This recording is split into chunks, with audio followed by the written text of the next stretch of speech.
Hmm.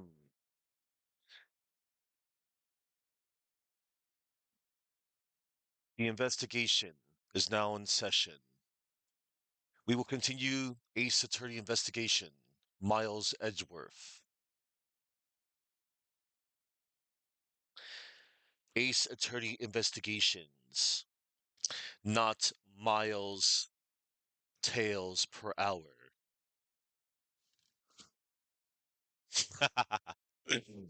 ah, I'm sorry, Tails. Come on back. Anyway, ah, hello to Chuckman. Hello to Famous Adventurer. Glad to see you both here. Um, I'm going to catch you all up to speed from yesterday. But before I do all that, I forgot to, you know, yes, the GOG Zero investigations, kind of like that. Tails is in fact Miles Edgeworth. Yes, they have the same first name. So, okay,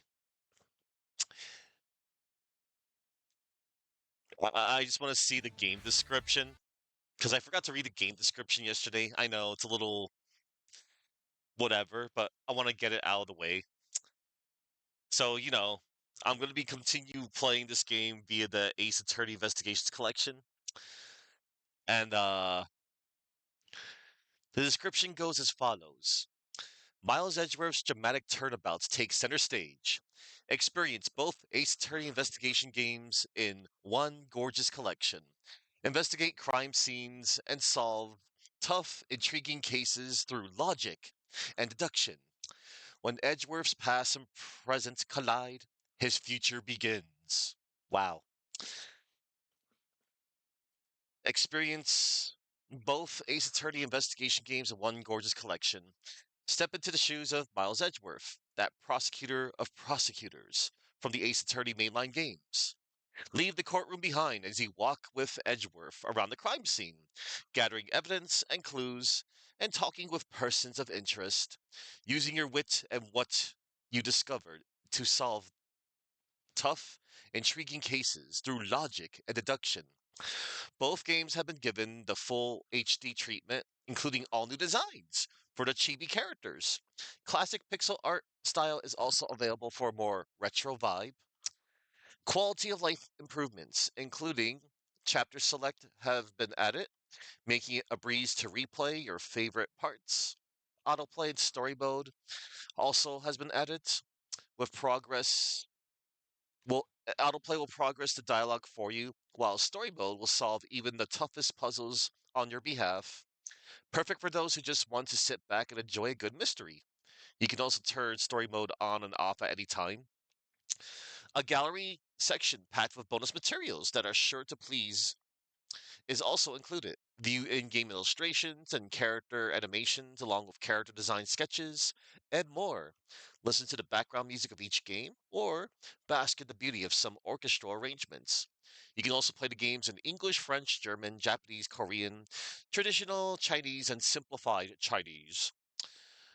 And then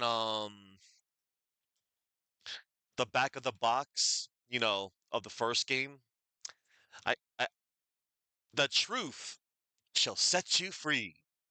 Fill the shoes of famous prosecutor Miles Edgeworth as Ace Attorney moves from the courtroom to the crime scene.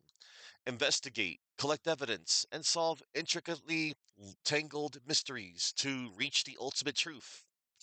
Investigate 5 new areas as prosecutor Miles Edgeworth, popular rival of Phoenix Wright. Uncover crimes by combining facts in the all new logic mode. Navigate Miles through the various crime scenes as you hunt for clues. Rated T for T for blood, mild language, mild suggestive themes, and mild violence. Oh, and although I haven't really gotten the game over because I do not intend to, there are a good couple of bad endings that you can get in the first case alone. You can actually end the case in several ways, apparently. I never knew that.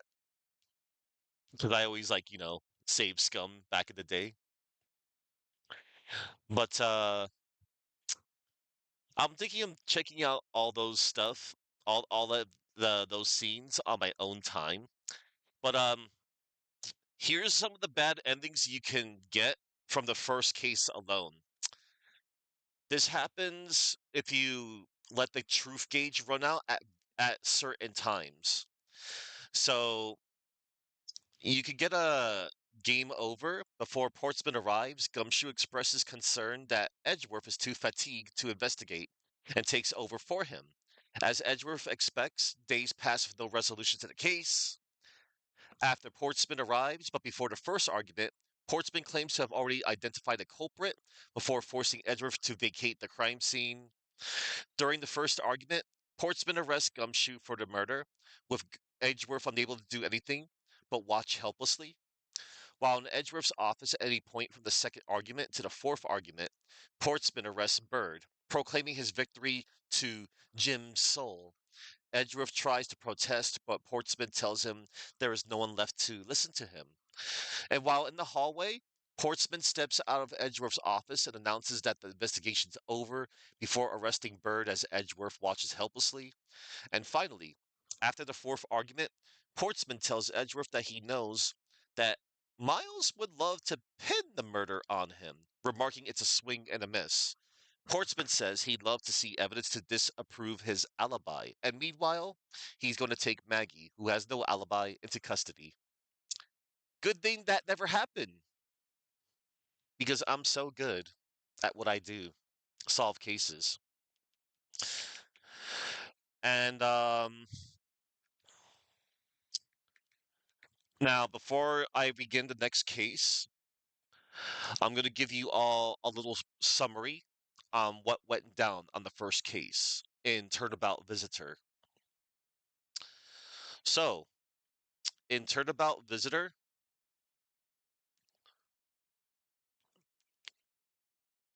so what really happened? So, Jacques Jacques Portsman wanted to steal something from Miles Edgeworth's office. He knew Edgeworth was out, but he didn't have the key to the door. Thus, he hatched a plan. He moved his basketball hoop outside Edgeworth's office, and he swapped the room plates, then requested for Maggie Bird, the security guard on shift at the time, to open the door for him. Maggie, not knowing that it was Edgeworth's door, opened it with the master key. Portsman entered and started his search, looking through the files, which he rearranged wrongly afterwards, and the secret safe. At this time, Portsman's partner, Buddy Faith, Jim, arrived at the hallway, bringing with him three pieces of evidence that Portsman had requested: a gun, a pendant, and a tape. Finding that Portsman was in his office, he left a note for him under the door. However, he suddenly heard noises coming from Edgeworth's office next door, the office whose occupant was out at the time. Suspecting a thief, he grabbed the master key from the guard booth and entered the office, only to catch his partner red-handed within. After a brief conversation, Portsman snatched Faith's gun from him and shot him, silencing the sole witness to his crime. However, Faith's blood splattered onto the tape that Faith was holding. Thinking quickly, Portsman wrote Gumshoe's name with Faith's blood to pin the crime on him. Exiting the room and taking the master key and the blood-stained tape from Faith with him, he requested that Maggie close the door for him. Maggie, who couldn't find the master key, pretended to lock Edgeworth's door with her house key. Once Maggie left, Portsman wiped the doorknob clean to conceal his presence there, swapped the nameplates once again, moved the basketball hoop back beside his own door, and returned the master key to the guard booth before going down to criminal affairs to establish an alibi. Sometime later, another thief came to steal something from Edgeworth's office and found that the door was unlocked and helped themselves in. Though they found Faith's body, they ignored it and stole the Zero Series file that they were looking for and left the files in a mess on the floor. This is when Edgeworth returned to his office. Hearing Edgeworth coming, the thief hid. Entering his office, Edgeworth was greeted by the smell of blood and quickly discovered Faith's body, but was suddenly held at gunpoint by the thief. Assuming this person was the murderer, Edgeworth vowed that no one would get away with murder in his office. In response, the thief turned and fired a round, almost hitting Edgeworth's jacket, but knocking its frame down. The thief then escaped, taking some pages from the file and leaving it under a sofa in the hallway. Edgeworth then called the authorities to report the murder. So after that whole ordeal, Maggie thanked Edgeworth for proving her innocence. Gumshoe notes that there were rumors that Portsman was corrupt, doing things like forging evidence and not taking cases for vague reasons. Gumshoe also mentioned that there were rumors that a huge organization is behind this, and this will become important in the future.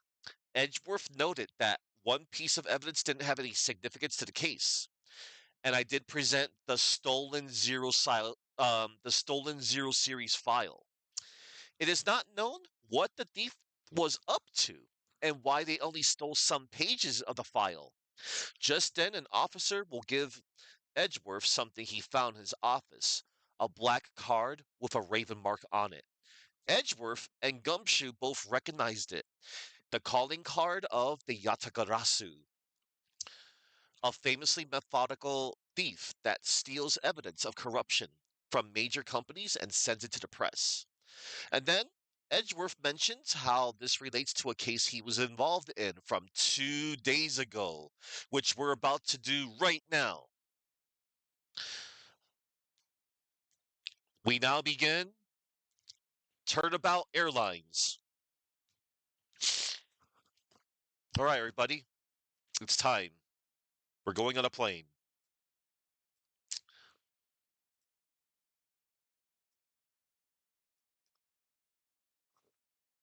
We have liftoff. Or something. Ah,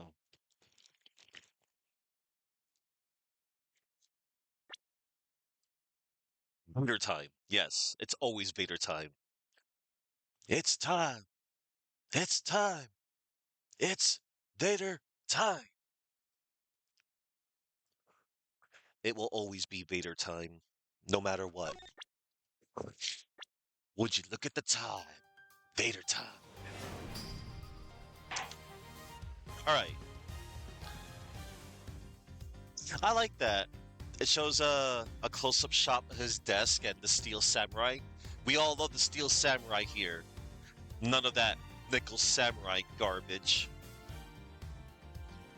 Pink Princess is cool too. Oh, and the Plume Punisher. Even though they're a bootleg, Steel Samurai, they're still kind of cool. Man, this is such a good menu music theme. It's so good. All right. Turnabout Airlines. Here we go, everyone. Oh, let me double check one more thing. Capcom knows how to do collections really well. Mostly. All right. Here we go, everyone. Turnabout Airlines.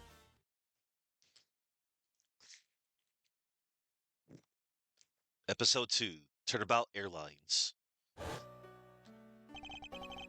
The murder that occurred in my office. The return of the great thief Yatagarasu. Thinking back, everything began on that fateful day, 2 days ago.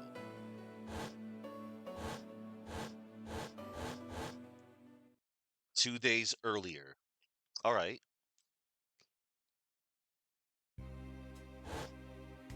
Oh. Oh. Ah, oh yeah.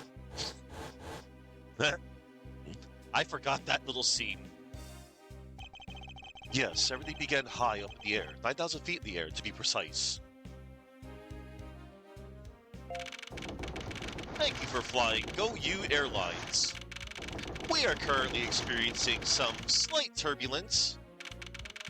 We are asking all passengers to please return to their seats and fasten their seatbelts. This music, though.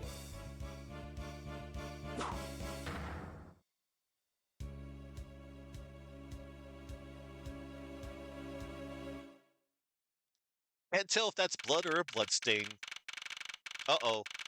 March 12th, 6:13 a.m. Flight G390. First floor lounge. Let me point out one thing. There's a freaking elevator in this airplane, as you can clearly see. I wonder, do even really huge like airplanes have an elevator? I don't know. I wouldn't know. No.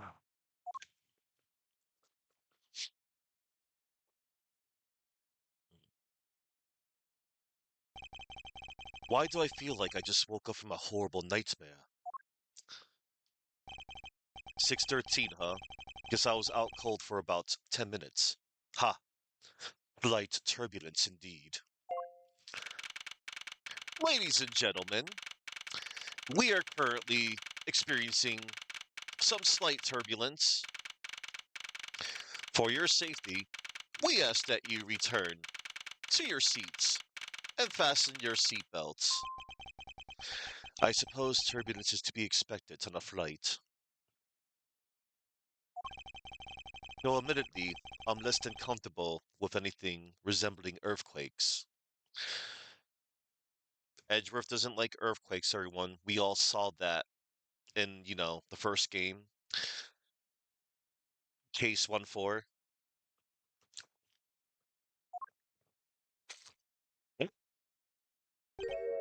Hmm, what's this? A travel wallet, but it's not mine.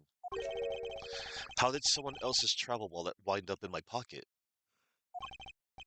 My head. Why won't this headache go away? I'll take care of this travel wallet later, or hand it off to an attendant. Mm, From earthquake-like turbulence to an elevator. Oh my God. Yes, that's right. So yeah, Edgeworth has double trauma. So if y'all remember in the first game, yeah, he does not like earthquakes, and he was trapped in an elevator with his father and Yanni Yogi, and that was when Von Karma shot Edgeworth's father, and that whole ordeal where he tossed a gun at Yada Yogi too, all in between. Hello, you're just in time for the beginning. Yeah, I totally forgot that. Yeah, again, like I said, it has been several years since I last played this one, but things are coming back to me of what they reference to. Ugh. From earthquake-like turbulence to an elevator.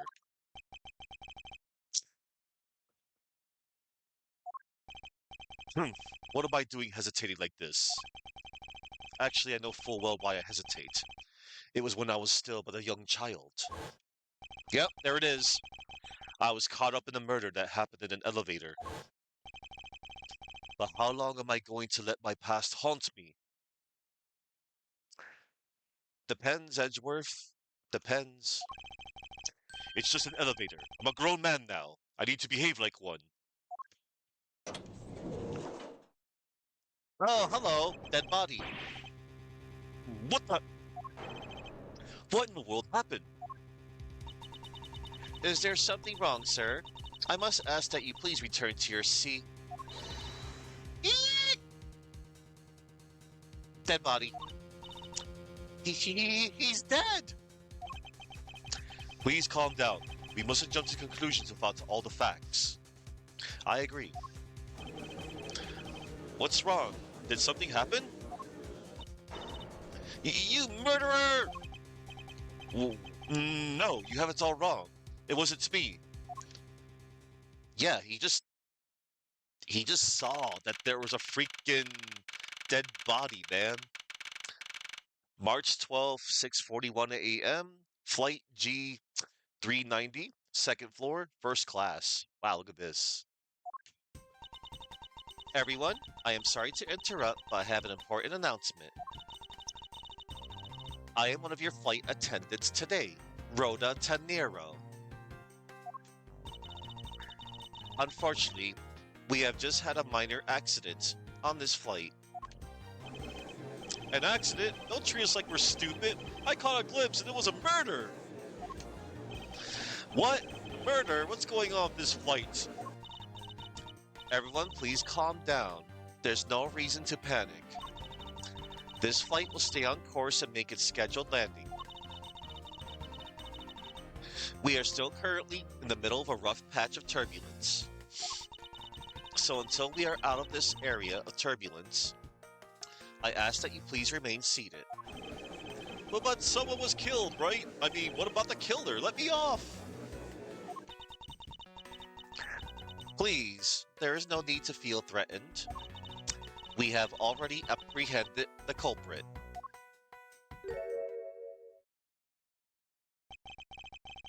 I ask that everyone please remain calm. What the heck is he talking about? Why should we remain calm? My name is Miles Edgeworth. I am a prosecutor, and I assure you I am not the killer. Ha! Being a prosecutor doesn't make you incapable of murder, buddy. Now you listen here. I am not the killer. I simply found the body. So you say. However, I am sure that you are the perpetrator of this crime. I swear my honor as a professional flight attendant. Oh, is that right? I know what I saw. And there's even very strong, incriminating evidence to back me up. What kind of incriminating evidence is she talking about? We've already alerted the proper authorities at our destination. That's what they always say. Until we land, you will remain in our custody by the powers vested in our captain. I'm very sorry, but please understand our situation. Your situation? I'm more concerned with mine and the direction it's going in. I'm not about to just sit idly by while I get accused of murder. Miss Tanero, is it? Yes. I was wondering if you might give me a chance. A chance to do what? A chance to plead my case. And a chance to ask what you meant by incriminating evidence just now. To accuse a passenger of such a grave crime without allowing him to give a proper defense. Can the professional flight attendant inside of you really call this action righteous? You have a point. I have logic, my dear. You cannot match. You cannot go up against my logic.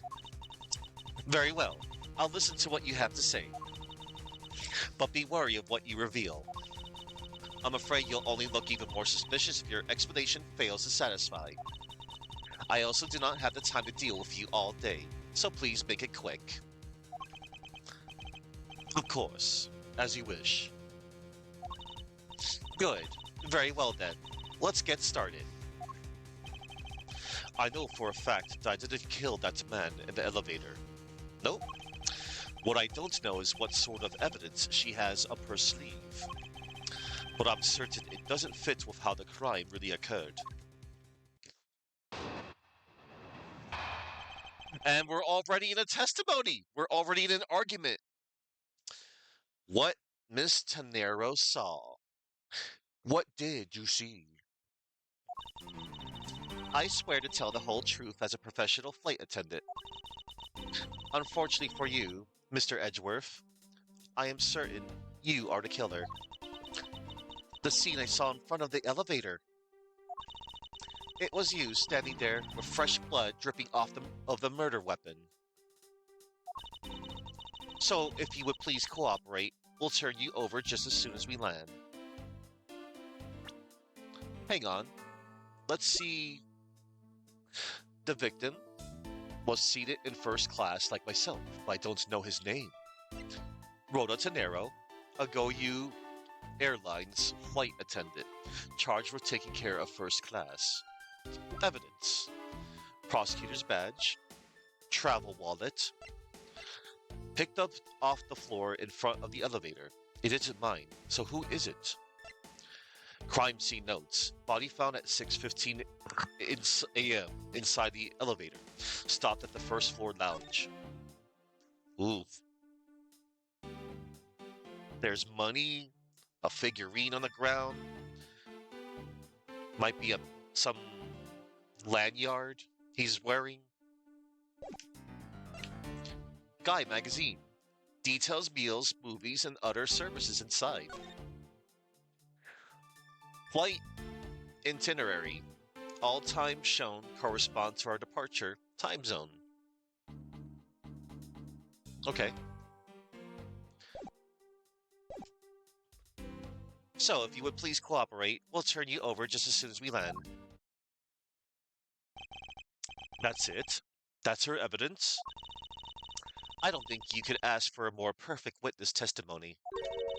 Wouldn't you agree, Mr. Edgeworth? Not really. It's hardly perfect when there's a gaping hole in it. I just want to say, even when he's all tied up and bound, Edgeworth still looks freaking cool. All they had to do was just slightly you know, make him slanted and bound, and he still has his expressions. What Miss Tenero saw. I swear to tell the whole truth as a professional flight attendant. Hold it! Tell me, what exactly puts the pro in professional flight attendant for you? Well, it means we are very professional about how we take care of our passengers. Services like fetching papers and responding to calls are done with speed and accuracy. I can assure you that I give testimonies with the same level of professionalism. But I'm sure you have already realized that by now, right? It's a bit hard to appreciate your professionalism when I'm the one under suspicion. And there you have it. My professional testimony is accurate and reliable. How they get on the plane? No, right now, Edgeworth is telling a story what happened 2 days ago.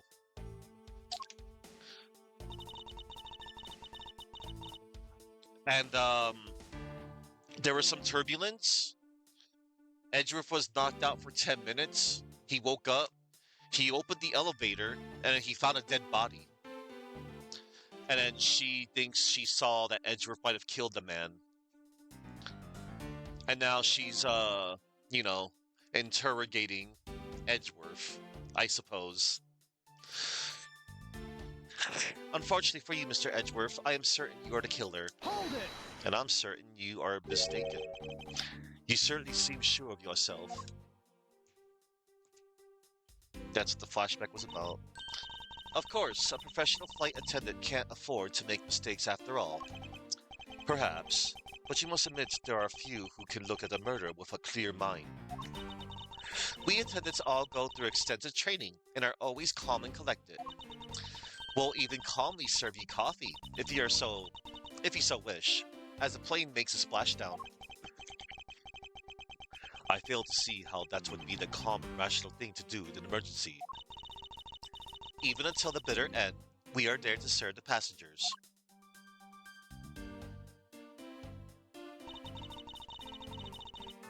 That is the duty of all professional flight attendants. You certainly are confident. Anyway, shall we return to your testimony? The scene I saw in front of the elevator. Hold it! Yes, what did you see in front of the elevator? That's what I was just about to tell you, Mr. Edgeworth. Framed by the elevator doors and bathed in the light coming from within. It was you, standing there with fresh blood dripping off of the murder weapon. Hold it! The murder weapon, dripping with blood. Really now. I swear that was the grisly scene I saw before me. Thank goodness it wasn't a passenger who saw, or there'd be widespread panic by now. As I recall, you were quite panicked yourself at the time. Excuse me? You were scared enough to misread the situation and accuse me of murder. Nonsense. Professional flight attendants cannot afford to be that flustered. I witnessed the murder scene, and am now listening to your defense, all with a smile. Apparently, you also lie with a smile on your face. So if you would please cooperate, we'll turn you over just as soon as we land. Hold it! I am not the culprit, and yet you would keep these restraints on me. Mr. Edgeworth, please try to understand what kind of situation you're in right now. And what exactly is my situation? I have the backing of the captain to keep you bound in this way. We are within our legal right to restrain anyone who might threaten our captain mid-flight. In essence, you're in the same situation as someone who has been arrested by the police. So I am to stay restrained until I can clear up all of her doubts. At least I'm close. Her mistake shines like the silver lining on a dark rain cloud. And I'm going to capture some of that light with evidence. So, it was you, standing there, with fresh blood dripping off of the murder weapon. Murder weapon? I suppose the travel wallet? Because it is dripping with blood. However, what are even the odds of, like, murdering someone with a freaking wallet? Objection! Miss Tanero, what is with the yelling all of a sudden? Force of habit. Well, it doesn't matter. Miss Tanero, you say you saw the murder weapon dripping with blood. Is that correct? Yes, all that blood. Drip, drip, drip. Just recalling that scene sends a chill down my spine. Sorry, but your so-called professional flight attendant training has failed you. What? I'd like to direct your attention to this. Do you know what this is? It's a travel wallet, right? But it looks a little big and bulky. The thing you saw me holding when I discovered the dead body in the elevator was this very travel wallet, Miss Tanero. What? Impossible! Now then, do you still think I am the killer? That I killed him with a travel wallet? But I saw blood dripping from the wallet. I know I did. As you can see, this wallet is clearly stained. But if you would be so kind as to take a whiff, I think you'd agree it's only grape juice. Grape juice.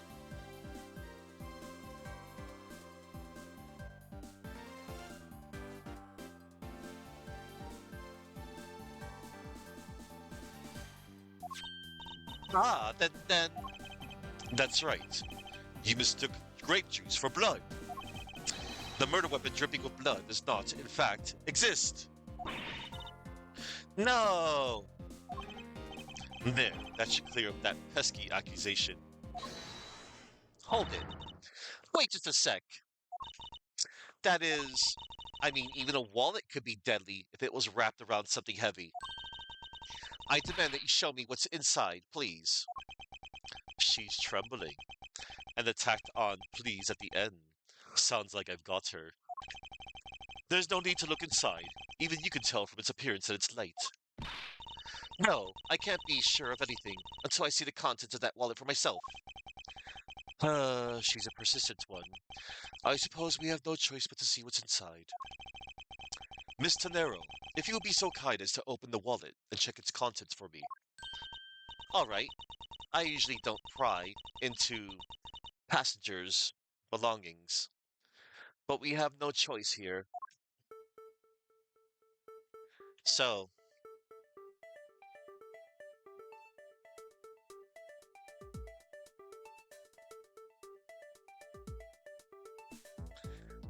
blood. Grape juice stains the outer cover. True, it was I who dropped it in the juice. However, I didn't do it all out of ill intentions. But yeah, it was grape juice. Oh boy, look. It seems that this passport is all that's in here. As you saw, there is nothing but a passport inside. This renders your wallet was the murder weapon argument mute. Wouldn't you agree? Hold it. Please hear me out, Mr. Edgeworth. What is it now? Well, I was wondering, whose passport is it exactly? Can I take a look? Why not? I'm rather curious myself. Uh, this is Republic of Virginia. Oh boy, everybody, Virginia. If you all remember, Virginia was that European country, fictional European country that Lamira and Machi Tobayi came from. Oh, and I think it was also mentioned in Dino Crisis as well. Type P, surname Hicks, given name Acme, nationality Republic of Virginia, male, and his signature. This is just as I thought. This, yeah, you're welcome. This travel wallet belonged to Mr. Acme Hicks, which makes it the victim's property. Wallet data updated in my organizer. Mr. Hicks's travel wallet, picked up off the floor in front of the elevator. There is but a passport inside. You stole the victim's wallet, didn't you?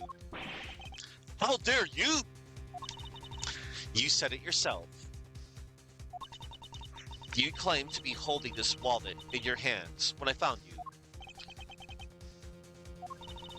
Perhaps I did misconstrue the wallet for the murder weapon, but it seems that I wasn't wrong about who the culprit is.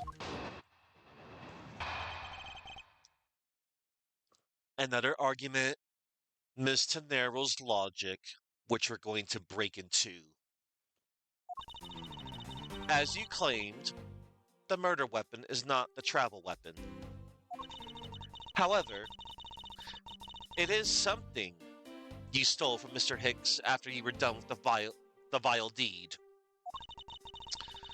I find it hard to believe myself, but your motive was very simple. You were out to steal Mr. Hicks's money, weren't you?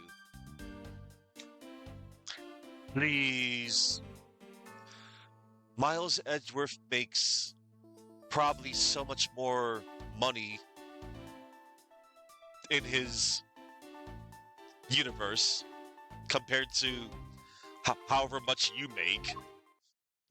Damn, I felt mean there, I'm sorry. So even though I didn't have the murder weapon on me, you still suspect me, I see. You stood up at the crime scene with the victim's wallet in your hands. How could I turn a blind eye and not suspect you of foul play? Miss Tenero's logic. As you claim, the murder weapon is not the travel wallet. Hold it! Couldn't that be proof enough for you that I did not murder the victim? Not at all. Oh, and why not? Because that wallet may not have been what I thought it was. However, it is something you stole from Mr. Hicks after you were done with the vile deed. Hold it! You think I stole it? Yes, I'm very sorry to say it, and I wouldn't usually be so rude, but it must be said. I never thought I'd see the day, but here I am calling a passenger a thief. Maybe I should put on a serious face and say it more directly. I believe you removed the wallet from the victim's personage. It really doesn't matter how you phrase it. What I'd like to know is why you think I stole Mr. Hicks's wallet. I find it hard to believe myself, but your motive was very simple. Hold it! I don't think I have any sort of motive to speak of. I've never met Mr. Hicks before, and our only connection is this one flight. But that is more than enough of a reason. How do you figure? He was sitting in first class, and I think the implication is quite clear. You were out to steal Mr. Hicks's money, weren't you? Hold it! You think I was after his money? Where did that cockamamie idea come from? True, you are also a passenger in first class, but I thought something was off about you and those deeply etched lines on your forehead. They're not lines. They're perfectly normal and part of my natural face. I don't think I've ever met someone with such a terrible countenance on a flight before. And that's when it hit me. You have the face of someone with money trouble. She really is making a fool of herself, pursuing this line of logic. She sure is. I should spare her and present the piece of evidence that contradicts her testimony. Ah.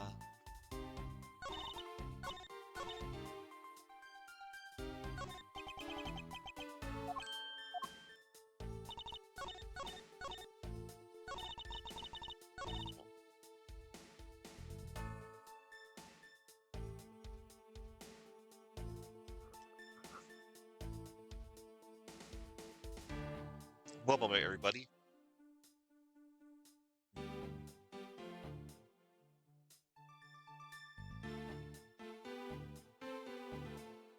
I gotta clean something up for a moment. How dreadful.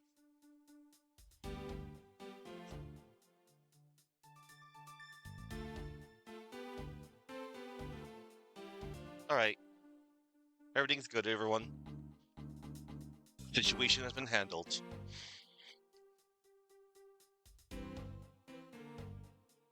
Alright. Let us continue. Right here.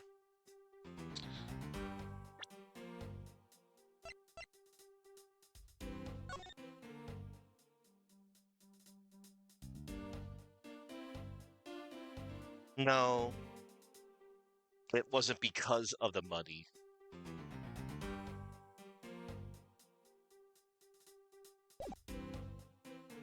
So, you could present the crime scene notes or the travel wallet.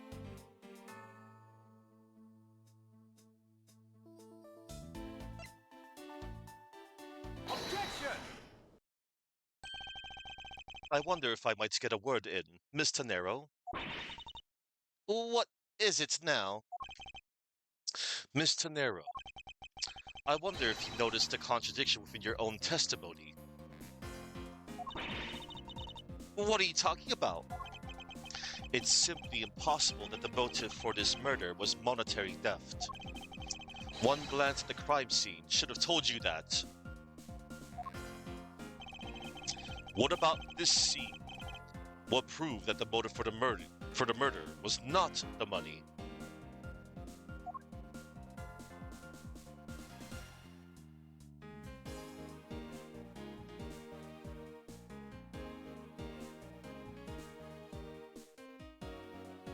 Take that! If I may direct your attention to the things strewn all over the floor. Ah, that's right. The floor is covered in bills and coinage. By your rationale, these were the very things the killer was after. Ah! I think we can assume that the wallets fell during the victim's struggle with his killer. and I would think that the killer would have noticed something like money scattering everywhere. Furthermore, as you could see, there was no effort made by the killer to gather the money. But the wallet. Objection! Ah, yes, the wallet. You will also recall that the only thing in it was Mr. Hicks's passport. Ah, if you're already insisting that it was a crime based on greed, then you're claiming that it was all for an empty travel wallet. I. Forgive me! Please! Hey, what the heck? Are you saying the attendant's wrong? Yes. So that guy isn't the killer? No, he is not. You fool. Ah, don't believe it, everyone. It's a trick. Hmm. By the way, this is the same chatter as the jury on the bench. Will you all please be quiet? Miss Tanero. Yes, you lost your cool when you saw the dead body. Plus, the lounge was dark and looking into the light from the elevator. It's easy to see how you mistook the wallet in my hand for the murder weapon. I take no offense that you thought that I was the killer. Mr. Edgeworth, thank you for releasing me. Uh, oh, there's a very angry Borginian man, and he is saying Hadouken. Look, everybody, remember from Ace Attorney, excuse me, from Apollo Justice Ace Attorney, Case 3? This is the Borginian language, and one of the symbols is Hadouken, right here. Hadouken over here, and a Hadouken over there. Oh, I guess they're praying down there. I do not speak Borginian. Nobody knows how to speak Borginian. The only thing I understand from Borginian, which is also, I guess, Japanese, but not really, but yes, really, Hadouken. Hadouken means surging wave fist, by the way. That's what it translates to. Fireball. Anywho, let us continue. Hadouken! What is it now? Oh no. Oh look, there's a little goat right here. Hadouken! Miss Tanero, if you could please translate, I'd be much obliged. It sounds like Virginian, but I don't understand any of it. There's another attendant on this flight who... I said that he is giving the runabout! I require an interpreter. I speak English just well. See? You, the attendant! Yes, sir. I want this person to be under the arrest until we arrive at the airport. Who do you think you are? He even has his own theme song. I'm sorry, sir, but what exactly are you hoping for? What is it you want? I ain't finished talking to the likes of you. Please, I would like to hear why you would like me to be held under arrest until we land. You? How dare you try to waste my time? You were the one who stuck your nose into my affairs. I wanted to spend even at least one more second with my precious art. I have no time for other things. I know what you are. I see through you. You know what Edgeworth is? I know what you are. Insolvent! Yes, I'm pretty sure that's how they say it in English.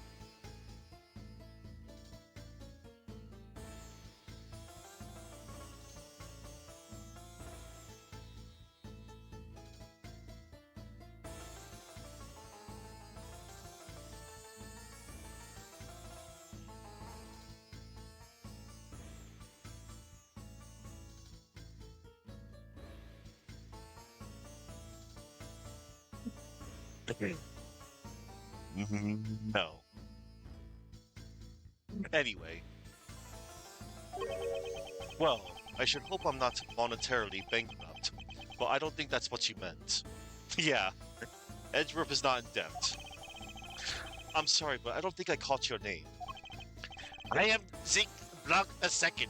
I am a very wealthy man in the Virginia. But I am not an ordinary rich man. I am an art dealer, a rich seller of beauty.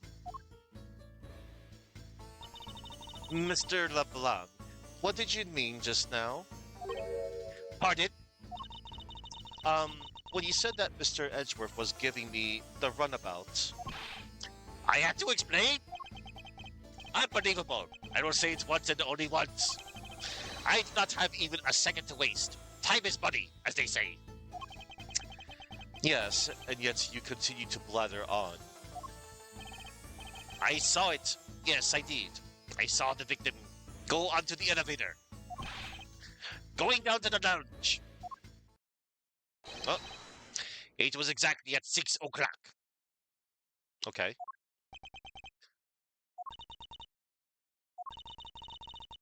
And what's the significance of that time? At 6, he says. Wait, you saw him at 6? Ah, what's the matter, Mr. Edgeworth? He understands, I see. Miss Attendant, what time did you discover the body? Well, it was a little after that patch of turbulence, so I would say around 6:15. Ah, Hicks was his name, was it? Then I say that man Hicks was killed in the 15-minute time span. And the only person in the lounge at that time was his prosecutor, yes?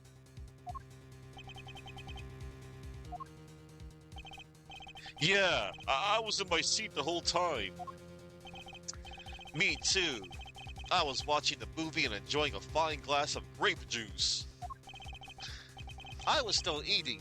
Still haven't finished, see? Wow, that is a big slab of beef. That looks delicious. And a big old French bread on the side. Okay. The other passengers have an alibi, so you have no problem with them, I suppose? No compliant, I see. Not a single word against this, right? Compliant. Complaint, you fool! Then again, his English is not that good, because he's from Virginia. I have no way of discounting what you have put forth at this time, but it wasn't me. Oh? So you say? But do you have, what you say, the evidence? Mr. Edgeworth, are you really the culprit after all? Mr. LeBlanc, I suppose you are quite certain in what you saw, enough to give testimony. Of course, I was looking at that man the whole time. He was playing with that annoying little, small machine the whole time. Machine? Yes, that's what you people call it in English, yes? It was making me crazy with the click, click, click. From that description, it sounds like some sort of small computer. I believe what Mr. LeBlanc is talking about is a cell phone. I have to say that I did see him playing with it quite a bit myself. A simple cell phone, a laptop, or organizer I can see, but that's kind of low budget. Not really, Mr. Edgeworth, but okay. I hate that noisy little machine in his hand! Not a fragment of beauty! All it produces is ugly sounds. Anyway, I know what I saw. Miss Tanero. Yes. I was wondering if I might be granted permission to examine the crime scene. What? You want to examine the crime scene? If you would grant me a little measure of time, I'm sure I can produce the real culprit. I don't like the sound of that. Fox in a duck pen.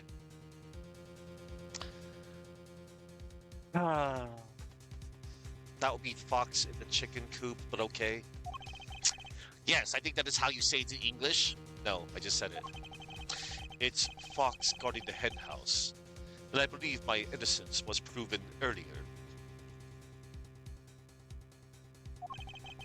And if I'm given the chance, I can clear up all the remaining doubts. Miss Tanero, if you wait until we arrive, there is a good chance that some evidence will have been destroyed by then. I understand. Let me see what the captain has to say. Ah, this should not be approved. Please, Mr. LeBlanc. In an emergency, all decisions are to be made by the captain alone.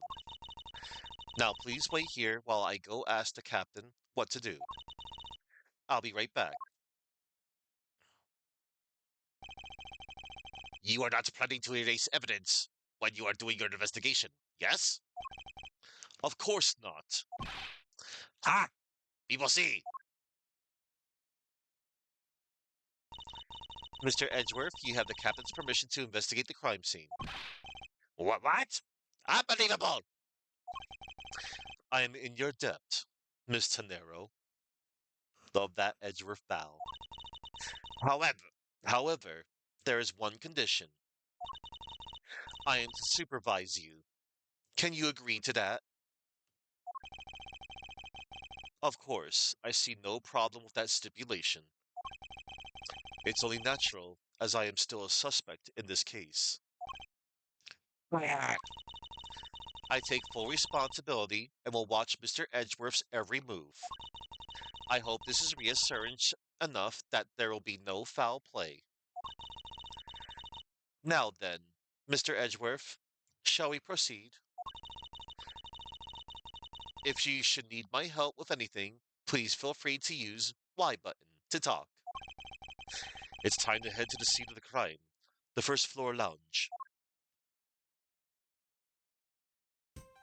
All right.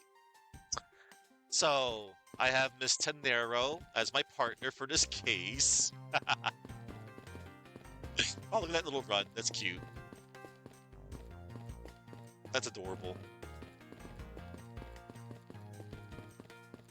Oh, her. All right. Let's see. First, let's talk to. Are you in need of assistance? Captain's permission. Miss Tenero, I'd like to ask you about investigating the lounge.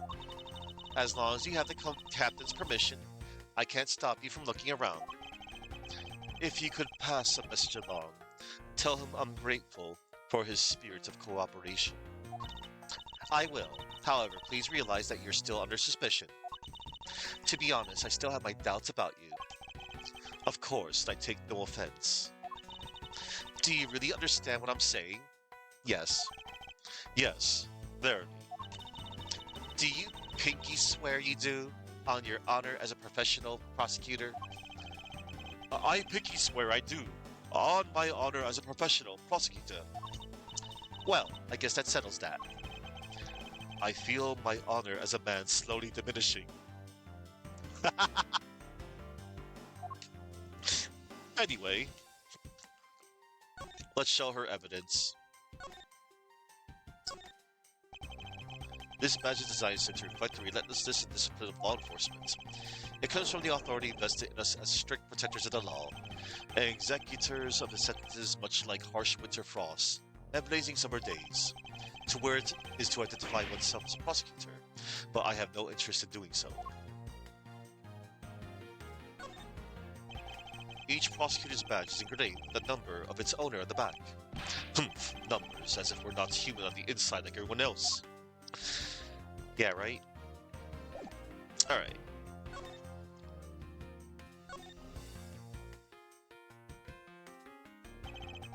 It seems that this passport is all that's in here. Alright. That's all. Grape juice stains the outer cover. True, it was I who dropped it in the juice, however, I didn't do it out of ill intentions. Nope, not at all. Alright.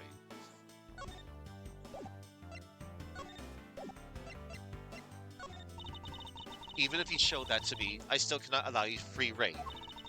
I'm sorry, but I must admit that I still have my doubts about you. Guilty until proven innocent, I see. Alright. Alright. No flavor text from her.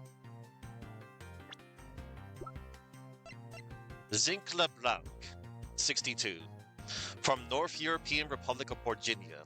Says he's a wealthy art dealer. Time obsessed. Act B Hicks. The victim. Was sealed in first class myself. Alright.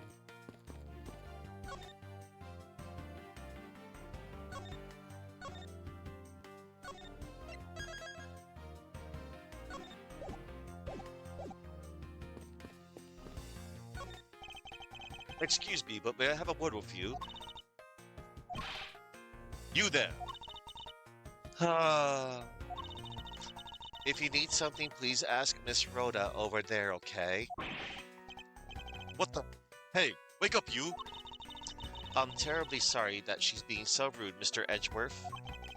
No need for you to apologize. I just find it hard to believe she's asleep at a job. If I were her boss, I'd see to it that her salary was cut to so low that it was in the red. Jeez. How did you find your meal to be, Mr. Edgeworth? Come to think of it, I forgot all about it. I must have been asleep or something. Oh, I'm terribly sorry. Let me prepare you something right away. What are you apologizing for, Miss Tanero? I failed in my professional duties by letting a passenger go hungry. Please help yourself. If you see anything to your fancy, feel free. I think I'll take my time later, after I solve this case, thanks. Aw. Cute. In order to preserve the crime scene, I'm afraid the elevator is not in service. To get to the first floor lounge, we should take the stairs. It's a movie poster for License to Love, Laugh, Maim, and Murder. That's a Go You Airlines sponsored movie. It's a suspense, hard-boiled action romantic horror comedy flick. Is that the genre listed for this thing? Yes, it's a movie that can be enjoyed by anyone because it encompasses all those genres. I can't even begin to imagine what the plot would be. But you have to admit, it has piqued your curiosity, right? I heard the main strategy with this genre listing was to make people curious. Well then, consider the mission a successful one. Heading up and investigate! Time shouldn't let be wasted! Precious is human time, is how you say it, I believe. Mr. LeBlanc seems to be protecting the gargantuan vase on the chair rather closely. It's a marvelous vase, though, isn't it? Yes, I dare say so as a professional attendant. I don't think there's any real connection between a piece of art and being an attendant. But I'm not sure. But I'm not just any old attendant. I'm a professional flight attendant. As though there were such a thing as an amateur flight attendant.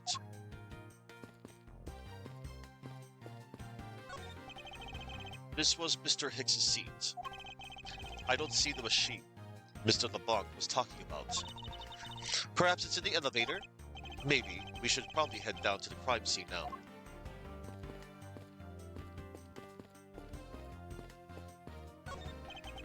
Oh, and there's a there's a chess set down there with red and blue pawns. You know, like red for Edgeworth and blue for that Phoenix Wright guy. It's my seat. Unfortunately, I didn't bring anything particularly useful for investigation. It's not as if I'm constantly prepared for such a thing to occur. Ah, that's right. I was in the middle of recreating a chess game. Just an observation, but aren't there too many red knights around that lone blue pawn? Nonsense. It simply shows that the blue pawn is no match for the red knight's might. Edgeworth being petty.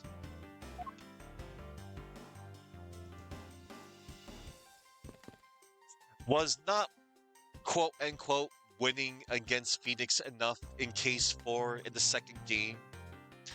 I mean, it's not like there was like no winners or losers. It's all about finding the truth. We put that scumbag away. I rest my case. Anyway, don't get near me, you criminal. He said, don't get near me, you criminal. I am not the killer, and I intend to prove that starting now. But it's in that contrary to the facts. He says, but that's contrary to the facts. I can understand his English just fine, thank you very much. What's a lifesaver doing here? I brought it the flight shop just beyond the lounge. If something should happen, having the one will be to save your life. I think this guy would have been better off not taking a plane to begin with.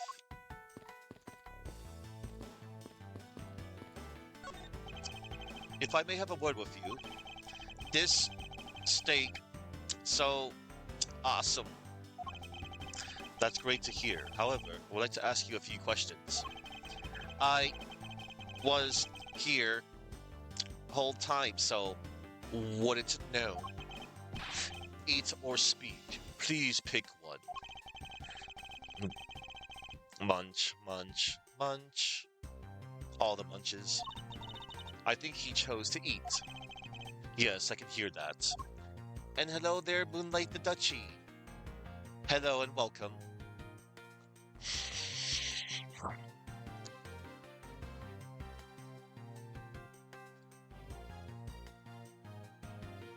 All right.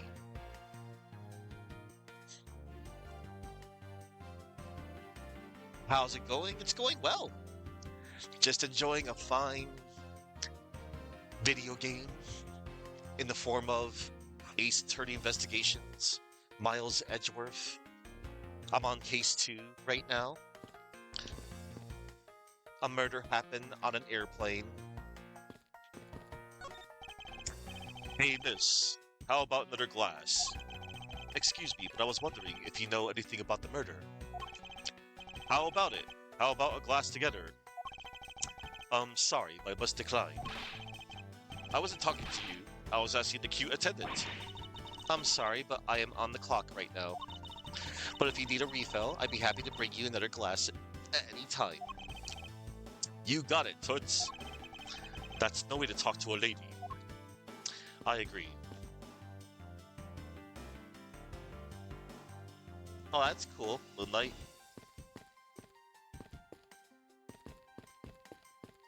Okay, we got all the flavor text here.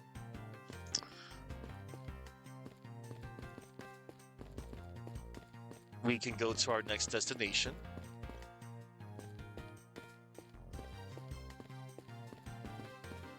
The run. March 12th, 7:26 a.m. Flight G390, first floor lounge. I want to thank you for your help back there, Mr. Nero. It was nothing. You should thank the captain for granting you permission. And just so everything is perfectly clear, I still don't trust you. Your standing with me hasn't changed one iota. I see. I will bear that in mind. I received an order from the captain earlier. He wanted you to know that. We reserve the right to stop your investigation if we feel you are not making progress. And when we do, he asks that you please return to your seat at that time. So my time runs out at his and his crew's discretion, does it? I have to find a way to discredit Mr. LeBlanc's testimony before time's up. I understand. By the way, is there any place you can think of where the killer might hide on board? I don't think so.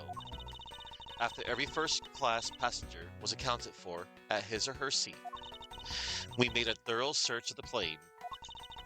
As for business and economy class, no one can move between those two classes in first class without a staff keycard, and we found no record of a keycard being used at all, which means that I have a first class killer on my hands. At least I know that much for sure. And one other thing.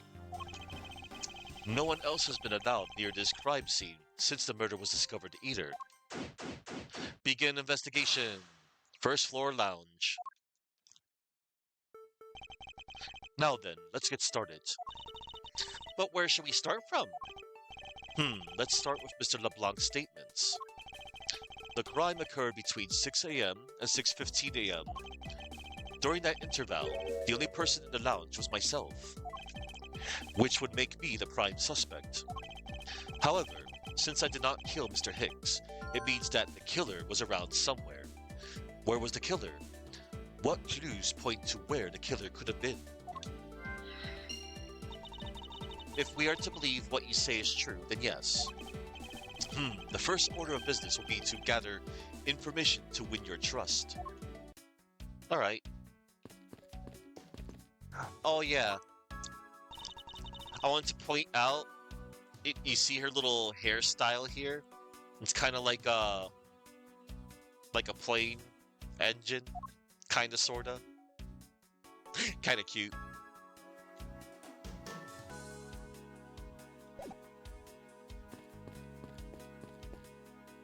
Right.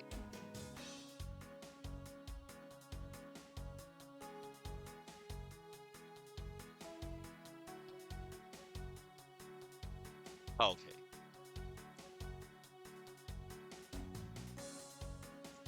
Oh yeah, I forgot to press the go live button on Blue Sky. I don't like to mention social media that much, but eh. Anyway. Alright, it's time to begin our investigation.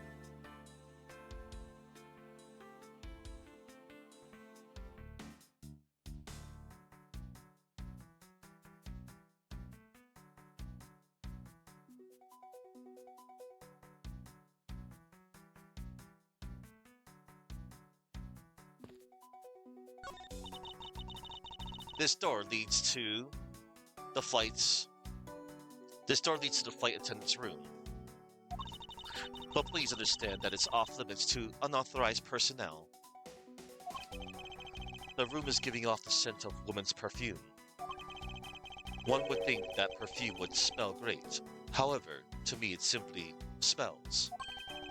Not that I have any interest in what lies behind this door. Perhaps we should return to the investigation, Mr. Edgeworth? Mr. Edgeworth? Sorry, I spaced out for a second there.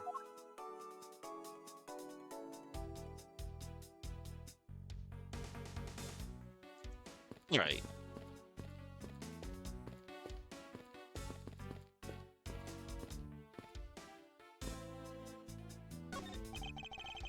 These bottles and glasses must have been broken by the turbulence. There is quite a bit of broken glass here. Please be careful when passing through the area. Thank you very much for the warning, Mr. Edgeworth. However, no matter how kind you are towards me, know that it does not clear up any suspicions I have about you. I wasn't warning you for the sake of clearing my name. These counter windows offer a glimpse at the sky, but these clouds, they tell me nothing. Mr. Edgeworth, you look like you're talking to the clouds. Is that so? Then tell me, what do you suppose I said to them? I don't know, but it looked like a rather one-sided conversation. The clouds, they tell me nothing. The cloud probably said, not interested. There are a few copies of Sky magazine in the magazine rack. This month's special is an English trivia quiz. That's not a bad idea. I've heard that the youth of today don't know a particle from a participle. Now, please don't go around confusing people with made-up words, Mr. Edgeworth. Who's ever heard of such a silly word as participle?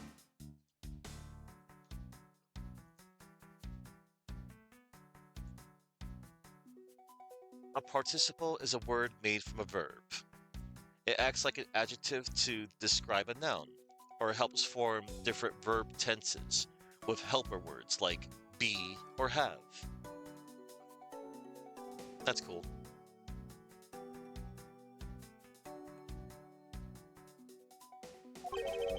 Case in point.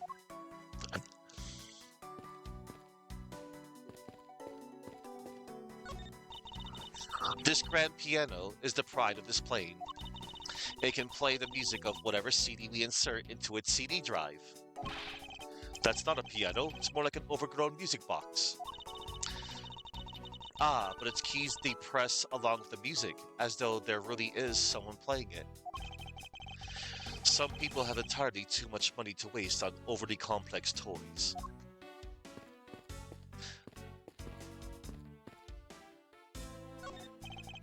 This toppled over chair, yet another victim of the turbulence. Ah, no! Look at all that grape juice staining the back. It may not look it, but this chair was extremely valuable. It was. Yes, it was used when the Rocker Pals came to tour this plane. The Rocker Pals leader sat in this very chair. I'm sorry, but what are these Rocker Pals? I can't believe you've never heard of them. They're all the rage. The Rocker Pals are an extremely popular international band. They added the Pals part as they became more popular, especially among teens. Ah, that explains it. I'm not really one for the music of today. Maybe I should ask Detective Gumshoe about them later. On second thought, I can already see how confusing the conversation would get. What or who is this? This is a bronze statue of the founder of GoU Airlines, Ugo, Mr. Ugo Hughes. Mr. Ugo Hughes. The one on the left is of when he was in his 40s, and the other is of him in his 80s. Did the man age at all over those 4 decades? Maybe I need to squint more. I don't think he did. Glasses and candles thrown into disarray by the turbulence. It's been a while since I've seen this big of a mess. It's terribly embarrassing, but I thought it was an earthquake for a second. And I frantically started searching for gas valves to shut off.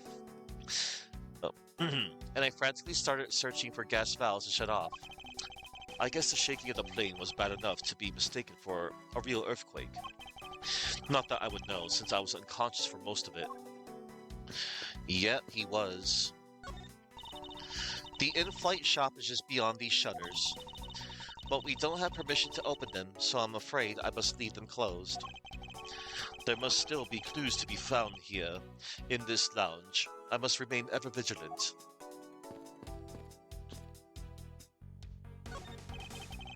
A pity that a bronze statue knows not when a good drink has been spilt at its feet.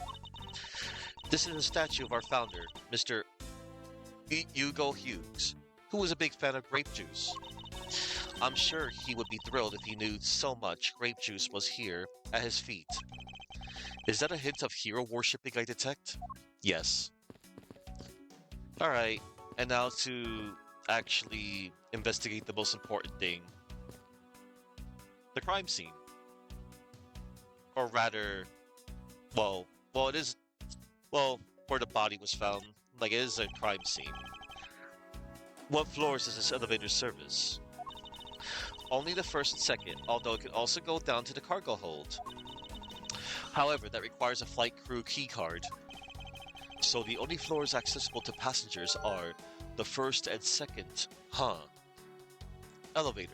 The victim's body was found inside the elevator that connects first floor with second floor. Alright.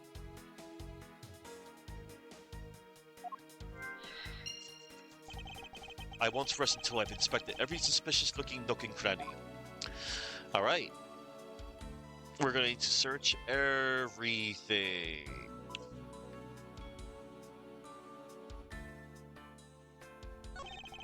I doubt anyone's expecting to find a dead body in an elevator on this flight. So, Mr. Hicks, he's really dead? Yes.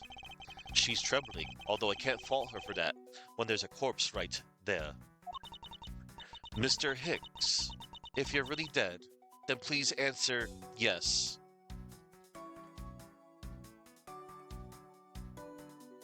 Are you serious, right? I forgot about this line. I see she's over the trembling now, although a new symptom seems to have appeared. Yes, her lack of awareness. Anyway, I should focus on the victim's body. Let's see. There's blood on the back of Mr. Hicks's head. Could this be the cause of death? He appears to have been struck very hard. Blunt force trauma. Wound on the back of Hicks's head suggests blunt force trauma. But what's caused it? Even his glasses are broken. Broken glasses. The victim's glasses are broken. Were they broken during his murder? Alright, we're gathering topics for logic.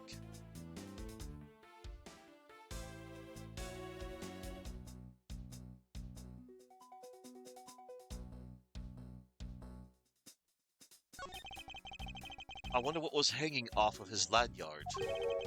Something's missing from this picture. Now, if I could just put my finger on it.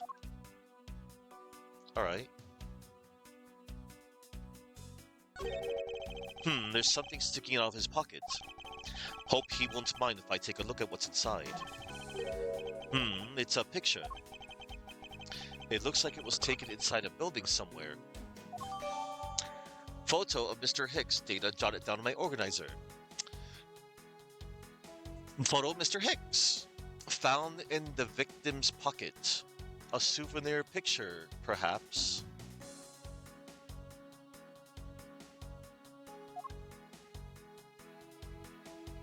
Alright. Money is strewn all over the floor of the elevator. I would guess it was all in Mr. Hicks's wallet at some point.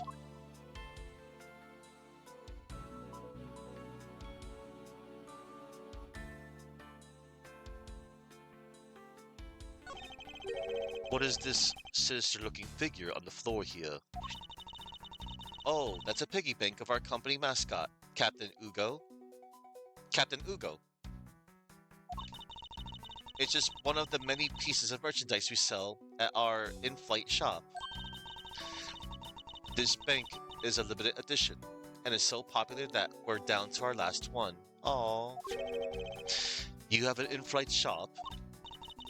Yes, it's just beyond the lounge to the right. The shutter to the store is closed at the moment, but it was open the whole flight up until Mr. Hicks's body was discovered. There's blood on here. Could this have been the murder weapon? Oh, murder weapon, Captain Ugo. The blood on it is still fresh. Could this be the murder weapon?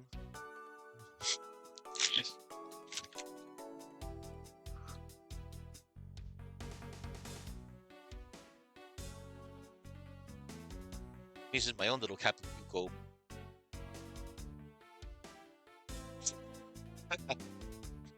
He looks familiar.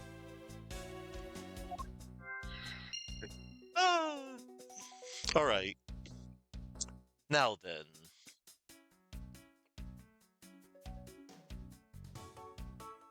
Let's see. Now then. We need to figure some things out.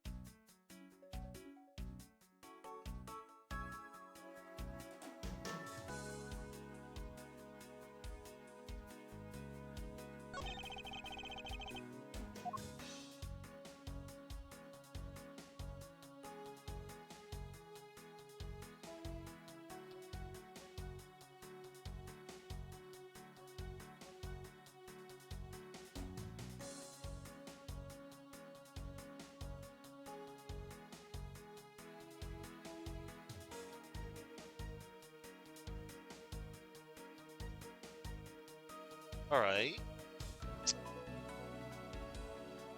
Let's exit out.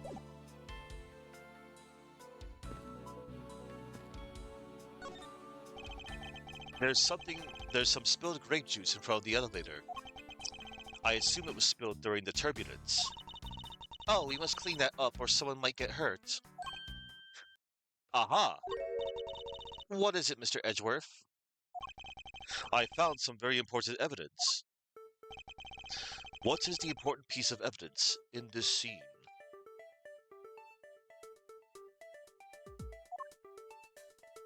Why, it would be not the spilled grape juice, not the broken grape juice bottle, or the bronze statue, or the spilled glass. It would be the footprints.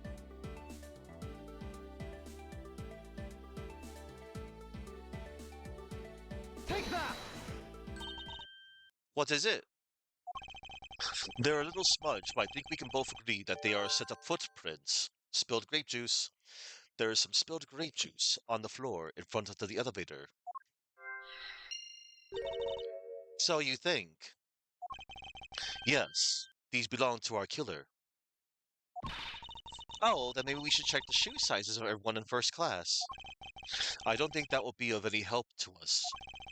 Unfortunately, the prints are too smudged, which will make it hard to get a definitive match. Oh, I see. Alright. So, it's time, everybody, for some logic!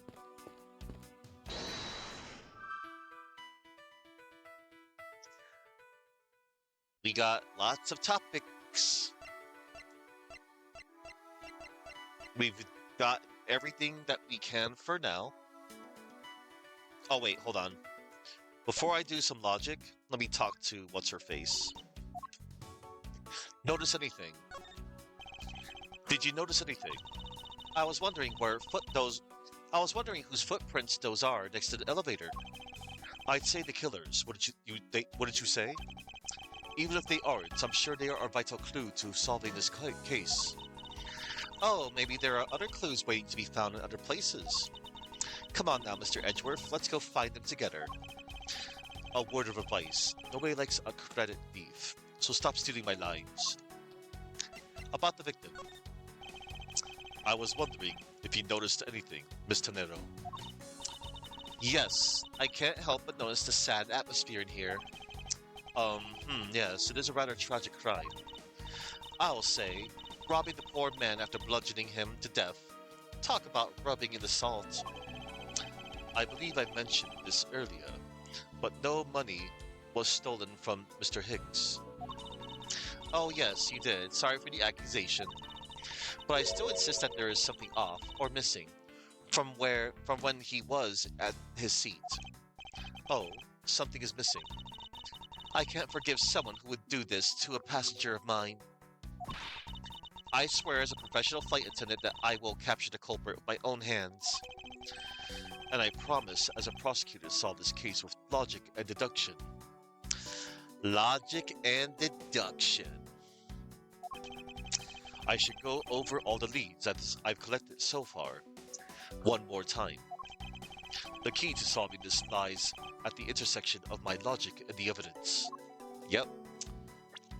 Let's see. Hello there, Gargoyle. Hello. We are on a plane. We are trying to solve a murder that happened on a plane.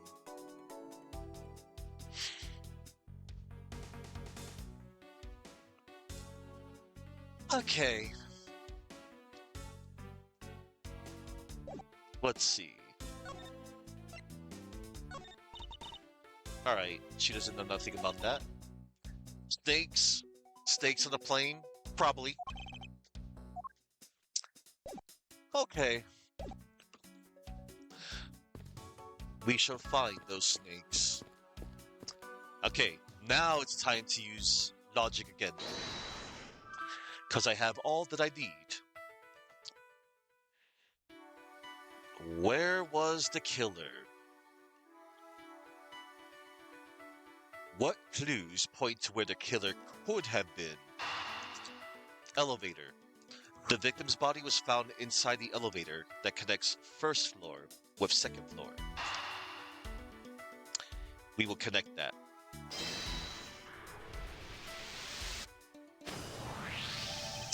True, there wasn't anyone else in the lounge other than myself right before the turbulence. But if the killer was in the elevator along with the victim, then that's a different story. In the elevator with Hicks. If only I could prove that the killer rode the elevator with Hicks. Alright, let's see. Blunt force trauma. Wound on the back of Hicks's head just blunt force trauma. What's caused it? Murder weapon. Captain Ugo. The blood on it is still fresh. Could this be the murder weapon?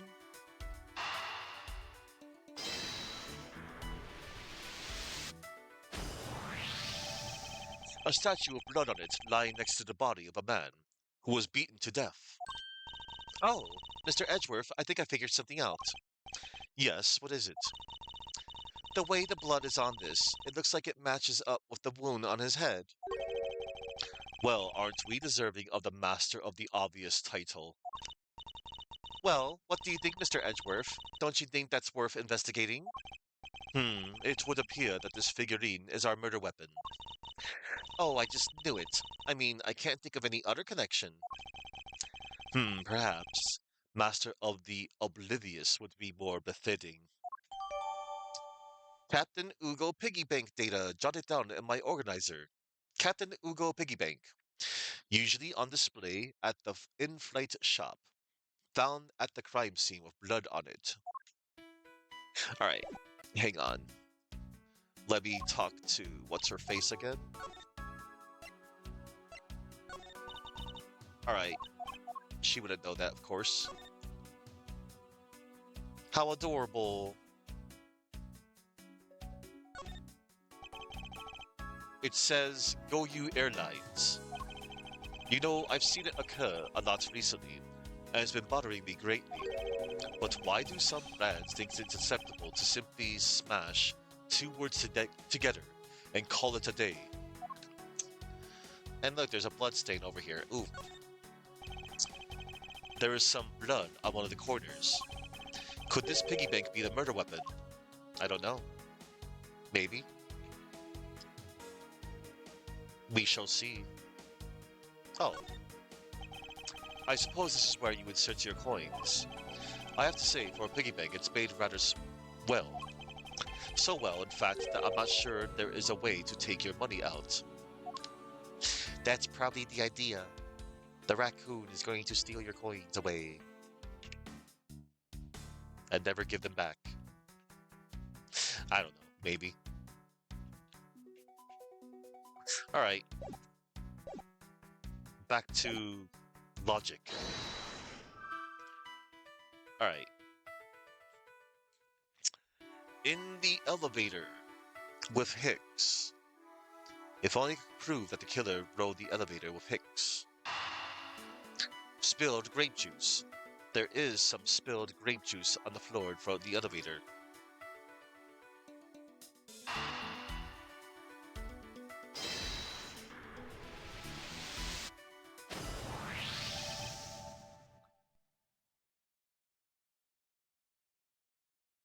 I have it! I'm sorry, but I don't understand, Mr. Edgeworth. I can prove that someone other than myself was here around the time of the murder. What? Really? Yes, it is rather simple, actually. The proof is in the pudding, or rather, the grape juice in this case. These footsteps here confess to me this very fact that someone exited the elevator alive. Seeing as how the victim is dead, that would mean a second person. But couldn't the footprints be from Mr. Hicks himself? Ah, but if you take a look at our victim's shoes, you can see the soles are spotless. Which means Mr. Hicks wasn't alone in the elevator. In fact, It's quite the opposite. There was actually one other person inside the elevator. Grape juice footprints data jotted down in my organizer. Grape juice footprints spilt during the turbulence. Looks like footprints and something being dragged. All right.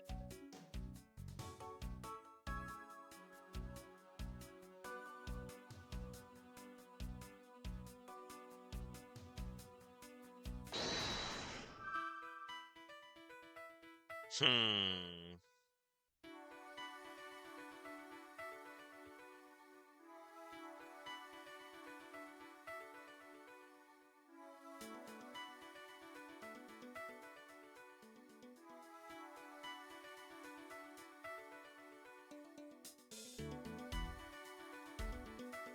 Oh, wait a minute.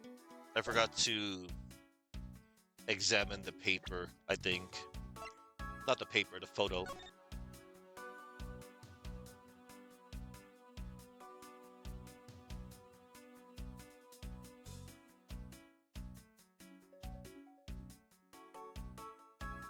Ah, okay. We can finally deduce something about the lanyard.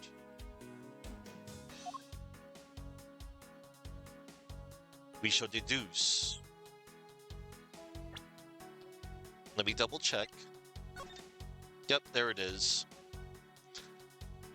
That cell phone is missing off of his lanyard.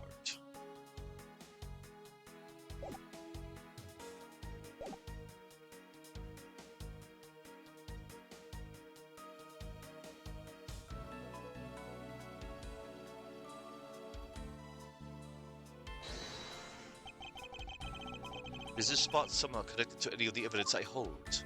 Yes. Eureka! Eureka! Mr. Hicks's machine is nowhere to be found. His machine? Ahem. His cell phone. Misdemeanor. Ah, so I guess because it's not here. Yes, I think we can safely deduce that the killer took it.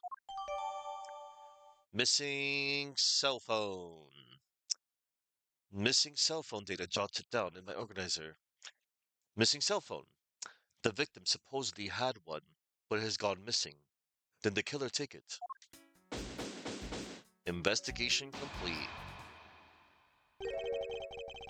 Hmm. What's going on over there?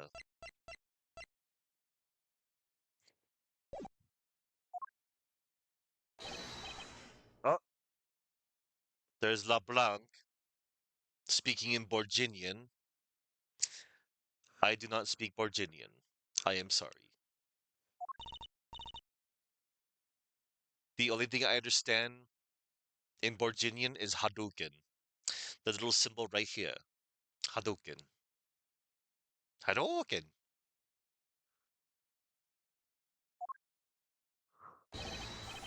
Unforgivable. This is unforgivable. Do you understand what I am saying? The movie is late. It is the same level of bad as if the plane arrived late. But the movie.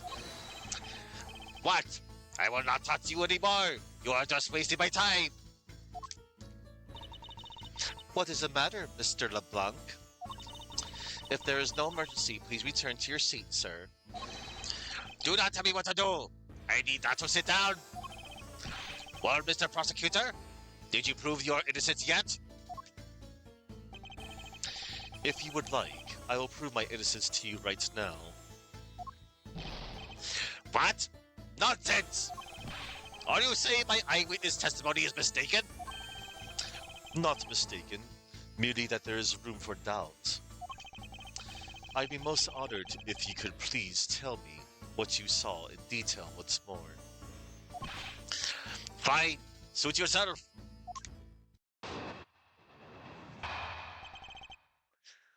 All right, time for testimony slash argument. What I saw. I am certain I saw Mr. Hicks enter that elevator.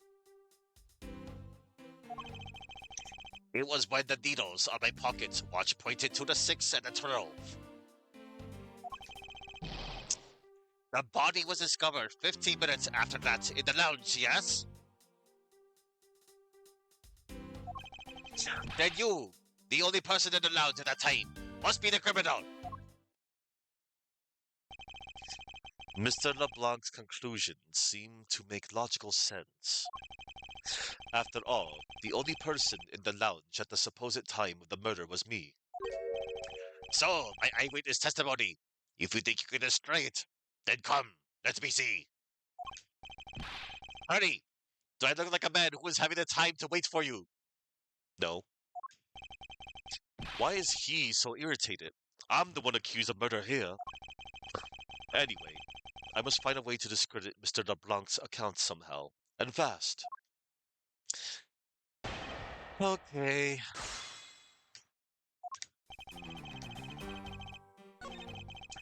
It was when the needles on my pocket watch pointed to the 6 and the 12. Hold it! I assume the pocket watch in this case is the one you keep checking. Is that correct? Oh, you noticed. It is a very expensive antique. I will have you know. The feeling is wonderful when I fully wind it up by hand.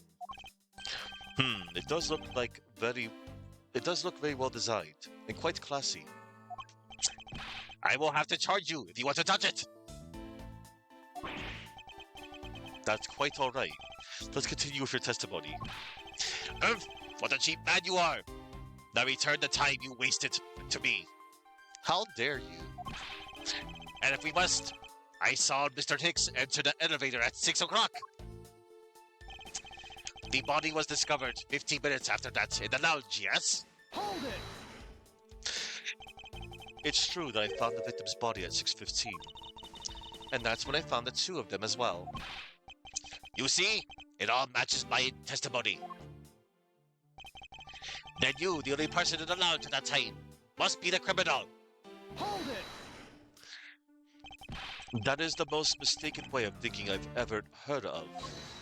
Hold it! No, no, no! Your silly opinion is what is mistaken.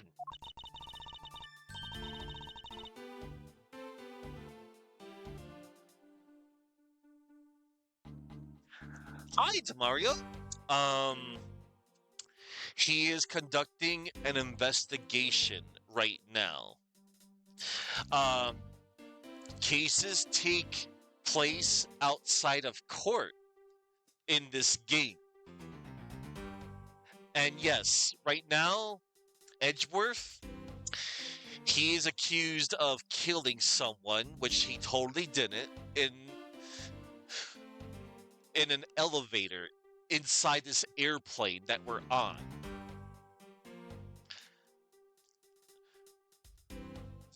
Yeah. So right now, I'm in an argument with this LeBlanc dude. And I'm also at the same time, Edgeworth is trying to prove his innocence at the same time. Because the flight attendant found Edgeworth, and she made an assumption that she might have killed this poor guy right here. This is the victim, by the way, Acme Hicks. He was the victim. He was also seated in first class with Mr. Edgeworth as well. This is the attendant, Rhoda Tanero, and this is Zinc LeBlanc. He's a wealthy art dealer, and he's time obsessed.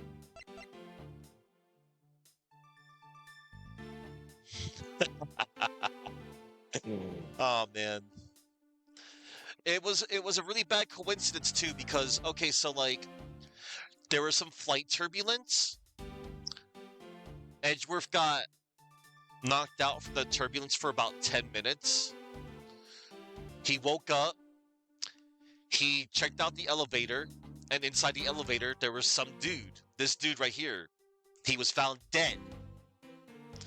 I even have look, check this out. Poor guy. He was found like that, by the way.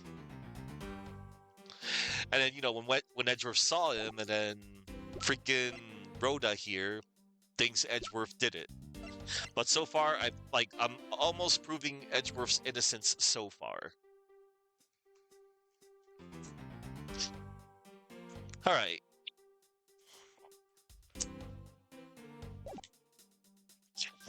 Please calm down, the both of you. In a sense, you are both mistaken. Well, if that isn't the pot calling the kettle black, then I don't know what is. You wish we got an episode where it retcons everything to show that Edgeworth did all the murders. Because it keeps happening to him.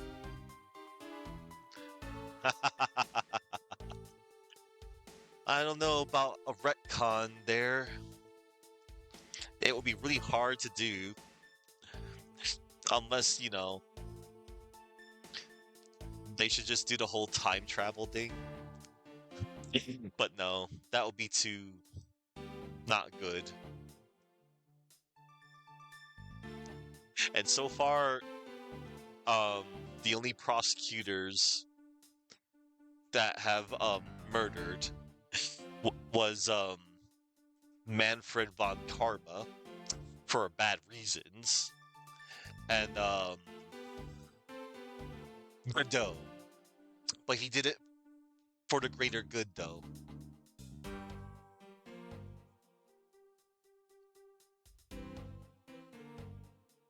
He might be a bit cold and arrogant, but he's not a killer. That would go against everything he stands for. Yeah.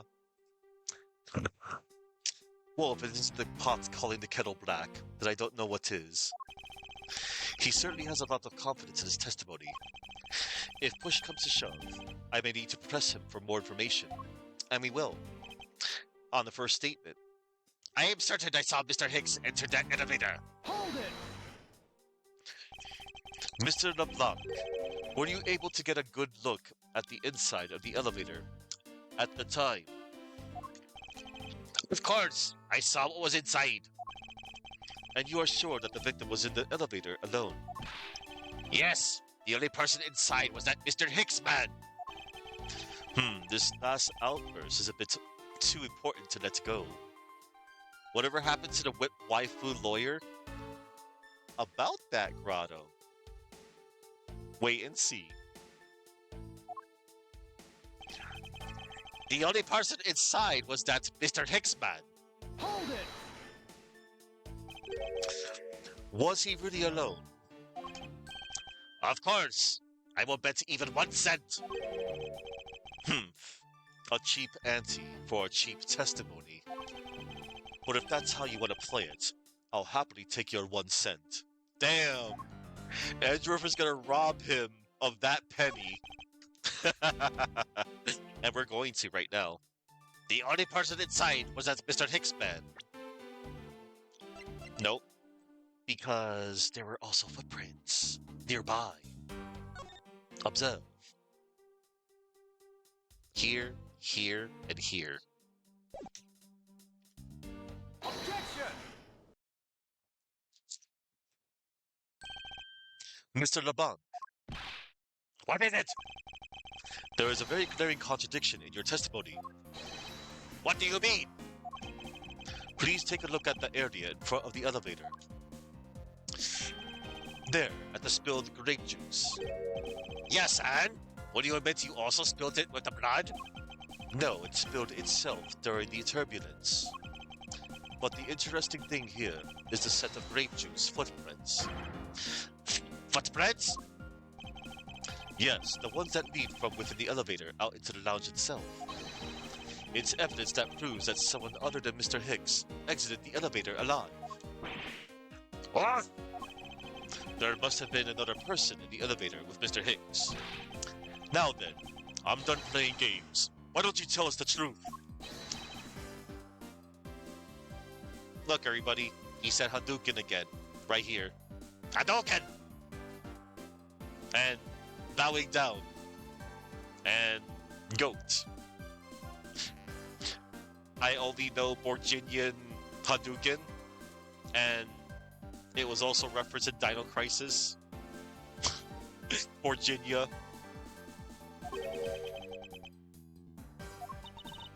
Can you please translate for us?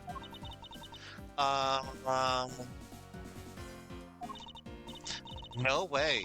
That's totally impossible. I guess is what he said. No way. That is totally impossible. I know there was no other person in there. I saw with my own eyes. If you want to know what I think, Mr. Edgeworth, I don't think Mr. LeBlanc is lying to us. I suppose she's right. He doesn't seem to be lying. But then, what does it mean? What about this contradiction? Mr. LeBlanc, please, just once more, will you recall the details of what you witnessed for me?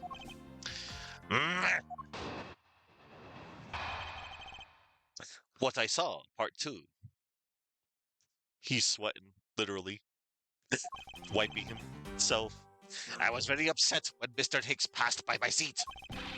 I was always checking the time, over and over again. I happened to follow that man with my eyes when he passed me, and I saw clearly into the elevator. He was entering. But I swear there was no one else inside. No one! Mr. LeBlanc, if you would please calm down. What? Dare you two have an issue with my eyewitness testimony? No, not at all. Please forgive I said anything. Please forget anything. Please forget I said anything. Yet again, he doesn't appear to be lying. But I can't let this testimony stand as the truth. Rebuttal. I was very upset when Mr. Hicks passed by my seat. Hold it! So, are you still upset now? I am always upset. The only time I am not is when I have a piece of art in my hands. It's surprisingly easy to believe that about him. But I was even more upset when Mr. Hicks walked by me. This dude has issues. I happened to follow that man with my eyes when he passed me. Hold it! Since you only happened to see him, it's possible that you missed something in that glance. I know. Edgeworth on the camera moved left and it's Edgeworth. So yeah, like this is like the second time that you see Edgeworth on the left. Cause yeah, you know, when you're Phoenix Wright, you're on the left, defense attorney, and Miles Edgeworth, the prosecutor, he's on the right. Reminder, in Trials and Tribulation, there was that one time when Edgeworth was also on the left, on the opposite side of the courtroom, when he borrowed Phoenix's defense attorney badge to take over for him when Phoenix was sick at the time during that whole case in Case 5. They flipped his right over and he had the defense attorney badge on his lapel. And now we see Edgeworth on the left here most of the time. Even if I only happened, I did not miss a thing. And how can you be so sure? Just because. I would appreciate it if you didn't take my life so lightly with a simple, just because. Well, then I was only making a joke. I saw Mr. Hicks, all right? And I saw clearly into the elevator. He was entering. Hold it! Is it possible that someone was hiding inside? What? You dare insult me? I have belief in my eyesight.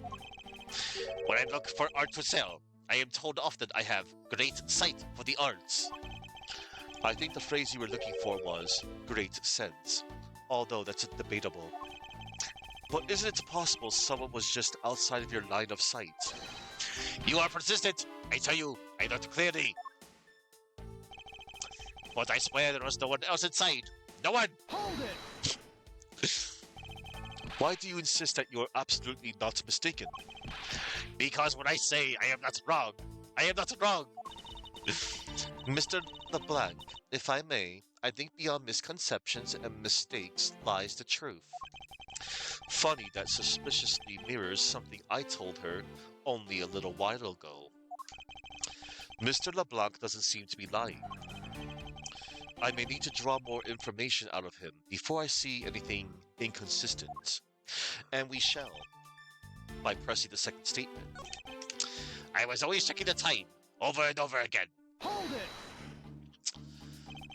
Why were you so attentive to the time?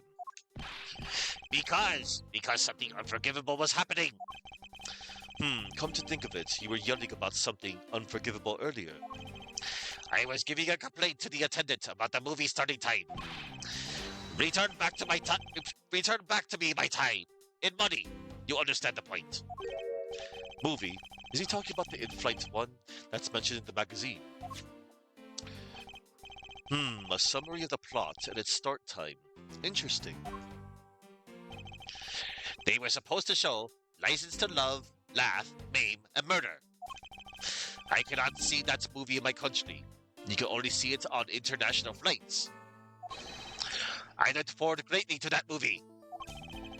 I checked my pocket watch whenever possible, so I would not miss it. I even set my pocket watch to the destination time when I came on board. So my watch is not wrong. It matched the schedule. But the movie was still late. Very, very late. Hold it! Your pocket watch. I'd like to ask you a little more about it, if that's all right. The movie I wanted to see would not start, so I checked my pocket watch many times. Hold it! So this movie you mentioned, is it the one listed in the Sky magazine? Yes. I was so looking forward to watching License to Love, Laugh, Maim, and Murder.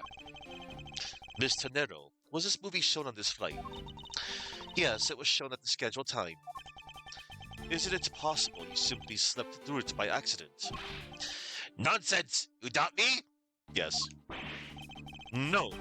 Now stop pointing at me like that. Odd. How did he miss a movie that he was clearly hoping to see? I checked my pocket watch a great number of times. That much I know for sure. My watch is set to my destination's time. I always set it when I board the plane.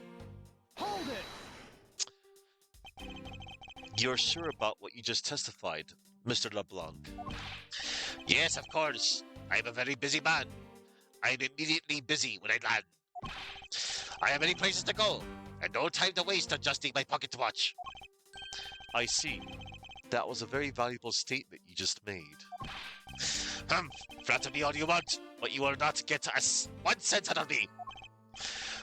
That's all right. All I require is this piece of testimony.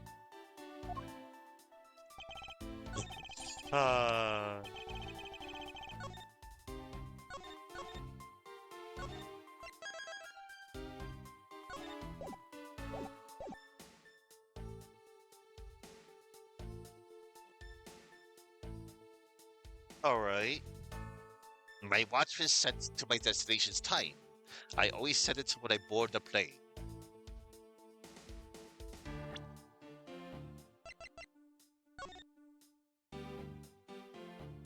Movie. Objection!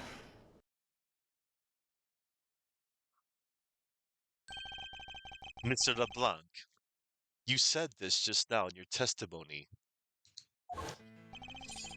I even set my pocket watch to the destination time when I came on board. Now, if your watch has been set to our destination's time zone, it would mean that your watch is displaying the time of our destination. Yes, and the correct time is worth its 6 cents. I would like to take a look at this. If you believe the Sky magazine, clocks on this flight run in accordance with the time of our departure time zone. Of course, the movie schedule was also created with that in mind. Ms. Tenero, for confirmation's sake, what time zone is this flight aligned to right now? Well, we made a short stop at a transfer point. That's right. It was in that small Asian country, the Republic of Zhangfa. But we didn't readjust our onboard clocks at that time. So right now, we are still running on Borginian time. What? The time difference between Virginia and our destination is 9 hours. In that case, it's only natural that your watch will be out of sync with the schedule.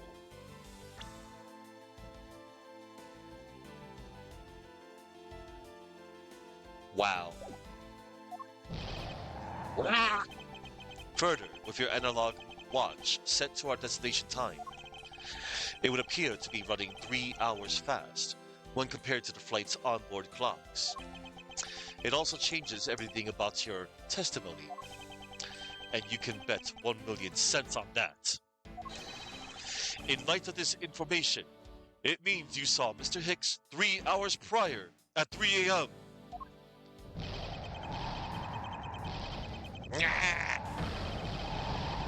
1,000,000 cents! I guess that was his breakdown animation. This should clear up all of the remaining accusations. So this basically widens the time frame for the time of death, right? Yes, because Mr. LeBlanc saw the victim enter the elevator at 3 a.m. It means that the time of death could be anywhere from 3 to 6:15 a.m. The question now is, where was Mr. Hicks during that span of time and what was he doing? Um, I've got something to say. Oh no. This music. And you are? Yeah, oh, that face. I'm Cammy Neal. I'm a flight attendant. To get this out of the way, her name is a pun on chamomile. And what is it you wish to say? Well, I think your story is a little different from how I remember it. What do you mean, Cammy? I saw Mr. Hicks sitting in his seat at 5 a.m., you know? What? How can you be so sure of the time? Oh, that's right. He pushed his call button while we were parked at the transfer point. A message from Captain Ugo. This flight will be making a brief stop to refuel and transfer cargo in the Republic of Zhangfa between 4 and 5 a.m. We ask that all passengers remain on board at that time. Thank you for your cooperation. Ah, the stop we made for refueling and cargo transfer in Zhangfa, correct? Yes, it was from 4 to 5 a.m. according to our clocks. And during that time, did any of the passengers leave, or did any new ones board this flight? No, not a single person got off or on in Zhangfa. What about the flight crew? The few who were handling the cargo transfer might have temporarily gotten on or off. But eventually, everyone, including Cammy and myself, came back on the plane. So basically, I can assume that no one left or got on since our initial takeoff. Interesting. I should keep that in mind. Refueling in Zhangfa data jotted down by organizer. Refueling in Zhangfa made a brief stop from 4 a.m. to 5 a.m. to transfer cargo and refuel at transfer point. Yeah, and I answered his call. I can tell you Mr. Acme Hicks was there in his seat when we took off again at 5 a.m. Miss Meals' testimony jotted down in my organizer. Miss Meals' testimony. Mr. Acme Hicks was there in his seat when we took off again at 5 a.m. Alright, that puts the time of the murder between 5 and 6:15 a.m. Okay, now what time did you come down to the lounge, Mr. Edgeworth? I remember coming down here almost as soon as we left the Republic of Zhangfa. Ah! You! You were here the whole time for 5, yes? Then you're the only one who could be the killer. Mr. Edgeworth, were you really here in this lounge the entire time from 5 a.m. onwards? Unfortunately, yes. But then, how do we explain the footprints? Is not that obvious? This man waited for Mr. Hicks here in this lounge, waited to kill him. And then he put the corpse into the elevator. That is when the turbulence happened. My eyewitness testimony may have been mistaken. But what time I saw Mr. Hicks enter the elevator on the second floor does not matter. Because the entire incident concluded here in this lounge. Everything happened in this lounge. Is that what you really believe, Mr. LeBlanc? What, do you have another idea? I simply feel that there is something out of place in the scenario you presented. Is there something that can tie this crime to a location other than this lounge? Why, yes. That would be the grape juice footprints. Take that! These footprints, in which direction do you think these are headed? That would be the in-flight shop. Correct. They are headed in the direction of the shop. But they look disconnected. They end all of a sudden. You are right to point out that they do not form one continuous trail to the shop. However, there is another piece of evidence that connects the shop to our crime scene. Besides the footprints, what else points to the in-flight shop?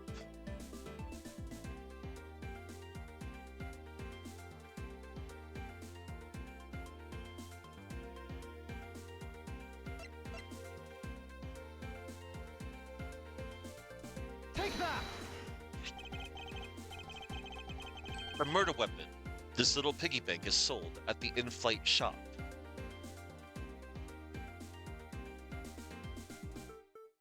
Oh yeah, that's right.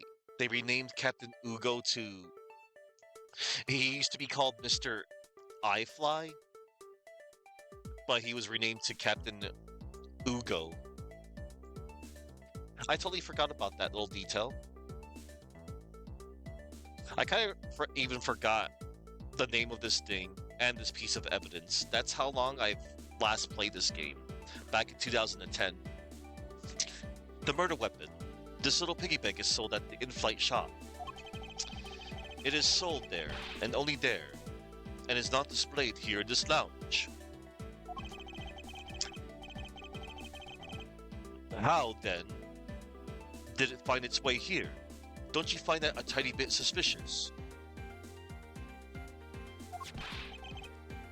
Such a trivial point. It only means you prepared it. It only means you prepared it, taking it from the shop first before coming here. It doesn't prove you're innocent at all. Is there no way to win with this man? Nope. Hold it! If I may. What is it? You see, well, it's just as Mr. Edgeworth says. Oh? And why do you know this so well? Well, it's just that piggy bank was there in the shop. I saw it with my own eyes. And when was this? It was maybe around 5:40 a.m. Isn't that just before we hit that patch of turbulence? That's right. You were in the shop just before the turbulence. You were in the shop just before the turbulence? Yes, I was. Come to think of it, Miss Tenero, when I found the body, I believe you came out of that door. Yes, I did. And what is beyond that door? That's the flight attendant's room. You were on the first floor? Yes. I had to do something at the shop and in the flight attendant's room. So I went to the shop first and then to the flight attendant's room. Or you say you passed by me at some point? Yes. Yes, you seemed really into the issue of Sky magazine you were reading at the time. I don't suppose you noticed me walking by. I vaguely recall someone walking by, but I didn't take notice of who it was. Anyway, the piggy bank was definitely there at the shop when I went there. Why did you go to the shop in the first place? I went there for a work-related matter. Work, you say? Yes. The upkeep of the shop is also one of my responsibilities. Why did you not say anything about that until now, is what I want to know. In any case, I believe it's clear that the shop needs to be investigated as well. Shall we head over there, then? Hold it! Hold it. What is it now? Aren't you forgetting something, Miss Rhoda? Don't you need the captain's permission to check the shop? No, I haven't forgotten. But I have already asked him for permission to search the entire plane. So I think we're all right. Cammy Neal, 24. A GoU Airlines flight attendant charged with taking care of first class. It's all the same age. They're both 24. Huh? That's weird. What is? Well, I just talked to the captain, see? And he said that he didn't give you permission to do anything like that at all. What is the meaning of this, Miss Tanero? It means she's lying. Go on. Admit that you are. You said you have permission to search all over, but you don't. And yet, here you are. You, flight attendant, what are you trying to do? Pull the sheep over us? The captain's calling for you, Miss Rhoda. Oh, but don't worry. I already got permission to search the shop from the captain. See, unlike you, I do things the right way. Miss Tanero, why would you do such a thing? Please excuse me. Oh. Looks like I get to be in charge now. Please go back to your seat, Mr. LeBlanc. Now then, Mr. Edgeworth, if you would follow me, I will be your guide from now on. There's something about Miss Tanero that has piqued my curiosity. But right now, investigating the in-flight shop is my top priority. Okay. Let's see.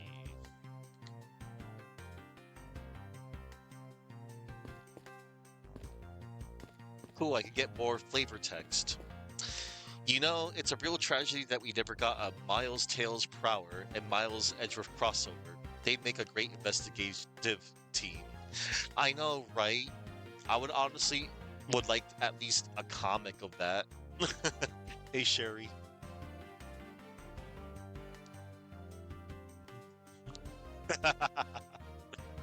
I think they would get along really well. Cause Miles here, Miles Prower is a smart little fox too. Okay. Mr. Edgeworth, that's the attendant's room. Ah, please excuse me. It was a simple mistake. You made a mistake, didn't you? Why don't you just come out and say it? That's exactly what I just said. I made a small mistake. Don't nod off while I'm talking. These bottles and glasses must have been broken by the turbulence.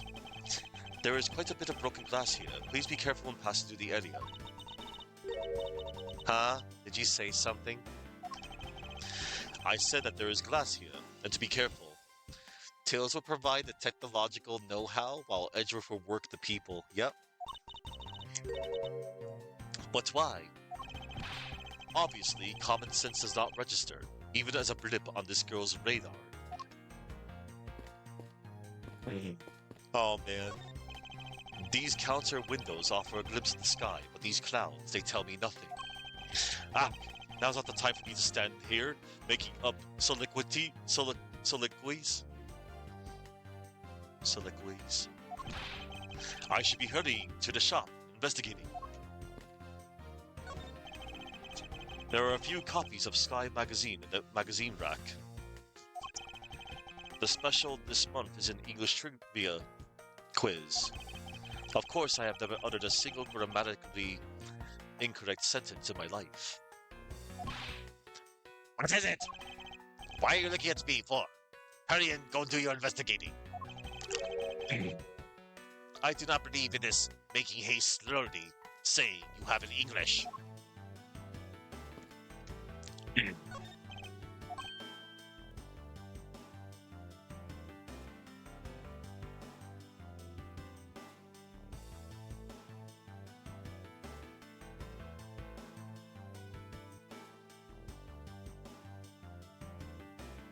Soliloquies. Soliloquies, okay.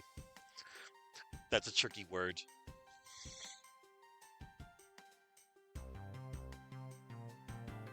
A soliloquies is a dramatic speech where a character speaks their private thoughts aloud while alone on stage.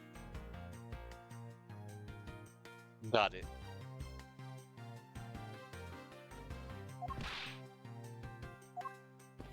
Right.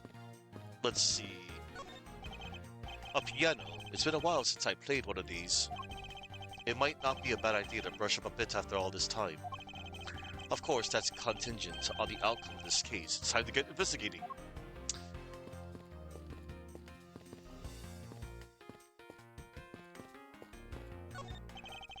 This toppled over chair. Yet another victim of the turbulence. There's something written on the back, in honor of Rocker Pal's Day. I have the distinct impression that this chair has nothing to do with this case.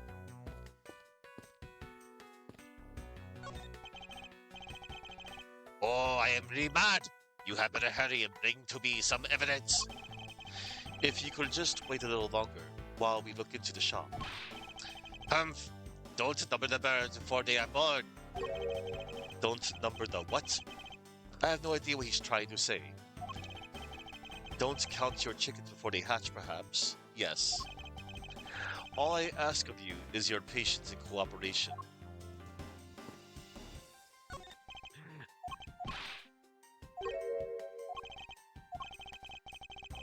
I just wanted to see the Edgeworth bow again.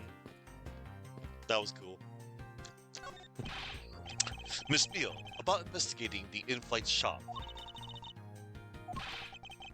You're of no use to me asleep. Wake up! Huh? What's up? I need you to come with me so I can search the shop. Go on ahead without me. I'll catch up with you later. How has this woman not been fired yet? Maybe she's just a narcoleptic. Weren't we going to go to the in-flight shop? Of course, I still fully intend to. Okay, well the shop is over there, don't forget now. I knew that.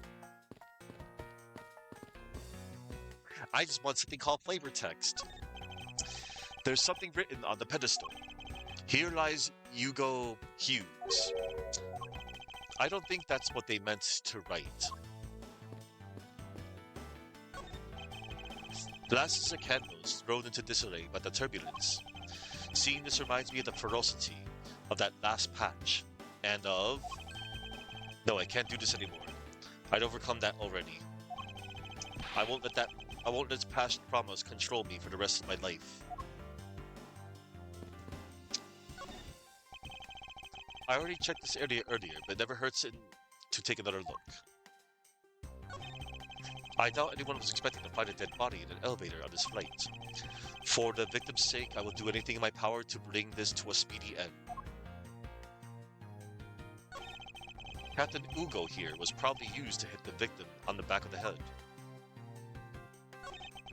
There is money strewn all over the floor of the elevator. I guess this was all in Mr. Hicks's wallet before the incident.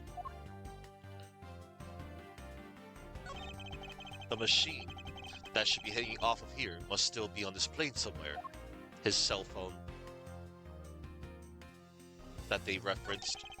It looks like there was just the one picture in his pocket. Alright. We got all the flavor text. Yay. Flavor text. Yum yum yum.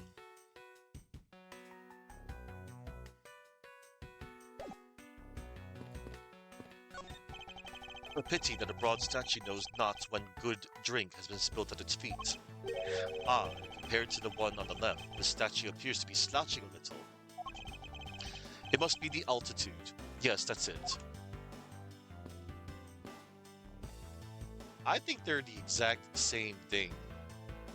But what do I know?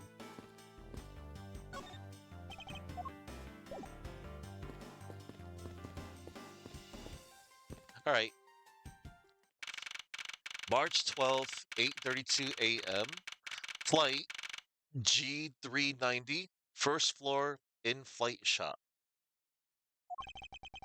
So, this is the in-flight shop. It's quite a mess in here. You think? Guess I'll have to clean things up then, teehee? Hold on. You can't clean up a potential crime scene. Oh, thank goodness. I hate cleaning so much. She has her priorities straight. I mustn't rush things here. I must remain cool, calm, and collected. Because this piggy bank was left at the crime scene. Murder weapon. Captain Ugo. The blood on it is still fresh. Could this be the murder weapon? There is a very good chance that the killer had paid this place a visit. Begin investigation. In-flight shop. Alright. So now this is like the first time Edgeworth is totally alone on an investigation. Because he would have someone, you know, he had Gumshoe to follow around. Gumshoe would follow him, and Tenero was following around. But now Edgeworth is working solo for now. Alright.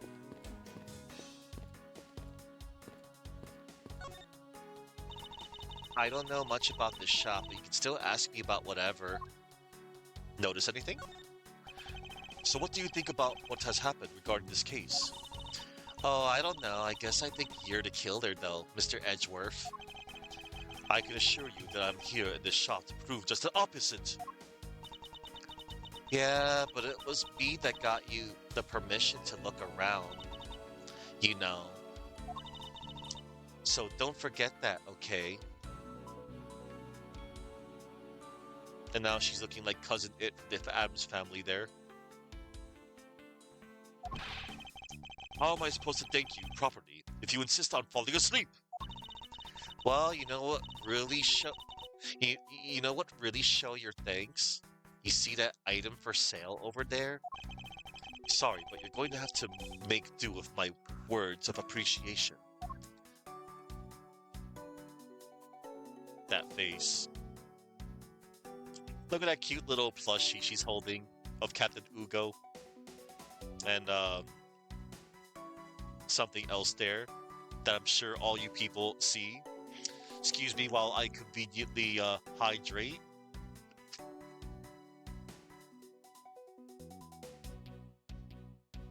Teehee, teehee, as I'm lingering on this screen a little longer than I should be. I'm so bad. I am so bad. I'll admit, sometimes I could be so bad. Ooh, I'd love to have this piece of jewelry.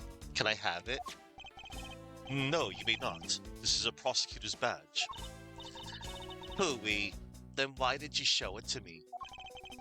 I wanted to prove to you that I really am a prosecutor, and that it's not possible for a prosecutor like me to commit such a crime as... I see that I'm just wasting my time with Cousin Hare here. There it is. Cousin Hair.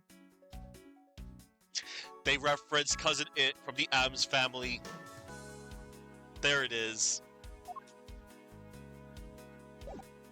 Oh wow, I can actually leave her like that.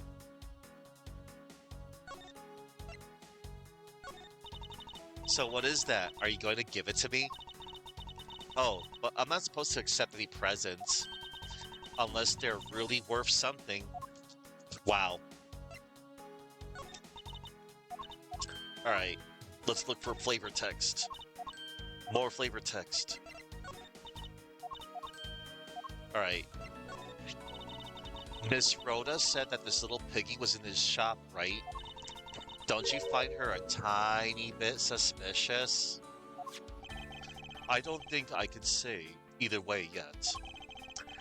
There's not enough evidence to convince me that she was lying about anything back there. Are you sure about that?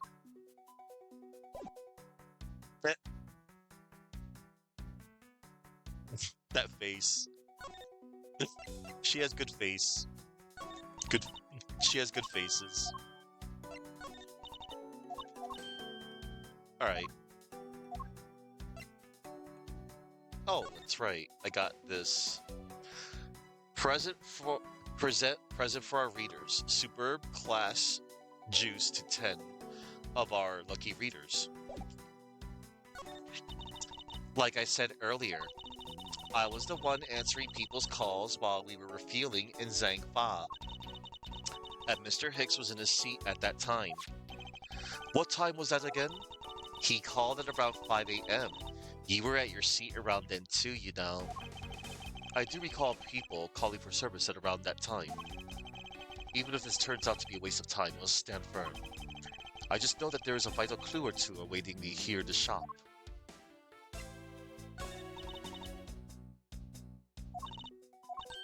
And that's her testimony. Alright. Let's finally, search. There is a wide selection of souvenirs for sale in these display cases. You know what I'd suggest? Sorry, but I have no intention of buying souvenirs on this trip. Okay, then how about you buy something for me then, as a present? I can't think of a single reason why I'd want to buy you anything. But I've had my eye on that pendant for such a long time. Try paying some attention to me when I ask you something, and then we'll talk. Oof. The glass of this display case's door is shattered all over the floor.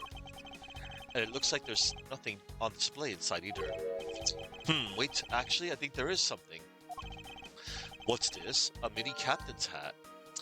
Tiny captain's hat! It's a tiny captain's hat. I swear I've seen one of these before. Yes. Well, what are these? Oh, those are our company's completely original line of suitcases. They're practically flying out the door. That's how popular they are. You should buy one and see how you like it. You won't regret it.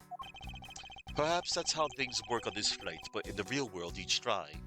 Then buy. No way, but either way, it doesn't really matter. True, either way, why would anyone buy a suitcase after they've boarded the plane? Anyway, see that? Just look at all the Captain Ugo heads painted on there. Cute company mascot, isn't he? They're painted on with a lot of care. Doesn't he look like he's about to jump out at you? It is certainly making something jump inside my stomach. Huh? Oh, I guess there's no fooling your refined tastes. You looked like you really wanted to get one. And I thought I was going to finally make my first sale, but you saw right through it. Glad that's done though. Never make me try to give you a sales pitch ever again, okay? Well, I never showed any interest in it to begin with. Teehee, it really is pretty horrible, isn't it? You want to know something? This suitcase was designed by Miss Rhoda. Miss Tanero designed this? Yeah, it was a company-wide contest. Well, it does have a very sharp design sense. Haha, sharp? Like stinky sharp cheddar, maybe. I really have no idea why the big wigs decided to go with it. It's so bleh. Miss Tanero designed this, did she? It's definitely not what I would have expected. Ah, you okay? I'm fine. Please watch yourself, Miss Meal. Letting a suitcase freely roll about has got to be a safety violation. Suitcase. Planes shaking caused it to roll. In-flight suitcase displays can be hazardous. Here, I'll put it back. Cool.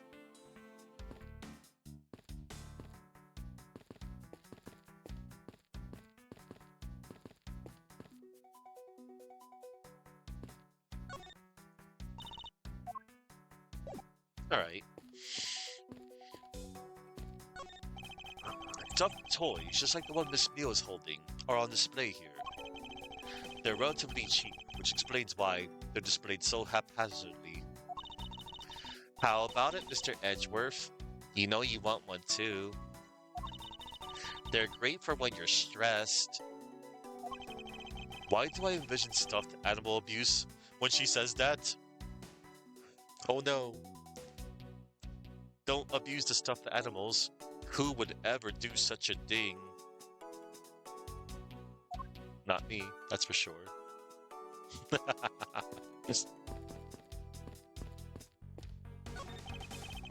There are all kinds of luxury name brand merchandise for sale in this display case. And they're lined up in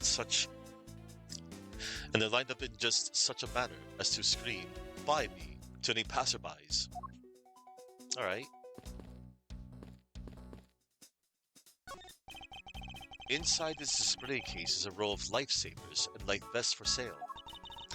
We sell a lot of those when there's some kind of accident or something. But some people buy them even when nothing's going on. How about it, Mr. Edgeworth? Care to buy one? I sense that the shop is one shopper away from being sued.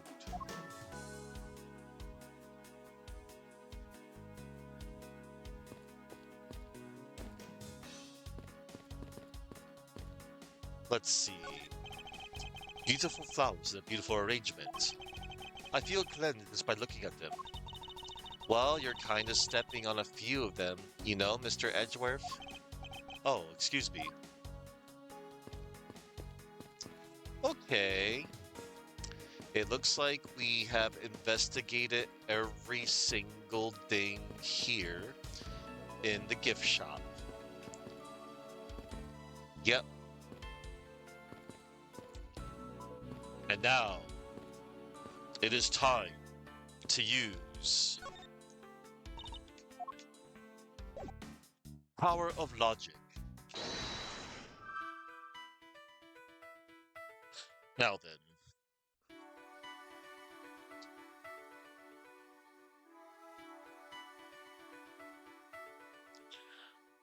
Hmm. Yep.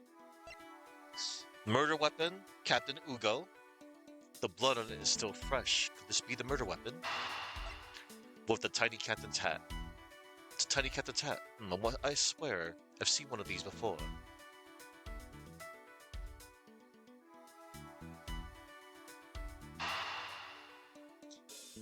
We shall connect that.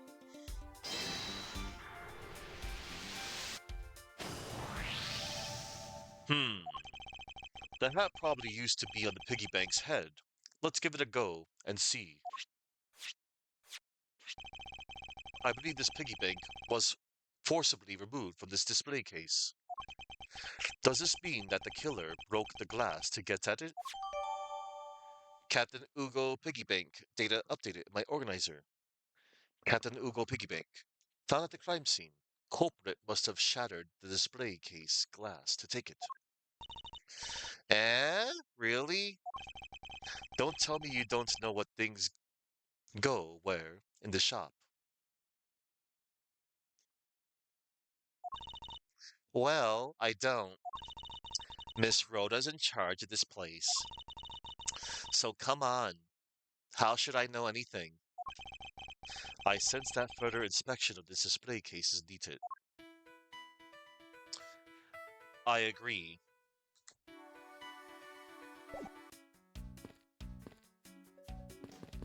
Ah, here it is.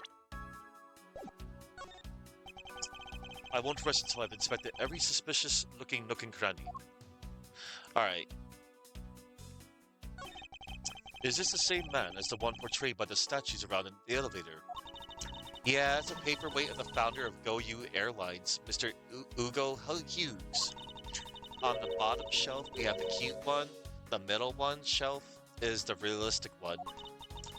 And on the top shelf, that's the floral version. Floral? Are you sure about that? Let me guess. You just said the first thing that came to your mind, right?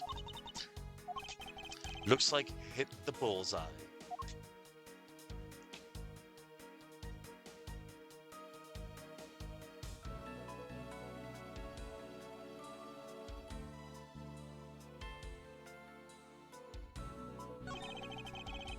GoU Airlines related books into like they like this shelf. The history of GoU Airlines, the future of GoU Airlines, the seven wonders of GoU. Fight on, GoU Airlines. Working name, Ugo Airlines. You. The titles make it very clear that they won't be making the top sellers list anytime soon. Okay. The glass on this floor is broken. The glass on this door is broken. Perhaps it was the killer who broke it in order to take the piggy bank. But it's a bit odd that the inside of the case is so devoid of glass shards. Plus, the glass broke rather cleanly. Ah! What is it? I touched the glass and it cut my finger. It hurts, Mr. Edgeworth, it hurts! Please tell me you can deal with such a minor cut on your own. Alright.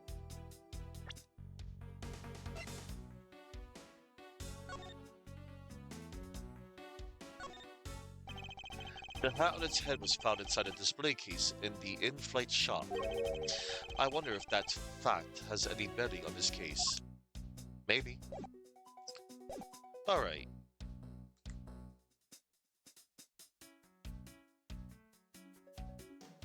Hmm.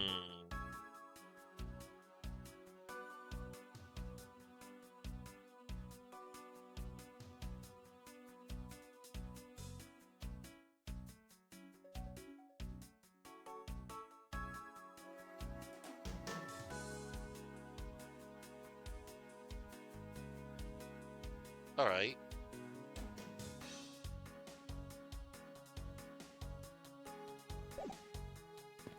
Let's see.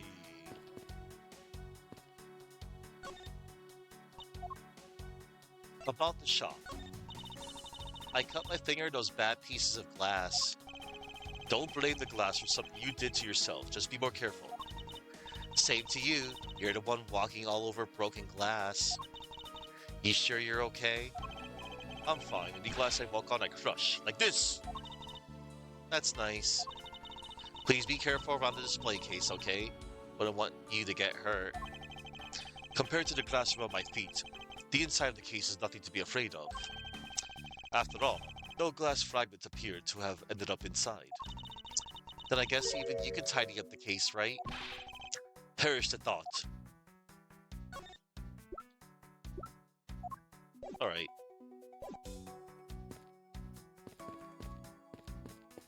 Let's go back to... We're gonna go back to the, empty, case.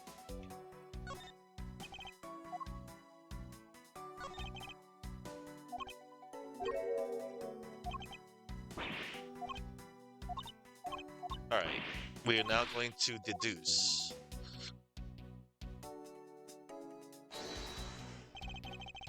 Is this spot somehow connected to any of the evidence I hold?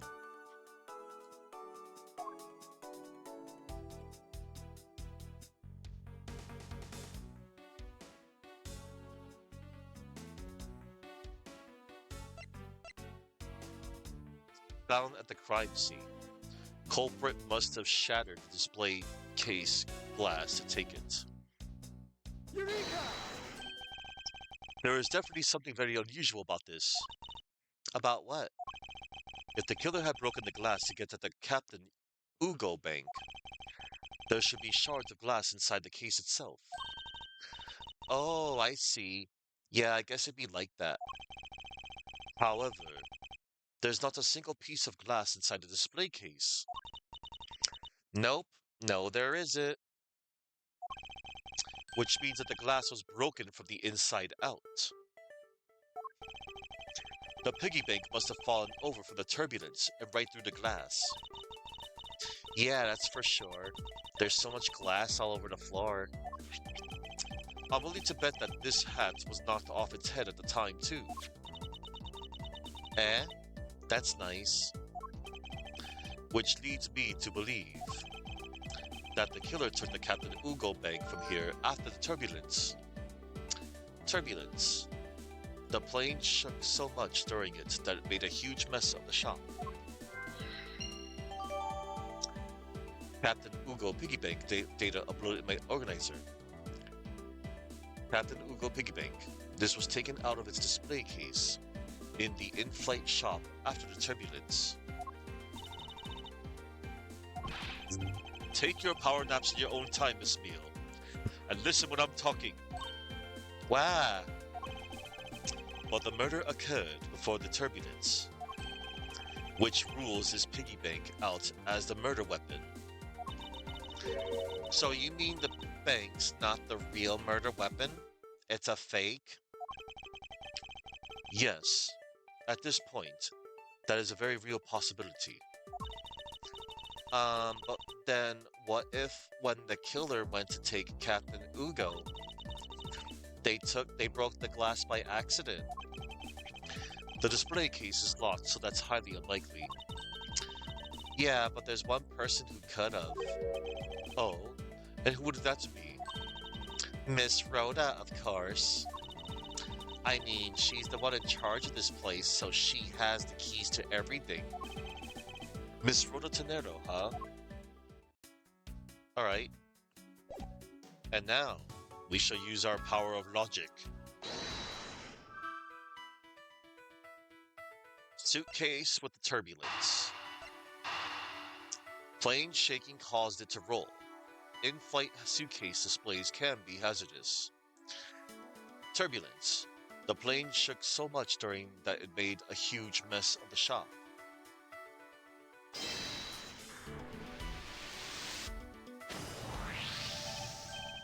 Yes, there is definitely something wrong here.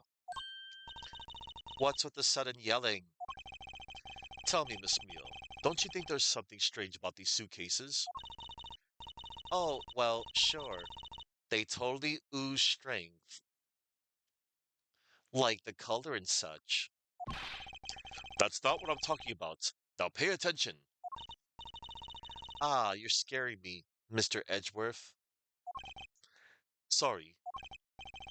Ahem. These suitcases are lined up a bit too prim and proper. Yeah, they look a bit uptight, don't they? Well, I guess they take after their creator. Again, it's not what I meant, Miss Meal.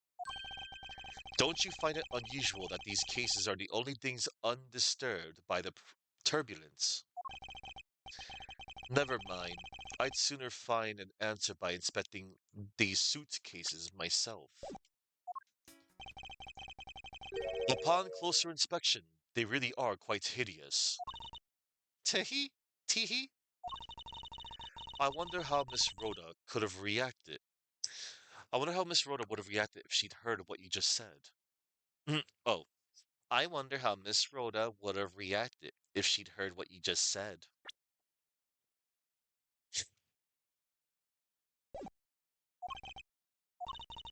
What's wrong?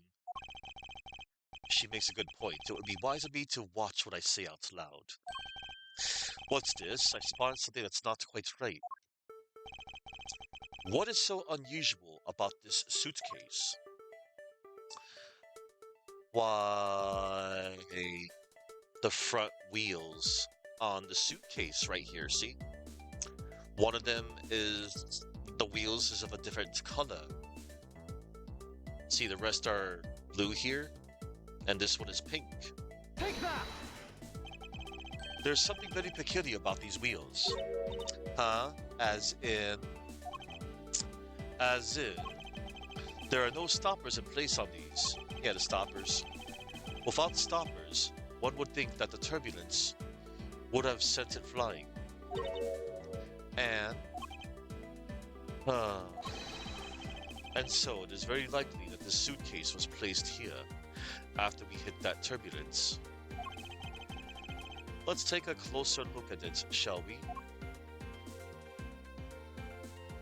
Alright, we shall.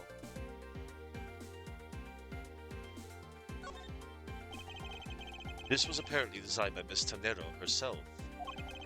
The design has a certain je ne sais quoi about it. Yes, perhaps that is the best way to put it. Je ne sais quoi.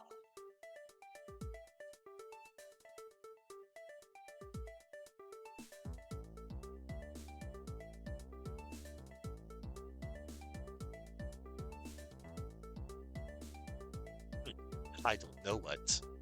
In French. Alright.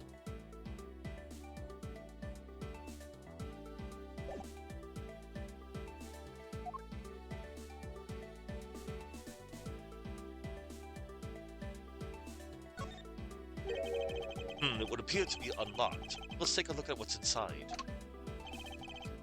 A piece of cloth. And it's soaked with blood. Ah! It's blood. Oh no. It appears that this suitcase is very strongly tied to our murder after all.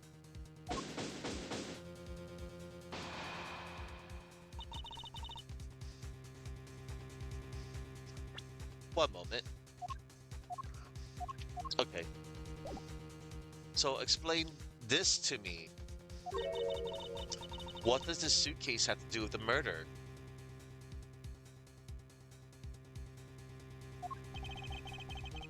I believe it's pretty safe to say that the killer used this suitcase in some manner. Such as to move something, perhaps.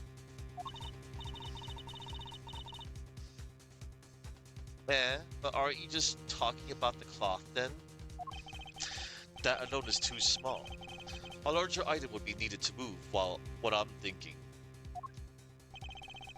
The thing I believe the killer used this suitcase to transport is...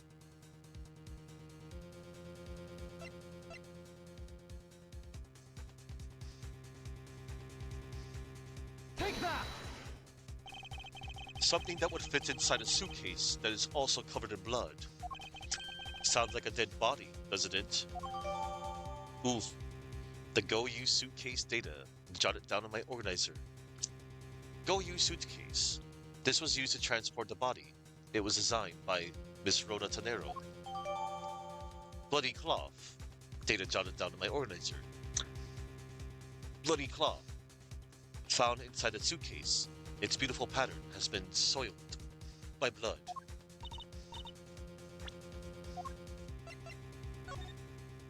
There was one more thing I wanted to check. What's this? The wheel is completely covered in something. This color and this scent, it appears the substance in question is grape juice. But why would there be juice on the wheel of a suitcase? Good question.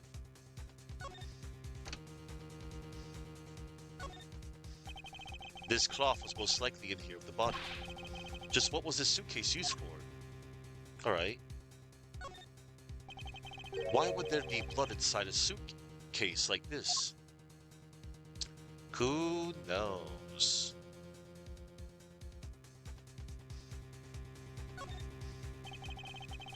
This is apparently designed by Tanero herself, the designer, yeah. That's the best way to put it.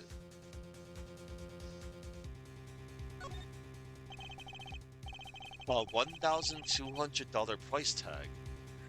Not exactly priced by someone with a conscience, I'd say. $1,200 price tag. Wow. $1,200 for this suitcase.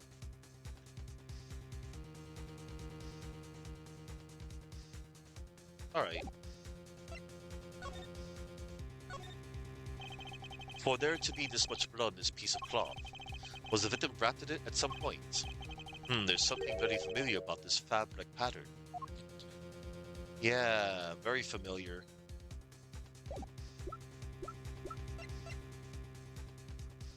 Nah, maybe. It does look like it, but we'll see. But, in light of this, I'd say that Mr. Hicks was moved into the elevator from someplace else, which means that the murder was committed in an entirely different location. So you're saying that after moving the body into the elevator, the killer brought the suitcase in here and just left it? Exactly. What is it? Nothing, just that I was thinking about what Miss Rhoda said about coming here for something. Excuse me, Mr. Edgeworth. I wanted to give you a bit more time, but I'm afraid I wasn't able to convince the captain. I'm very sorry, Mr. Edgeworth, but the captain feels that he has allowed you ample time. He says that he'd appreciate it if you could wrap it up here and return to your seat. I understand his sentiments. However, if I'm not allowed to complete my investigation, the crime scene may become contaminated by the time we land.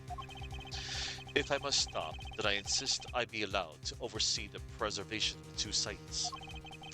Under your supervision, of course. If that's your only condition, then I believe we can accommodate your wishes. I'm here to assist you in any way that I can, Mr. Edgeworth. Sounds like fun. We can camp out and watch over everything together. I found proof that the real crime scene was not in the lounge, and I have enough evidence to prove myself to be innocent of any wrongdoing. And yet, regarding what Miss Beale reminded me about Miss Tenero, I can't allow any investigation to end here. The truth must come to light. To be continued. Alright, so if I had game over to there, if I ran out of logic, Cammy will ask the captain to halt the investigation and force Edgeworth back to his seat. Oh no. But we're done with the beginning, and now we're in the middle. Middle. Oh no.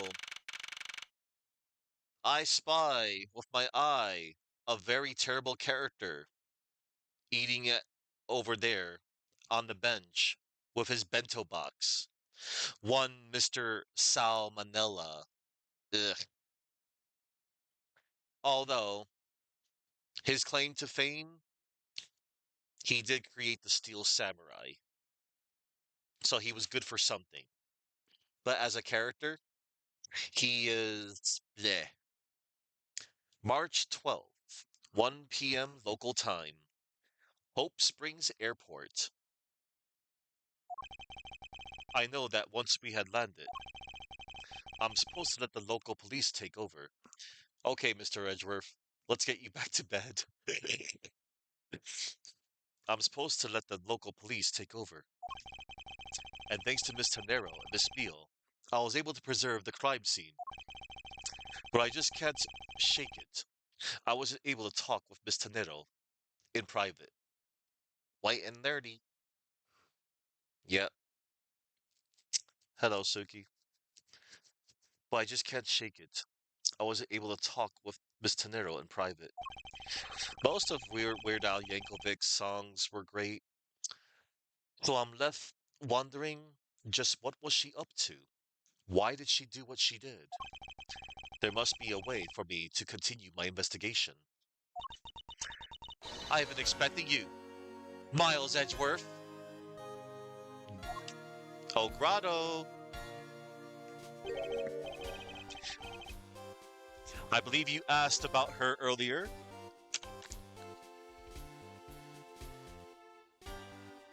If you're still out there. Franziska, I thought you were still in Germany. And here she is, on the right, standing with her whip outside the courtroom.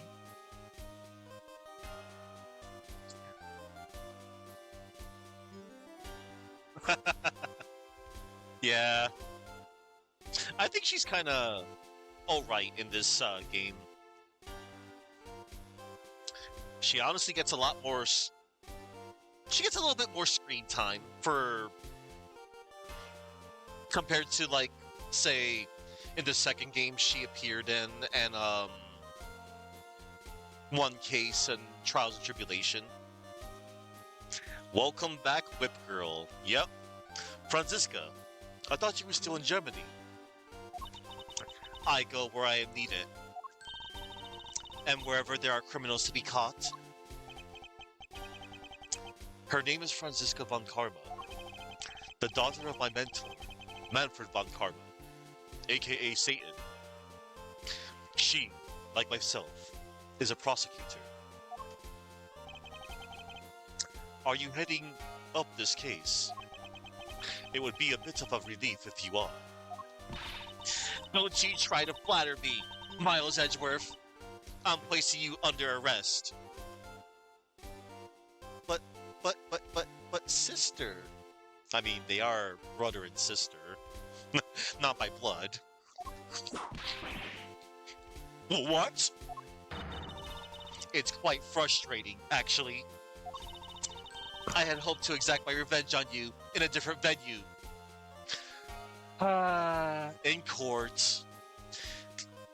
I don't care if we're out in the streets, in an alleyway, on a mountaintop. I demand to take you down. In court. And it has to be in the courtroom.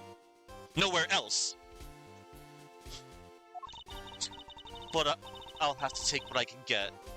I never thought I'd see the day when a disciple of the House of Von Karma will become a criminal. Have you no shame? Wait! It was all been a big misunderstanding. I didn't kill the victim. A misunderstanding? I heard all about the murder over the police radio from the captain himself. You waited for the victim on the first floor and then beat him to death. How did you come up with that conclusion? Franziska, do you honestly believe that I killed a man? Yes, she will believe that.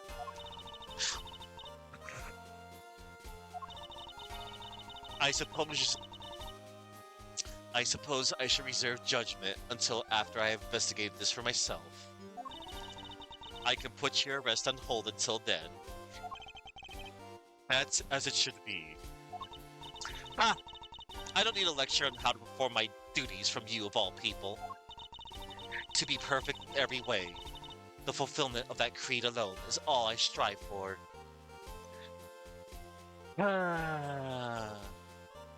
You do realize that perfection is hard to get, right? To obtain. Well, I have my own creed which I must fulfill, so why don't we solve this together?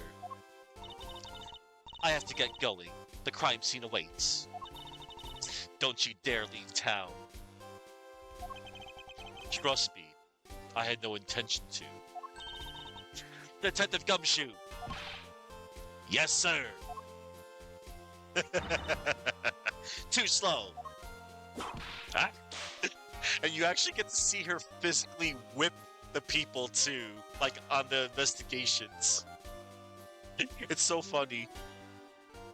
Cause yeah, like, you know, in Justice for All and Trials and Tribulation, you see like the whip slash. Like you actually get to see her, you know, whip it. Whip it. Whip it good. Now, listen up. I'm leaving you in charge of watching this man. Don't mess up. Understand? Mr. Edgeworth? I'm supposed to guard him? A simple yes or no, detective. Act! Yes, sir. Understood.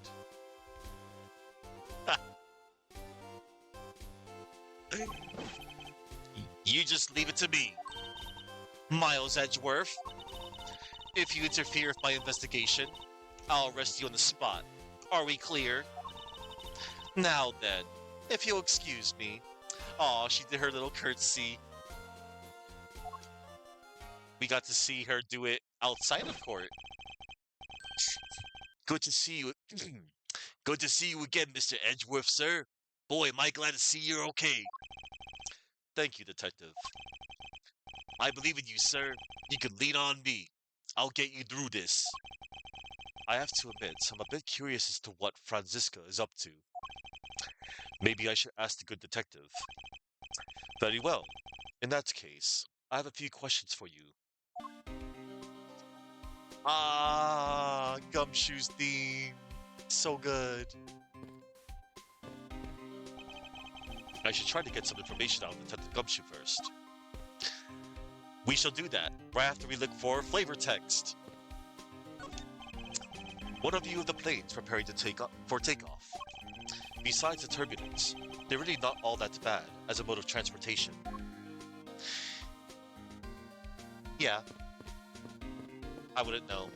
I haven't been on a plane, nor do I have any intention to. Lunchland. Not bad. I guess it's gotten big enough to warrant its own bread shops. What should I go with? I recommend our airport special. World Flags lunchboxes. Only available for a limited time. We have a variety of lunchboxes made up to look like different countries' flags. I wonder if they're aiming to take Lunchland to the international market.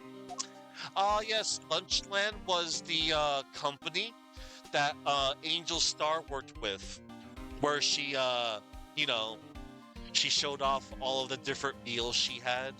That's cute. That's a little reference to her.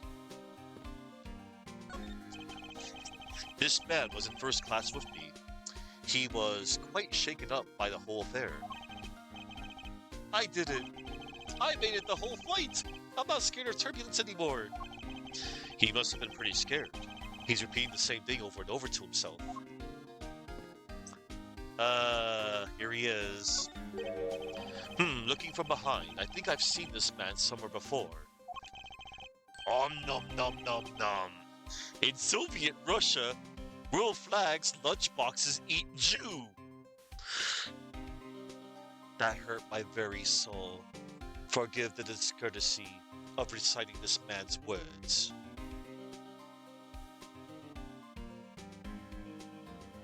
I mean, people do say nom nom still nowadays. And Soviet Russia is still a thing. And I don't know about Jew. Damn it. Oh my god. Yeah, I like this. I like the emote here. The emote's a nice, well, I don't know about a nice touch, but I like the emote. I mean, I tend to emote myself. I don't just email everybody. I actually do say things, but I like to put an emote at the end. I mean, hey, emotes like the world go round. Hold it. Lol. Oh, I feel a wave of creative powers coming on. It's over 9,000. Lols. I'm fine with over 9,000 for the record, and that's lead speak. I don't know if people do that anymore. They probably do. For my next leaked movie, it's gonna be The Steel Samurai, Warrior of Neo-Old Tokyo, versus the World Samurai Champion of Earth. It's gonna roxers so many boxers. That didn't age well. What? 9,000? There's no way that could be right. So the Steel Samurai is finally getting a movie. And yeah, Steel Samurai is getting a movie. He's still the creator, everybody. He's still the creator. This child seems to be happily enjoying the sight of so many planes. Wow, I'd love to take a run down that runway. Oh, the youth of today. So much potential, yet so misguided.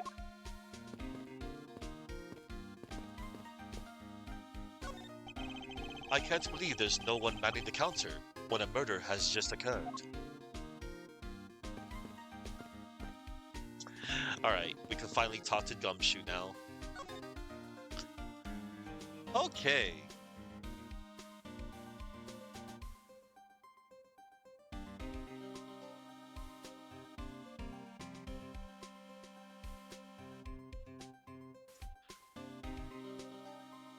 Hey, Gumshoe. Hey, Mr. Edgeworth, I think something just fell out of your pocket. What are you... Yeah. So did something fall out or not? I didn't, get a good look, sir. It doesn't concern you, so don't worry about it. My prosecutor's badge of all things. Gumshoe must never know that I dropped it. Hey, look, Franziska von Karma. She's 19 here. Daughter of my mentor, Manfred von Karma. Became a prosecutor at age 13 and lives in Germany. Dick Gumshoe, 32. Homicide detective at the local precinct, in charge of the initial investigation. Okay. Detective Gumshoe, this is... Oh, is that for me? Oh, you shouldn't have, sir. But I'll gladly take anything you want to give to me. Hands off, detective. This item is related to the case. Oh, so, what about it did you want to ask me about? Forget I asked, detective. Don't mind me, detective. I am just trying to see if I get any more flavor text out of you. Of course, naturally, he wouldn't really know nothing about anything from the current case right here. Because he wasn't on the airplane. Oh. We got something. We got a reaction. What is this? This raccoon-looking thing? It's not a raccoon. It's the mascot of GoU Airlines. His name is Captain Ugo, and apparently he's supposed to be a monkey. Oh. I'm feeling some inspiration coming on. I'm going to make a piggy bank out of the police mascot, the Blue Badger. Then whenever there's any loose change lying around the precinct, it can go in there. Sure, sounds great. As long as it isn't any of my money.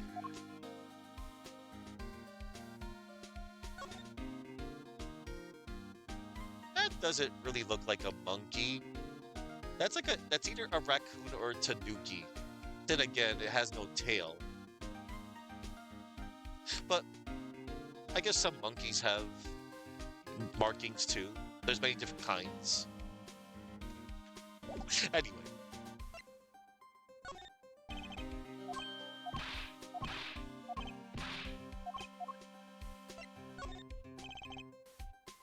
Deja vu. You've been in this case before.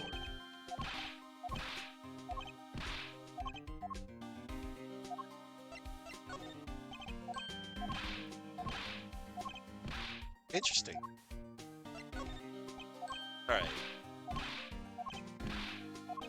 I'm just fishing for a flavor text, everybody. Oh! So, this design is so postmodern, sir. Postmodern, you say? Yeah, especially this alien-shaped handle here. You can really feel a connection. A connection, right. Detective, please stop with your horrible impression of an art critic. But I was only telling you my honest feelings, sir. Oh. Alright.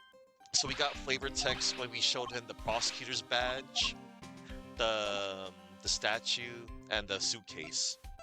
Initial investigation. So, how is the initial investigation going? We just shipped the body off to the coroner's office. And we're taking statements now, sir. That sounds like Franziska. She was always good at quick responses to a case. I'd say she was a little too quick, sir. Oh, how so? I rushed on over as soon as I got word of the affair, sir. But somehow, when I got here, Miss Von Karma was already here barking out orders at everyone. It does have excellent flavor. I love flavor text. It was kind of creepy, as though she knew there had been a murder or something, and had come in advance to await your flight's arrival. That is sort of odd. She did show up rather quickly, and out of the blue. Plus, I still don't know why she's here in America. Ah yes, Japanifornia. There must be some backstory to all of this. Franziska von Karma. Miss von Karma just kinda popped up at the prosecutor's office about a week ago, sir. Something about chasing down leads related to a certain incident. No details. It's kinda top secret, so she can't talk about it, even with me, sir. Knowing her, the only type of talking she likes to do is with her whip. Plus, I doubt the top secret part was what stopped her from talking to you, detective. Although I wonder if her case has anything to do with mine. Anyway, that's about all the info I have, sir. We should find out more as we investigate. Yes, it is high time to resume my investigation.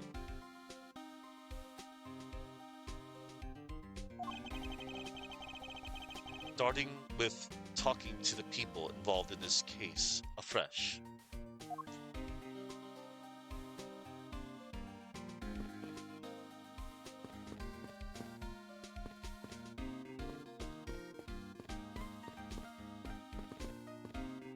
Oh, different text. I think. Oh yeah, I could check stuff again. Cause, hold up. Yes, sir. All right. Oh, cause he's following me now again. What's a view of the planes preparing for takeoff? I want to ride a plane someday and go overseas. Have you never been to another country before, detective? Nope, not yet, sir. I don't even have a passport. But I've been saving up for that eventual someday. A penny a day, to be precise. At that rate, he won't be making any trips until well after retirement. Sad. This child seems to be happily enjoying the sight of so many planes. I'm all excited to see this many planes too. Just look at the size of these things. Do you like planes too, mister? The balance between the main wings and the tail wings is really something, huh? Ah, it seems that this child derives his pleasure from the different aspect. Oh, but I've also got a thing for the shape of the wings too. Here, mister, you can stand next to me. So about that plane's wing. Thank you, detective, for leading me out of this conversation. Looking from behind, I think I've seen this man somewhere before. Well, Mr. Edgeworth, we gotta get him some water. Found it, lol. Yeah. Yep. Phew, good thing it was a false alarm, right, Mr. Edgeworth? So the Steel Samurai is finally getting a movie, completely ignoring me as usual. Whimper. This man was in first class with me. He was quite shaken up by the whole affair. I'd be pretty scared too if I got caught up in the murder investigation, sir. I did it. Made it the whole flight. Not scared of turbulence anymore. This life vest is proof I made it alive. It's now my prized possession. How could you just take that from the plane? It's okay, Mr. Edgeworth. It's got nothing to do with the murder, at least. This life vest is proof I made it alive. It's now my prized possession. That's cute. He got the life preserver from the plane. Lunchland. Not bad, yeah.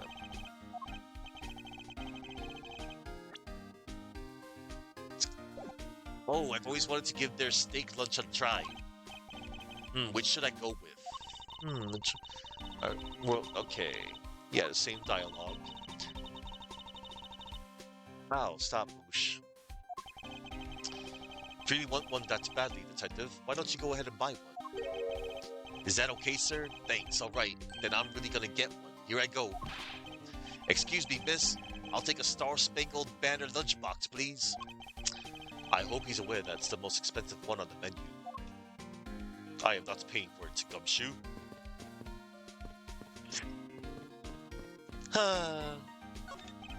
I can't believe there's no one manning the counter when a murder has just occurred.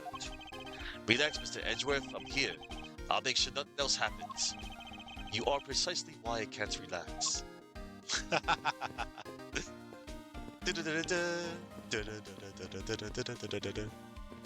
Alright, let's do this. And we're back on the flight. Uh-oh. March 12th, 1:37 p.m. Flight G390, second floor, first class. So, you must be the captain.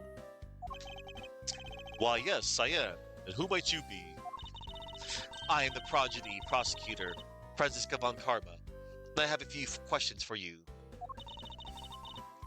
Ah, don't you dare, Captain. Getting friendly with another woman. I'll never forgive you if you do. What are you talking about? I only have eyes for you, my dear Cammy. Oh, God. I wouldn't bet money on our dear captain to be much of a reputable person. Sure you don't want to ask the captain some questions, sir? He was in the cockpit the entire time. I highly doubt he would know anything of use. Anyway, I like to leave that type of witness to Franziska and her whim.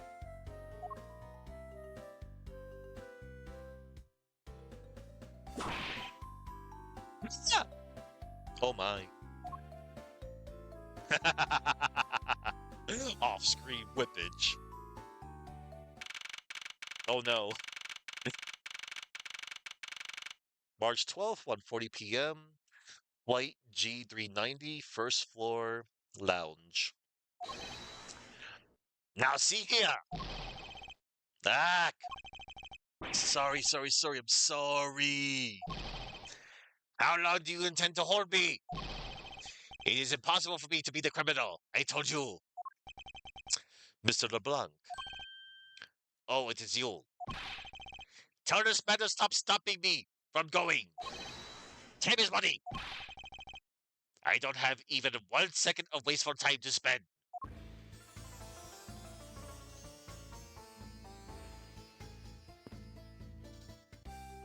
Alright. Oh wait, I just remembered. Let me check Edgeworth's seat here. Hey, Mr. Edgeworth. I think you have too many red knights on this board. It's just your imagination. And it looks like that blue pawn is being completely surrounded by the red knights. Now you're seeing things. Sir, I don't think you're supposed to have lots of the same piece, like in checkers. I know that, detective. What do you take me for?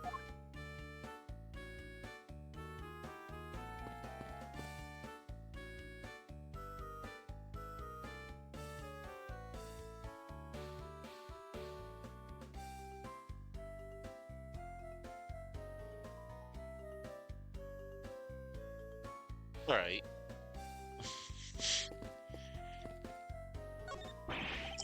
What's this? What is it, detective? Did you find an important piece of evidence? A giant parfait on top of bread and steak. Paint me jealous, sir. It's a feast.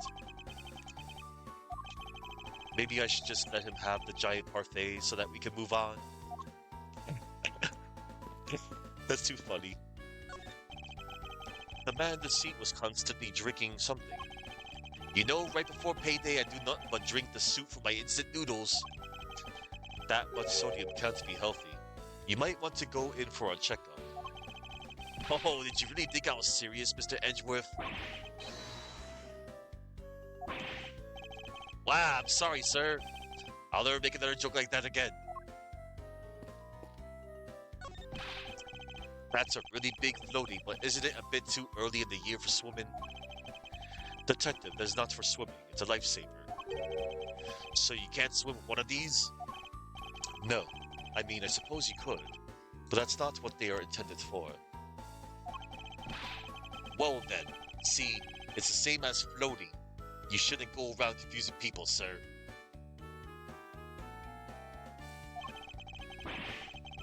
Why do I feel like I just kicked a puppy? Miles Edgeworth, kicker of puppies. No, bad.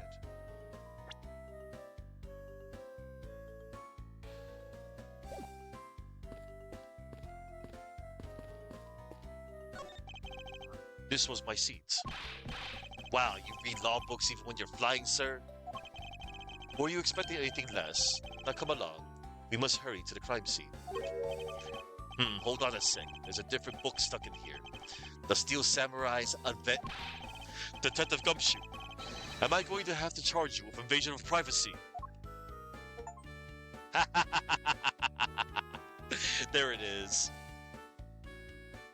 Got a silly achievement for that.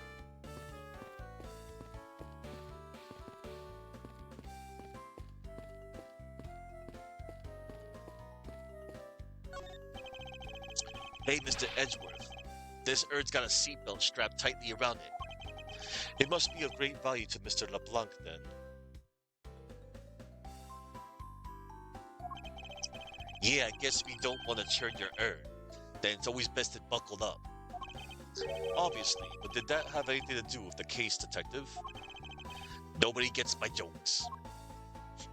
I like that Edgeworth continues to be a closet Steel Samurai fan. Let's see. Come on, Blush, go. Move.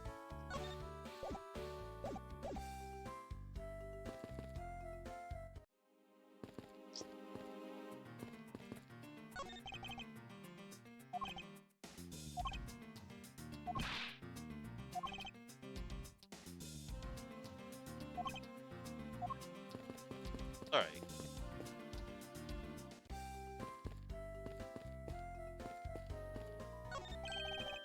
Mr. Edgeworth, what is this super expensive looking feast of Jurassic proportions? It's just the food they serve in first class. Wow, I am so jealous, sir. I want to ride in first class sometime. Right, when pigs fly and I own my own private jet. Edgeworth actually eventually does get to own his own private jet. He did mention this in Spirit of Justice. He did you know, yep, he does have a private jet.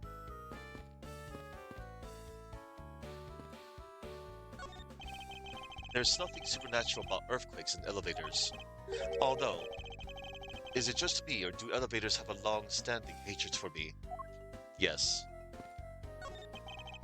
If I may have a word with you, Miss Beale. No, you may not have a word with me.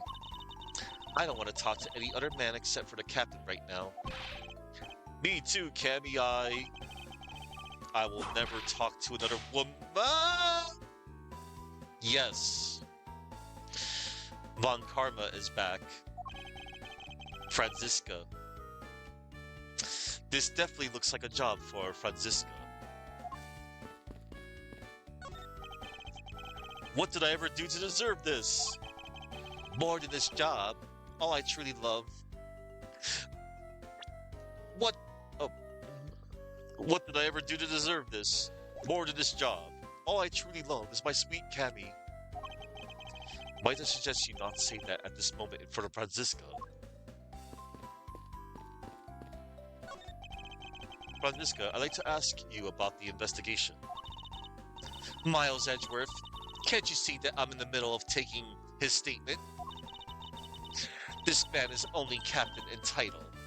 I'm going to teach him to do his job properly. Oh, okay. From now on, I'll keep my focus and take my responsibilities seriously. He's really trembling there.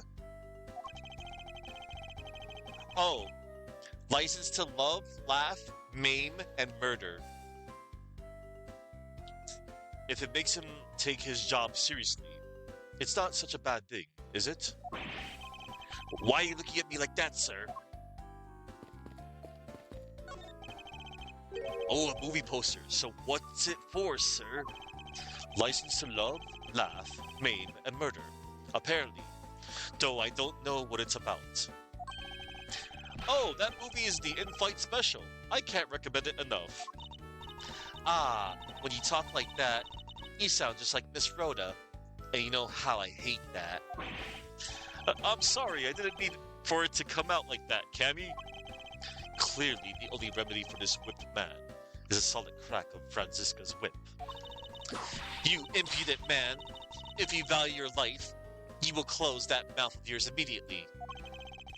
Wow, Miss Von Karma's more hard-boiled than the movie. And yes, Chuck, she has her whip, and you get to physically see her whip people in the investigations.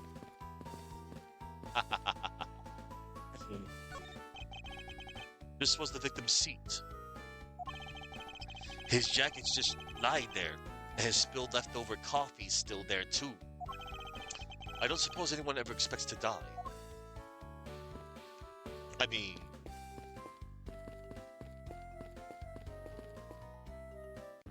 Anyway. Alright.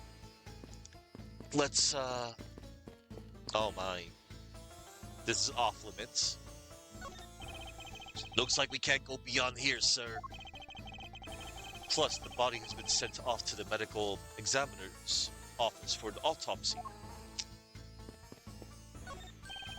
Oh man, there's a really pretty lady in that plane over there. Ah, she's looking over here. Quick, sir, wave at her with me, please. I refuse to be your wingman on this. Oh, Edgeworth, be a pal. Hey, the statue. What about it, detective? Did you notice something? I saw this guy in a dream last night. The resemblance is uncanny, sir. You saw him in your dreams? Well, yeah, I saw him. Then I arrested him. I wanted to show you just how vital I am in our partnership. Being useful in your sleep is of no help to me in the real world, detective. They've got a piano on this plane? Hey, do you think I could try it out, sir? I think you would know better than to randomly touch things at a crime scene, detective. Besides, I didn't know you knew how to play. Of course I do. I'm practically proficient. Interesting. The things you learn about people on a daily basis. I can get Do and Re to come out just right, sir. 2 notes does not a proficient pianist make, detective. Yeah, I'm sure Phoenix Wright knows a thing or two about playing the piano. Oh wait, he doesn't. He played poker instead. Ha ha ha! There were a few copies of Sky Magazine in the magazine rack. This month's special. Oh, looks like it's an English trivia quiz. Oh, I've got one. What starts with I and means boldly, rude, and disrespectful? The answer is most definitely insolent. Time's up. Sorry, sir, but the correct answer is insolvent. Detective Gumshoe, don't tell me your English ability is the same level as him. Throwing shade at freaking LeBlanc again. That's too funny.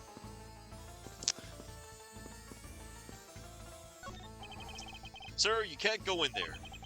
I'm Miles Edgeworth. I am one of the prosecutors on this case, so please let me through. I'm very sorry, sir. No one is allowed to enter without Miss Von Karma's express permission. But I'm on the case. Yes, I understand that, but I also have explicit instructions not to let you through from Miss Von Karma. Grr. Why would you do this to me, Franziska? Because she can. To spite you. Sir, you can't go in there. I'm Miles Edgeworth. I am one of the prosecutors in this case, so please let me through. I'm very sorry, sir. No one's. Yeah, well, okay. In the case. Yes, I understand that, but. Alright. Okay, so the same text as checking the door and talking to him. Alright, let's talk to this guy from Virginia. Did you finish taking his statement yet? Yup, all done, sir. I do not concern if you're not done examining the cargo hold. I want my cargo back! Hang on. Let me talk to Gumshoe real quick. Notice anything? Anything of interest, detective? Well, I can say that I don't quite know anything about the situation yet. So I was just telling myself that I should go ask someone about the stuff I don't know. I mean, just because I don't know, it doesn't mean someone else might not know it, right? It must be my imagination, but for a second, I think I actually understood his logic. Gumshoe's logic. Sometimes text doesn't have a great flavor. You don't think this is one of those games? No, it's okay. It's just the flavor text is the same for the door and here. But there's flavor text everywhere, Mario, I assure you. Let's see. Alright.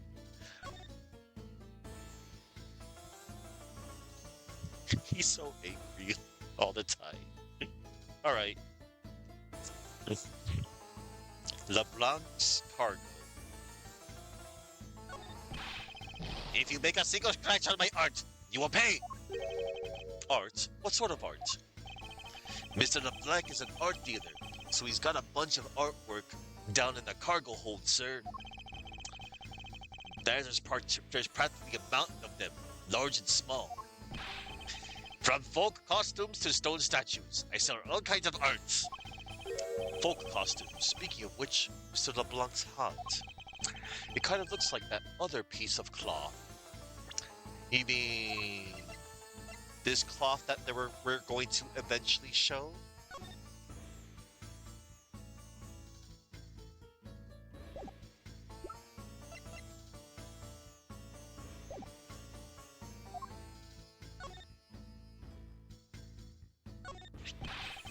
You!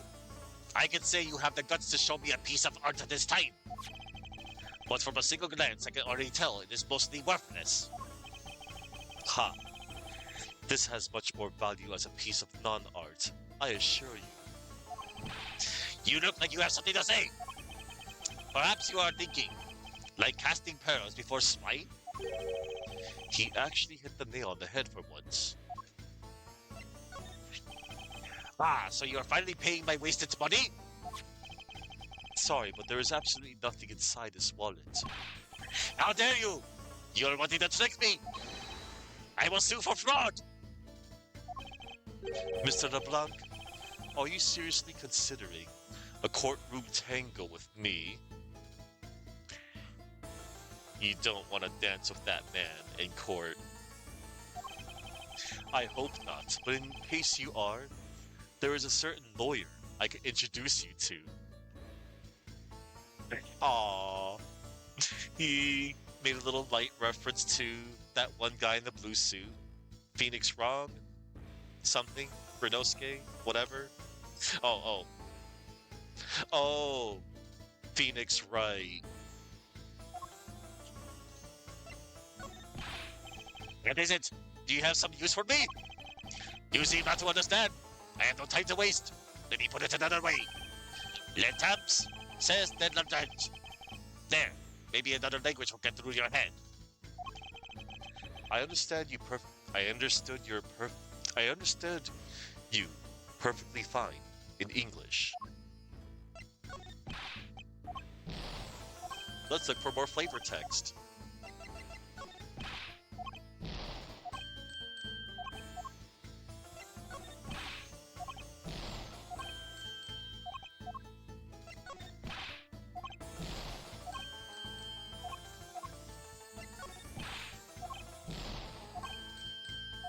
Alright.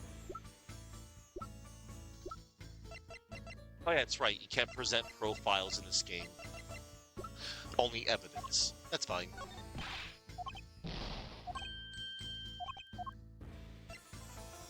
They kind of stopped doing that since Apollo Justice Ace Attorney to present evidence for profiles. They kind of simplified it again, which is fine. It actually made like both Justice for All and Trials and Tribulation a little bit more, I wouldn't say, I guess, challenging during both the investigation phases and with the psych locks and with the cross examinations of presenting profiles. All right, let's finally show him the bloody cloth.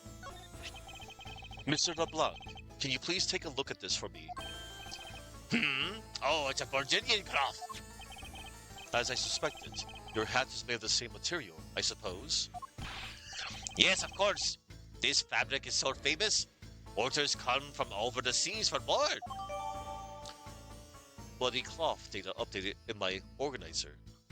Virginian cloth, world famous export of Virginia. Its beautiful pattern has been soiled by blood. Alright.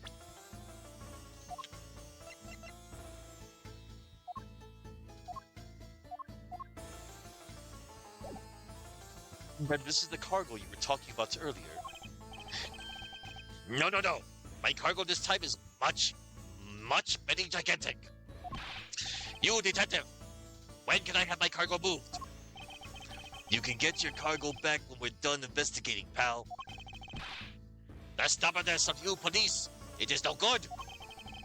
And it is no good that attendant refuses to exit the attendant's room, too. That attendant, I wonder if he's talking about Miss Tenero. And now we shall talk to you about Rhoda Tenero. What did you mean by that attendant, Mr. LeBlanc? She was taken into the attendant's room for her interview. And then they still have not come out. They make no sign of coming out either. I was finished with my own interview much earlier, quicker than her. Why is Miss Tenero's interview the only one that's taking up so much time? Miles Edgeworth, you were given free rein to examine the plane, weren't you? Yes, I was able to obtain the cooperation of the flight attendants. Speaking of attendants, I'd like to speak with Miss Tenero. I wonder if you might grant me permission to enter the flight attendant's room. Before I do, you still have to clear up a few issues surrounding your own circumstances. I understand. You may have tricked those attendants with your sophisticated talking. But you can't pull the wool over my eyes, Miles Edgeworth. Oh, snap. Argument with Franziska. Oh, snap. Oh boy, oh boy. Edgeworth hasn't faced off against Franziska since back in Trials and Tribulation, Case 5, where she was the prosecutor, and Edgeworth was the temporary defense attorney taking over Phoenix that time. Franziska's logic. Ah, yeah. This music, this tempo, I love this. Let's not complicate things and go with the most obvious conclusion. She's got that, oh no you didn't finger. Yep.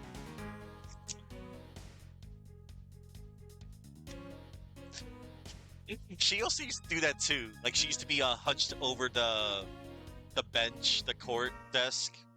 But she's doing it while standing up this time. I like that. She's so coy. Alright, here we go. Let's not complicate things and go with the most obvious conclusion.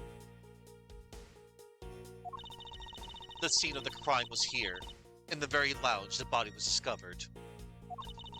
From the time the victim was seen calling for an attendant until his body was found. The only person in this lounge the entire time was you, Miles Edgeworth. This unmistakably makes you the likeliest suspect. Hmm, the likeliest suspect. Franziska, do you have a problem with that? Yes. No, but it's not like you to use such vague wording. You're usually a bit more absolute. I'm simply trying to watch out for you. Or is my kindness too hard for you to comprehend? Thank you, for your leniency is unnecessary, for I will prove my innocence soon enough. If I want to continue my investigation, I'll have to break her line of logic fast. Franziska's logic. Let's not complicate things and go with the most obvious conclusion. Hold it! Don't you think you're being a bit rash by simply declaring me the culprit? Hmm. I like my affairs to be simple and perfect. I'll show you the meaning of both when I finish this whole thing within 3 minutes. 3 minutes. Aw, you're timing things again, like your father. Hey, you say that like you're cooking a pack of instant noodles. Wow. I won't allow even 3 seconds of useless testimony to be uttered in my presence. Wow. I see she hasn't changed a bit. Nope. But I won't allow her to send me to prison so easily. The scene of the crime was here, in the very lounge the body was discovered. Hold it! So tell me, Franziska, do you know all there is to know about the crime scene? I know all that I need to know in order to arrest you. And nothing more. Are you saying there is more I need to know? Yes. Why did you whip me, sir? Sorry, Scruffy. My hand must have slipped.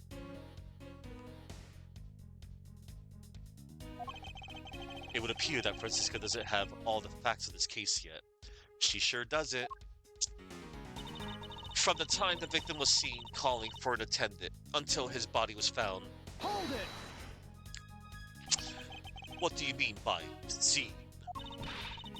Please stop pretending like you don't know. It's insulting. Obviously, I'm talking about how Mr. Hicks was seen calling for an attendant at 5 a.m. And then from the time after that call until the body was found. The only person in this lounge the entire time was you, Miles Edgeworth. Hold it!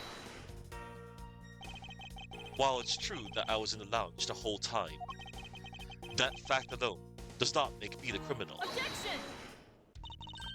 Ha! We'll see about that at the conclusion of this investigation.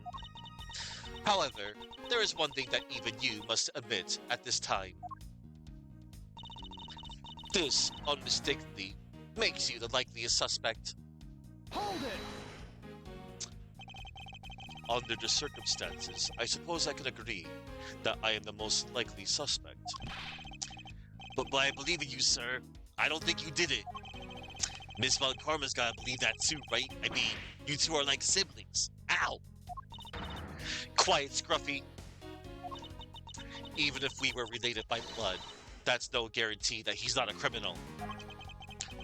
Franziska, I demand to see some proof that you are not the guilty party.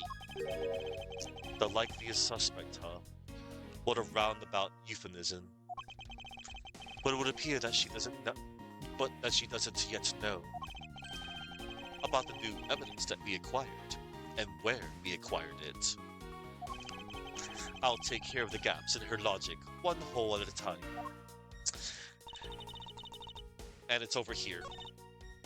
The scene of the crime was here, in the very lounge the body was discovered.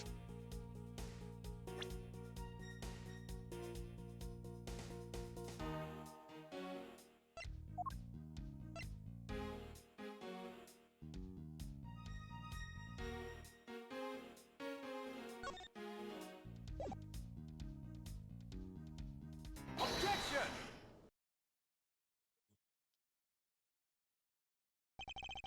It would appear that you did not have all the information you needed after all. And what does that mean? I found a nice piece of evidence just before I was forced to stop investigating. A piece that proves that the body was moved from a different location. Oh, already got her sweating. The killer used this suitcase to move the victim's body, meaning that the real scene of the crime is not this lounge at all. Objection! Now, who's the one rashly jumping to conclusions? Excuse me? All you did was find this piece of cloth inside the suitcase. That doesn't prove that the body was moved. It could be that the killer simply chose that suitcase as a good place to hide the cloth. I expected you would come to that conclusion. It would seem I can't escape that easily. You should know better than that. Avant Karma is perfect in every way.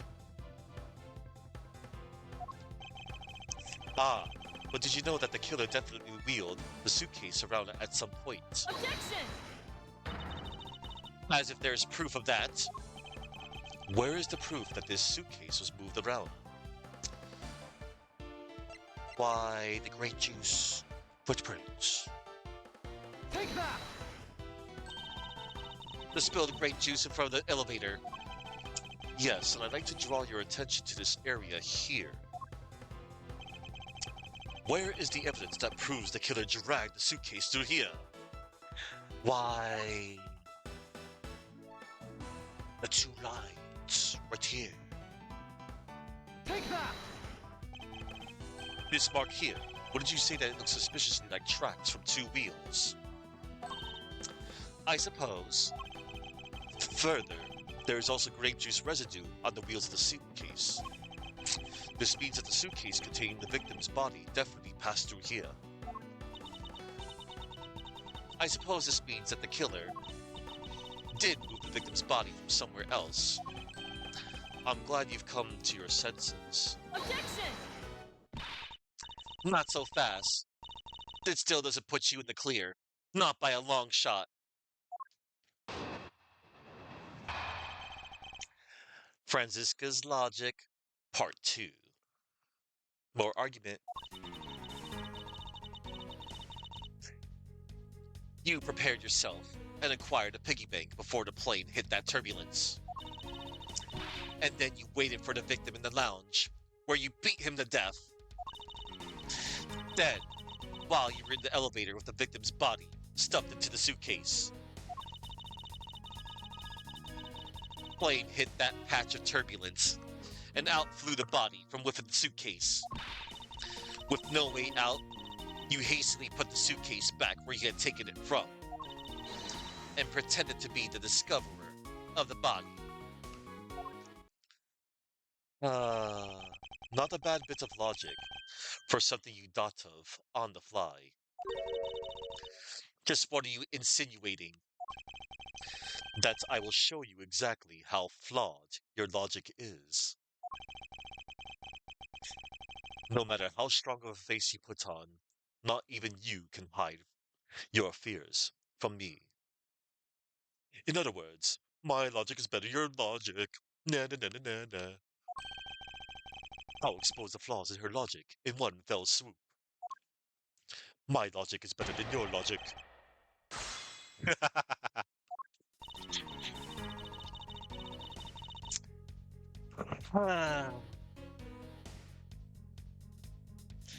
You prepared yourself and acquired a piggy bank before the plane hit that turbulence. Hold it!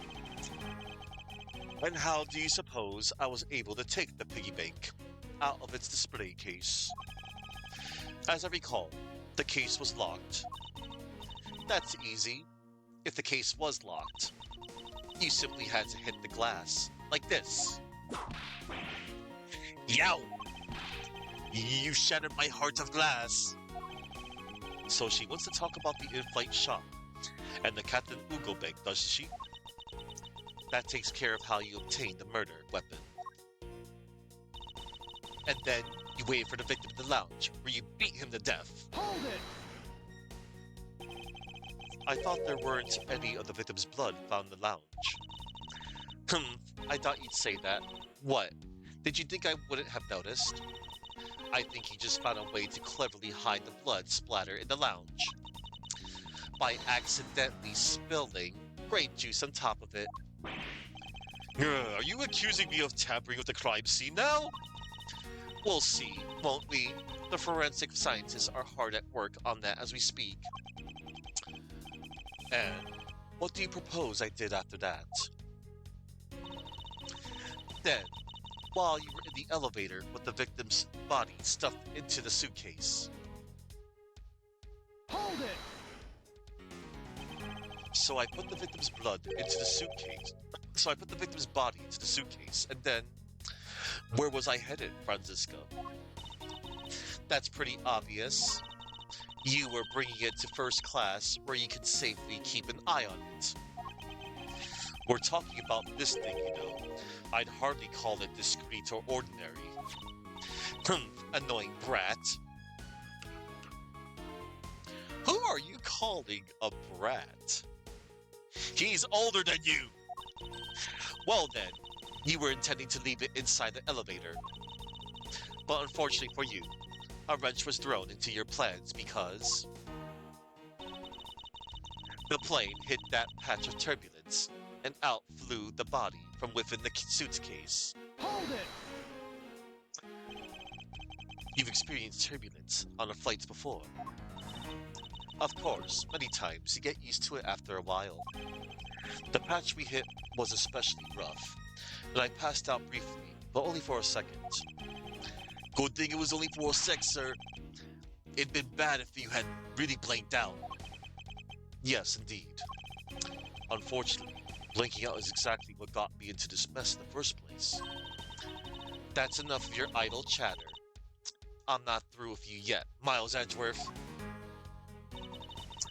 With no way out, you hastily put the suitcase back where you had taken it from. Hold it! If I really were a criminal, do you really think I would be so easily caught? Objection! You are certainly in the middle of being caught right now. Well,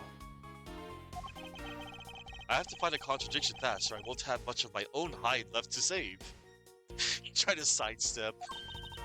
I have to say, you're looking rather caught right now. And I'll tell you exactly what you did after that. You loitered around in the lounge and pretended to be the discoverer of the body. hold it! I didn't pretend to be anything. I really was the first to discover the victim's body. I suppose that's true. So then, are you yielding to my statements? Don't be foolish. I still insist that you are the killer, but in that sense, you really were the first to discover the body to be dead. No matter what I say, she seems dead set on making me out to be the killer. Her logic is reasonably sound, and the large majority of it reflects the truth. But there is one point about it that is not quite right. And it's right here at the very beginning. You prepared yourself and acquired a piggy bank before the plane hit that turbulence. Hold it! I hit the wrong button. I pulled a dent. I meant to present. Anyway, it's the first statement right here. You prepare yourself and acquired a piggy bank before the plane hit the turbulence. But this was taken out of its display case in the in-flight shop after the turbulence. Objection! The fact that you took this piece of evidence into account in your testimony is to be commended. Your legal prowess is certainly something to be feared. Evidence and logic, essential tools that those who would stand in the courtroom must learn to master. But what if there was a fake piece of evidence thrown into the mix? A fake. This Captain Ugo piggy bank is just such a fake. It is not the real murder weapon. What? The timing of when the bank was taken from the shop is important, and it was taken after the turbulence had occurred. But then, what about the blood in the bank? What do you make of it? What do you make of that? I assume it was added after the murder, when the killer fabricated this weapon. Looking at it this way, the killer basically did three things after the turbulence. After exiting the elevator,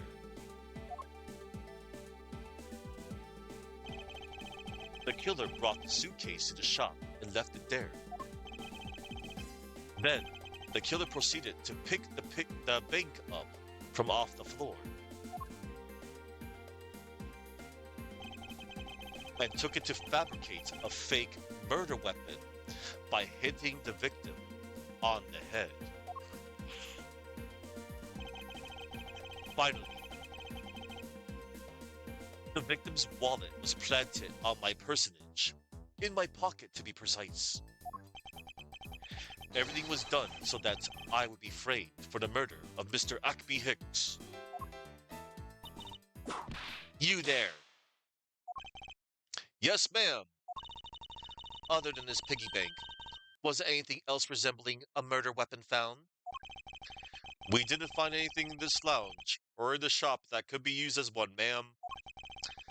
Most of the items that could have been used were broken during the turbulence, and the remaining items all tested negative for any trace of blood. I see. Well, Miles Edgeworth, it appears your stall tactics are at an end. But it's possible that it just hidden somewhere, sir. Eh? If the criminal had wanted to hide the weapon in a safer place, I think the weapon would have been hidden in the same place as the bloody cloth. Exactly what I was thinking. Because the cloth was hidden inside the suitcase, it signals to me that the killer had not prepared a more secure place to hide the evidence, which means that the real murder weapon is either still on the murderer's personage or is still at the real crime scene. Objection! There is one more possibility, and that would be that the piggy bank is in fact the real weapon. But didn't we just... Hold it! Let me finish. The killer took the bank out from the display case before the turbulence by opening the lock on the display case door. And it was at that time that the glass pane in the door was broken. I'd say that's a perfectly reasonable line of reasoning, wouldn't you? Let's see. So that means that the killer had the key to the display case. Franziska, the person you're talking about. Not so fast. I'm not finished. The person I'm talking about also committed another sin. She tricked the captain and granted you permission to conduct your investigation. Yes, it is a sin of lying. Speaking of which, I recall that you also wish to speak with her. Yes. Very well, permission granted, but only if I can sit in on your interrogation. Do we understand each other? I have no intention of interrogating her, but you are welcome to accompany me, if you so wish. Miss Tenero is in the flight attendant's room. Let's move. Okay. Franziska's logic. Way to show her who's boss, Mr. Edgeworth. Not even Miss Von Karma's whip is a match for you. You give me too much credit. She simply didn't have all the information. To be sure, the fight, the fights, to be sure, the fights will become tougher and tougher as this investigation progresses. That's all right, Mr. Edgeworth. You got me watching your back. I'll make sure to keep on supporting you any way I can. You just say the word, sir. Really? Then how about standing out in front and absorbing whiplashes for me? Gumshoe assist. That's cute.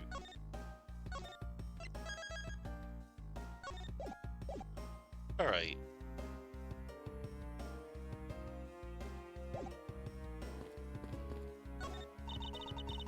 Miss Tenero is in the flight attendant's room. Let's move. That blue door over there leads to the flight attendant's room, sir. All right, let's go see what Miss Tenero has to say for herself. Let's see. All right, that's the same flavor text. Right. Okay. You, hurry and solve your murder. If you do not, how am I supposed to have my cargo returned to me? If you could just be patient just a little longer, Mr. LeBlanc. Hurry and solve it! Like a strike of thunder! It's as fast as lightning, and believe me, if I could, I would. I've been told by Miss Von Karma that you can now enter the flight attendant's room. Please feel free to look around. Thank you. Now to unravel Miss Tenero's true intentions. New area, March 12th, 2:23 p.m. Flight G390, first floor, flight attendant's room. So you're the one that poked around inside this plane without the captain's permission. Uh, Deviating from the flight attendant's manual is very unbecoming, you know. What were you hoping to accomplish by doing that? I, I, Miss Tenero. Ah, Mr. Edgeworth, you're here too? Can you please help us and shed some light on why you did what you did? All right, we shall after flavor text. What is all this junk inside these boxes? There's no rhyme or reason to any of it. That's our lost and found, Mr. Edgeworth. Gold crowns and swords and necklaces. It's like a treasure trove in here, sir. The fact that these were left in the plane implies they were carried onto it to begin with. Something tells me it's time for Go U to send its metal detectors out for repairs.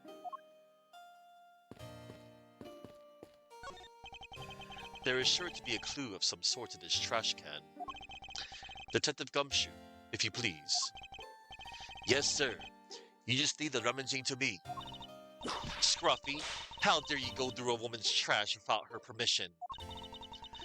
Have you no sense of honor? Eek! I'm sorry, I just doing what Mr. Edgeworth told me to do. Wow! Forgive me, detective.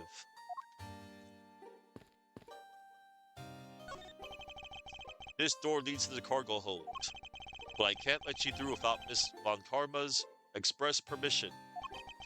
That's not a bad way to handle the situation if it was any old case, but this isn't. So between you and Miss Von Karma, who's better at their job? Oh, there is no comparison to be made, detective. None.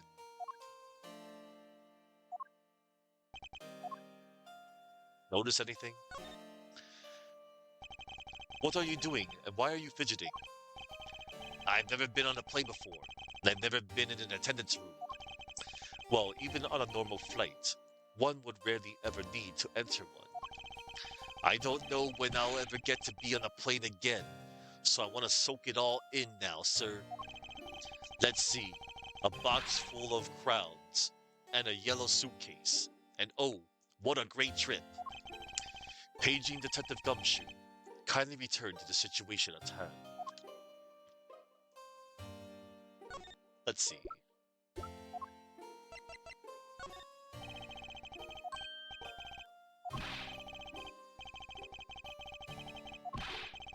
Alright, we did that before. Alright, it's pretty easy to tell who sleeps in which bunk just by looking. I am almost certain that the well-kept one up top belongs to Miss Tenero. This bottom one is a giant mess. You sloven, squalid scoundrel of a man. You dare to scrutinize a woman's bed and invade her privacy? Yow! There are some things in life best kept to yourself, detective.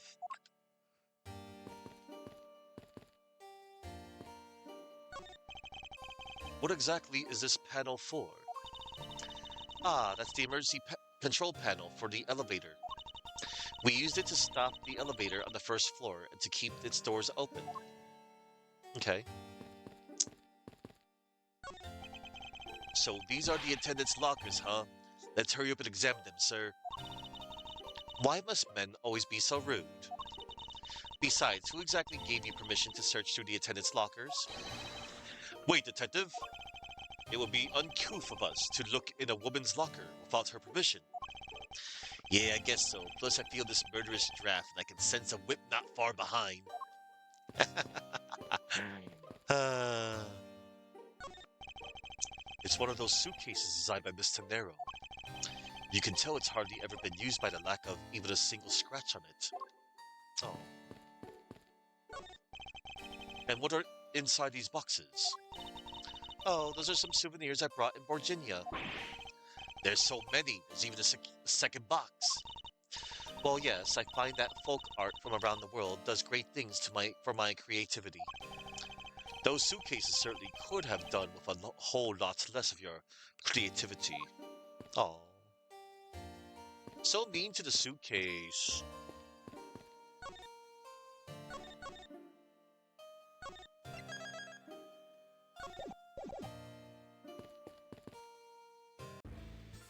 Oh, that exits. Alright. Alright, let's finally talk to,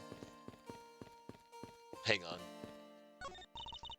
Well, go on. Let's hear our troublesome attendant out.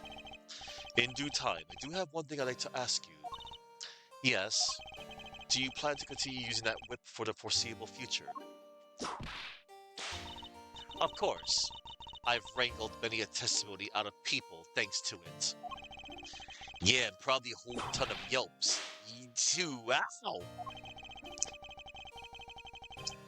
And I'm willing to bet that the majority of them came from you, detective. Alright.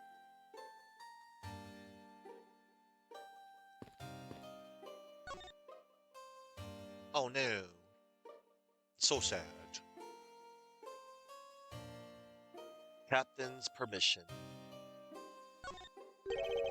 Why did you lie about receiving the captain's permission like that? Because I didn't think I would be able to get his permission. What do you mean? The captain, he only has ears for Cammy. I spoke with the captain a little earlier myself. He definitely seems to be rather taken with Miss Meal. Yes, and on top of that, I had mistakenly accused Mr. Edgeworth of being the killer. I wanted to make amends. In that case, please allow me to thank you for what you did. Thanks to you, I was able to clear myself of all charges. Really? You were able to prove your innocence? Oh, thank goodness. Miss Tenero, is it? There is one more thing I'd like to ask you. You were in the in-flight shop just before the turbulence, weren't you? Please answer honestly. Yes, I was. And why were you there? Well, why the sudden hesitation? Franziska seems to have struck a nerve. In-flight shop. All I did was go check up on the shop like I always do. You're saying it was for work then? Yes, I'm in charge of the shop, so I have to keep an eye on it. I don't have any reason to go there otherwise. After your visit to the shop, you paid a visit to this room, correct? Yes, I came back to freshen up and adjust my makeup. I'm sorry, but there isn't much else to tell. Miss Tanera claims to have no reason other than duty to go to the shop. But is that all there is to it? Maybe I should ask her about that thing. Right after flavor text. I'm sorry, Mr. Edgeworth. I don't know how to answer you. As a professional flight attendant, I'm a failure. She must be worn out from the long questioning session she just went through. Oh, hello there to both Red X Charlie and Zophar. Yes, just Zophar. Oh, wait, I was supposed to say, like almost everybody else, the Zophar. Excuse me while I hydrate from that.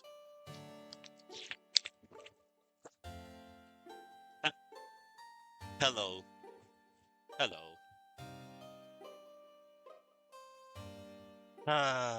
One moment. Allow me to give.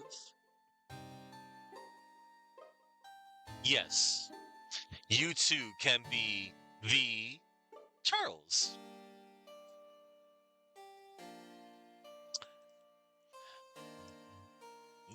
Oh my god, I was actually looking for.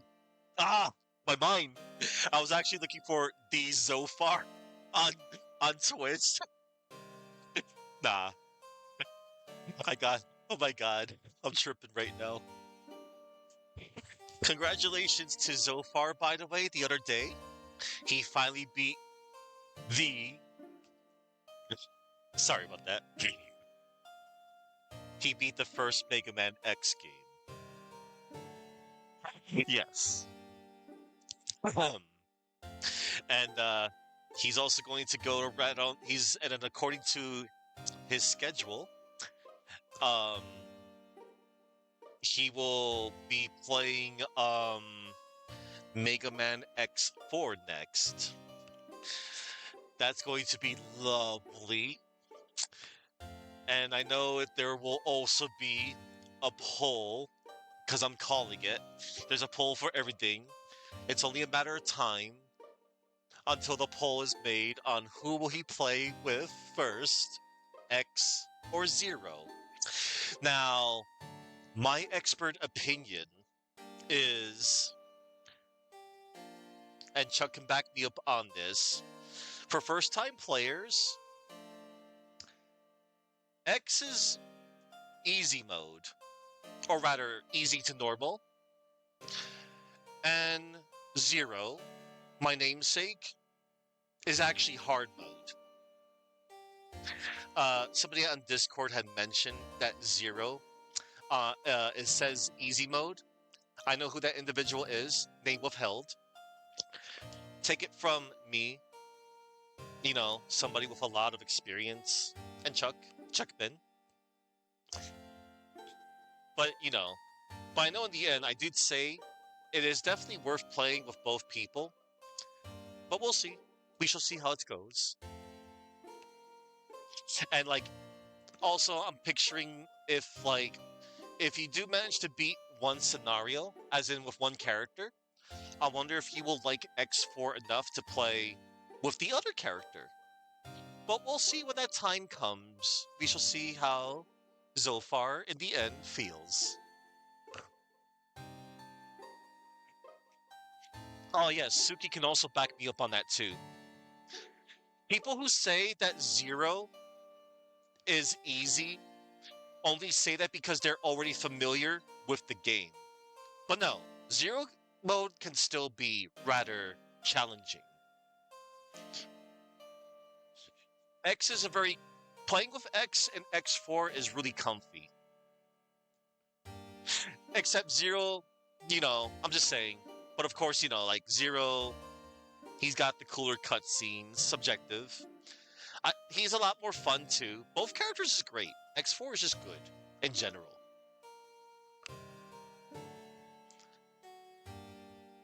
I know. Yeah, I was gonna say the arm parts, they are a pain to get. That's the only painful thing in X4. So yeah, there is that to balance out the difficulty. But yeah, anywho, wait. Oh yeah, that's right. Oh, hang on. Fun fact: Windows 95 version of X3 still runs on modern system. That's cool. Oh, oh, interesting. Oh, I see your ranking. Yeah, wait, because I didn't hear your ranking. Wait a minute. You still enjoyed X3 over the first X1 and X2?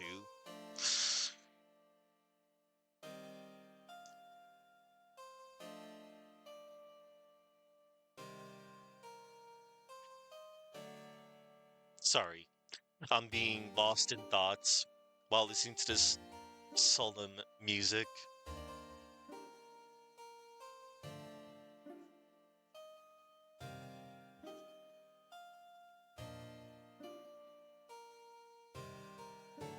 Look, Mega Man, look at that equation.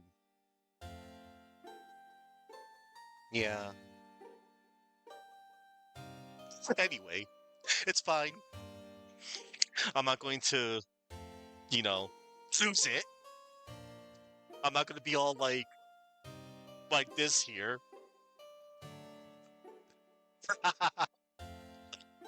Anyway, anyway, hang on. Yes, yes. So far, so good. Yes, yes.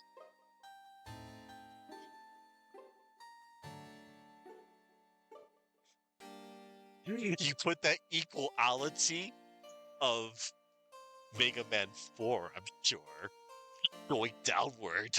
How dare. Anyway, I'm not gonna get into that. I'm calm, cool, and collected.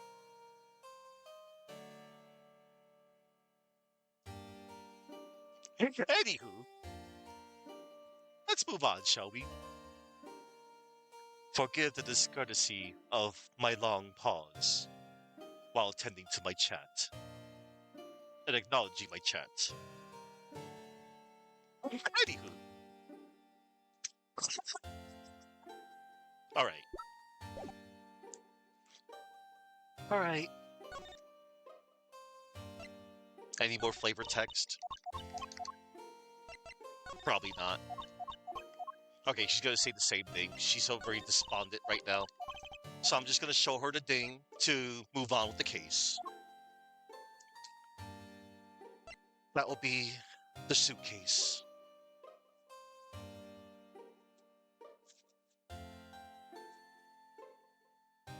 And yes, Chuckman, you did do a non-armored X run. That was fun to watch. I commend you for doing that little challenge.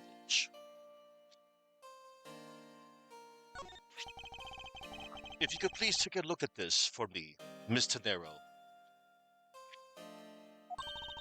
Oh, that suitcase. Yes, about this suitcase. You are the one who designed it, correct? And I think I figured something else out about it. This suitcase is the reason you went to the shop, isn't it? There's nothing you won't find out eventually, is there? Won't you please tell me more about this suitcase? Yes, well, I was interested in seeing how the suitcases I had designed were selling. I, I know that as a service professional, I'm not supposed to care, but I really wanted to know, and I was glad to see that it was the last one there. The last one there. The last suitcase. So, you're saying, Miss Tenero, that the suitcase in question was the last one? Yes, they're just so popular. They're practically flying off the shelves. That face says otherwise. That's not exactly the impression I got. The one in the shop is most definitely the last one. Well, we're currently looking at that suitcase. Really? Then I guess we sold all of them. Thank you very much for taking the last one. I didn't say anything about buying it because it cost $1,200. Then say you'll buy it. I'm sorry, I can't. But why? I think it'd go great with your complexion, Mr. Edgeworth. It really suits you. I guarantee it personally as as a service professional. Um, well, that is, how should I put this? It's hideous. Bro. What? Bro. Maybe that was a bit too direct. Moving on. My issue with the suitcases isn't the design, it's the number of them remaining. What means the word? Ah, hideous. Remaining. Supernatural smile. Just gooey translate it. Okay. There were 2 suitcases in the in-flight shop when I investigated. I know, famous adventurer. Everyone does. Smiles. As I hide behind my smile the true nature of what I'm really thinking.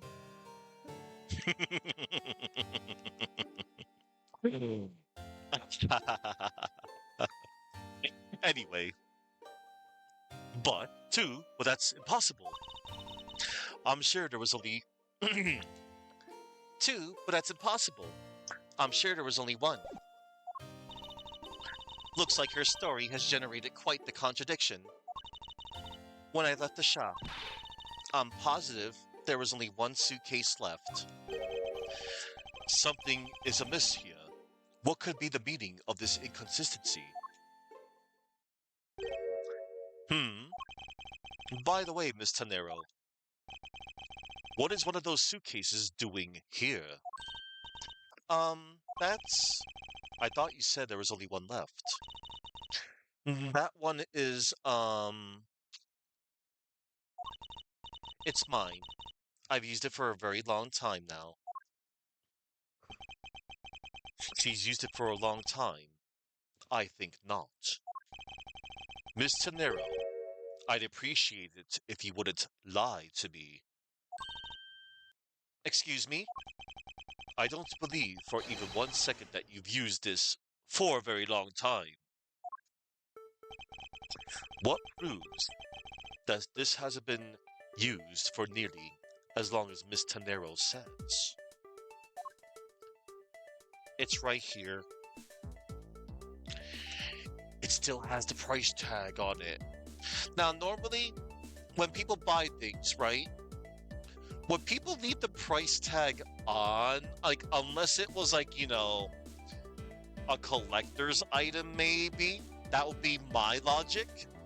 But if you're gonna buy something and you're gonna actually own and use it, you would want to remove the price tag, right? Right. Take that! Tell me, Miss Tanero, it is also your habit to keep the price tag pristine on your suitcase. Ah!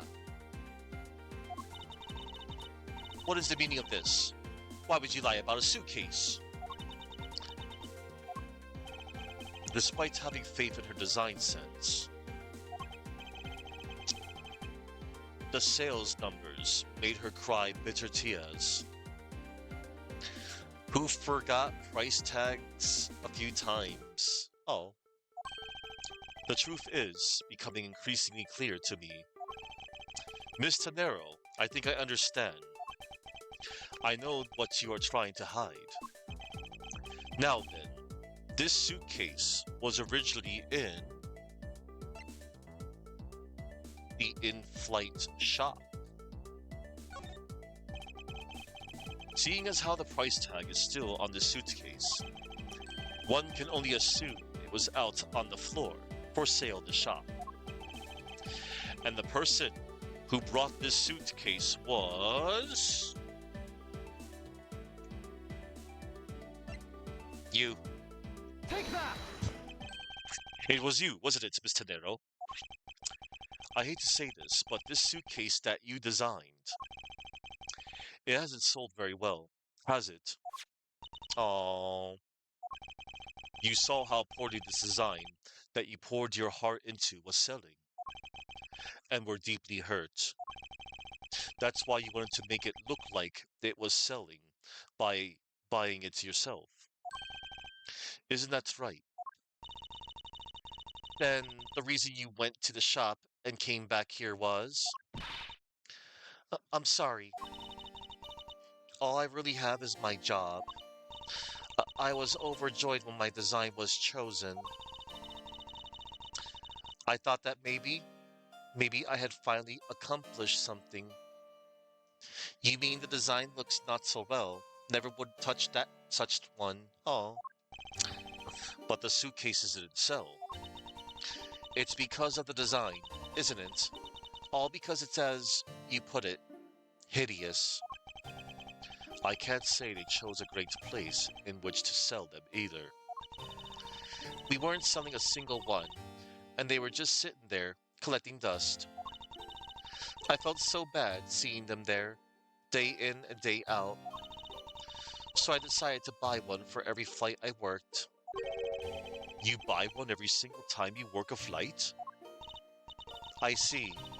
So in order to keep your resolution, you went and brought one today as well. Yes, and here's my receipt for that purchase. This receipt is clearly time-stamped 5:40 a.m. Suitcase receipt, data, jotted down by organizer. Suitcase receipt, brought at the in-flight shop and left in attendant's room. The timestamp says 5:40 a.m. The truth is, there's still a bunch of them left unsold.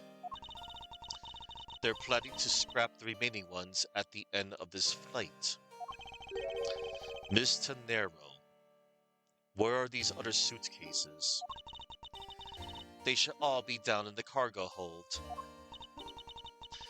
Then the suitcase the killer used could very well have come from the cargo hold.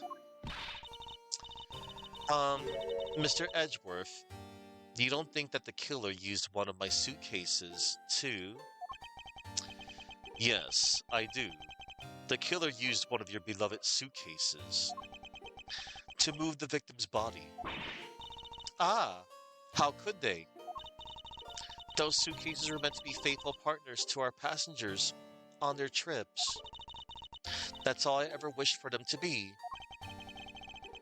Mr. Nero, is there any other way to get to the cargo hold other than the elevator?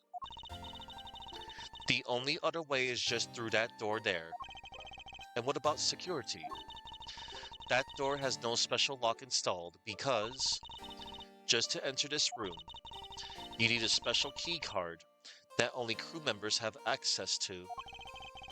Which means that the culprit is someone who can enter this room, eliminating the passengers and leaving only crew members as potential suspects. I can't believe it. Hold it. Yes, Francisca.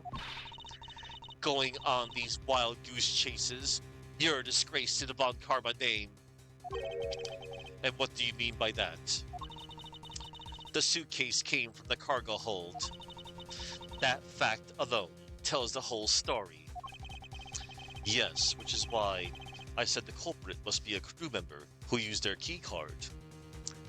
Black and black, only like your heart and soul. Yes, which is why I said the culprit must be a crew member who used their key card.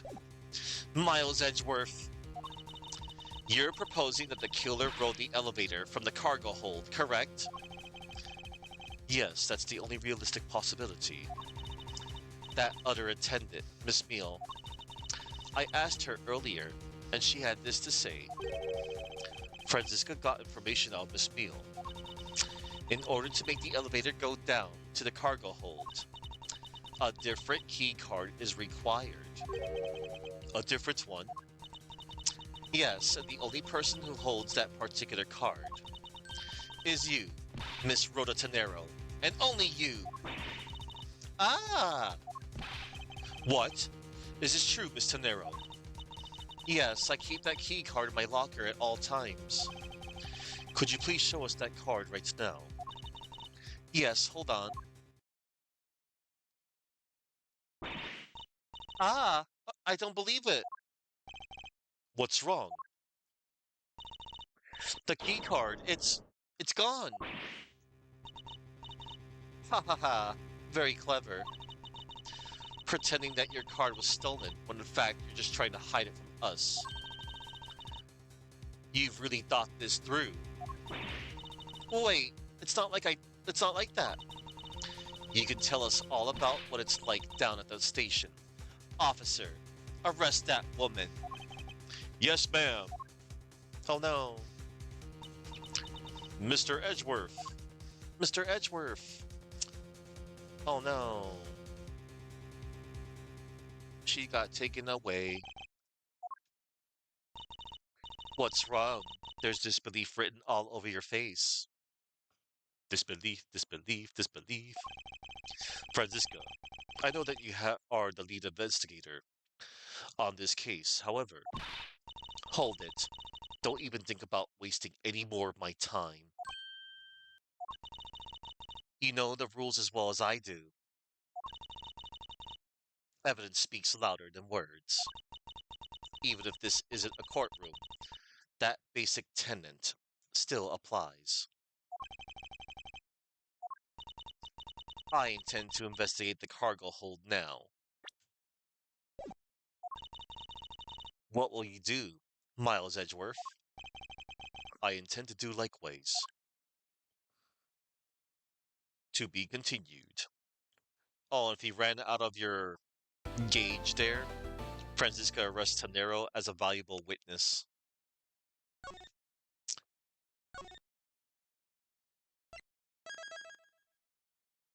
Alright, we're almost to the end, everybody. Lather. Decisive evidence. Oh, one more save. Oh boy. March 12th, 2:52 p.m. Flight G390. Lower deck cargo hold. Wow. So this is the cargo hold, huh? Yep. It's so big.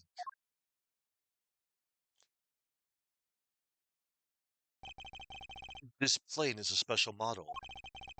It has both a super large cargo hold and ultra luxurious first class seating.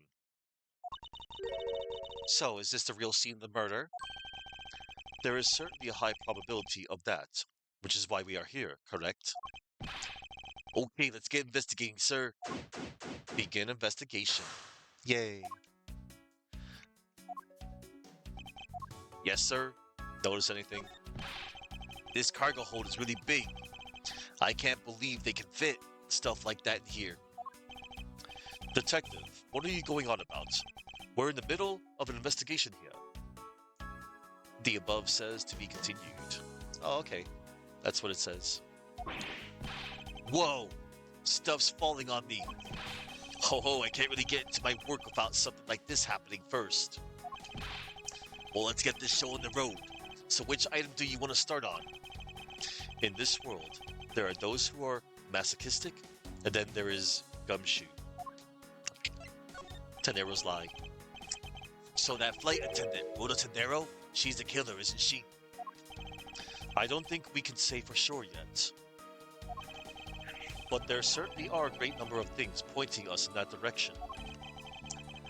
You mean like how she didn't tell us about her buying her own suitcase? Yes, however, in regard to the key card being stolen, I can't seem to find any evidence that she's lying about that.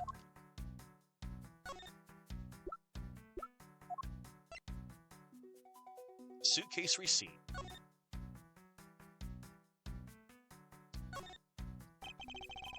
Just as Miss Tenero said, the timestamp says she brought the suitcase at 5:40 a.m. Okay.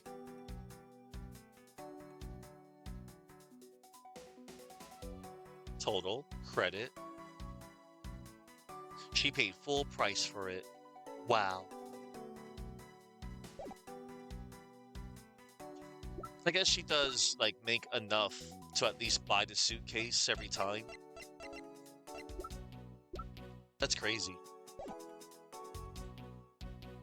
You usually see that in the episode end card of anime. Yeah.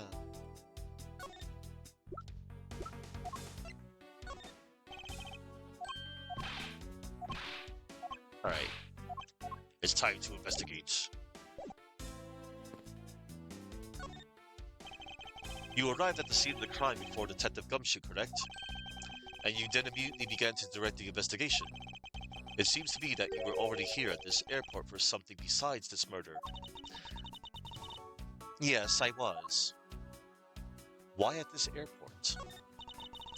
I've been following a very large and involved governmental level international crime.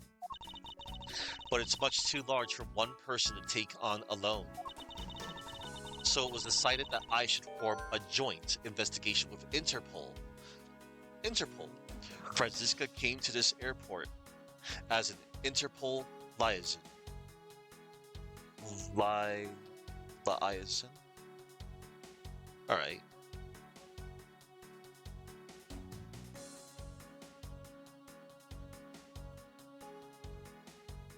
Oh, Liaison. liaison. My bad. A liaison. A person or system that helps two or more groups talk, share info, and work well together. Okay. That was a tricky word for me. Liaison. Like I've seen it before, but I never pronounced it correctly until now. Interpol. Interpol is involved. It's a top secret operation, so I really can't tell you any more than I already have. Okay.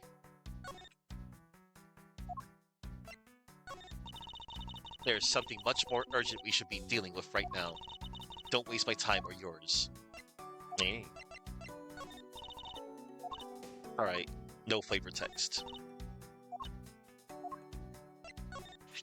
Oh, that's the victim. It's infuriating to see him crumpled on the floor like that, lifeless. I will catch the one who did this to him myself. I swear it. Franziska is really worked up over the victim. That's a little clue, foreshadowing of something. Like, Franziska's really upset that he in particular is dead. But we'll find out the then and why. What do you think about this piggy bank, Franziska? What do I think? What else is there to think but that it's the murder weapon? I meant, what do you think about Captain Ugo himself?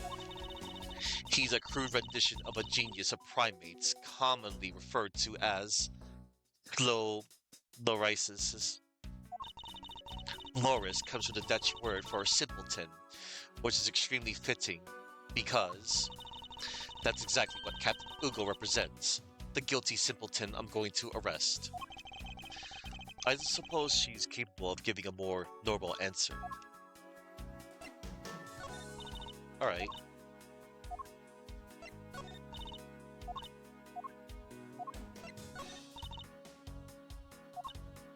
Cool, I got flavor text.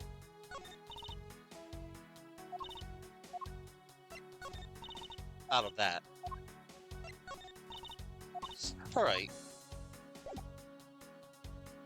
Okay, we'll leave her alone. Have you noticed anything strange happening around here? No, sir, I haven't noticed a thing. I'm not sure that he meant to sound so oblivious.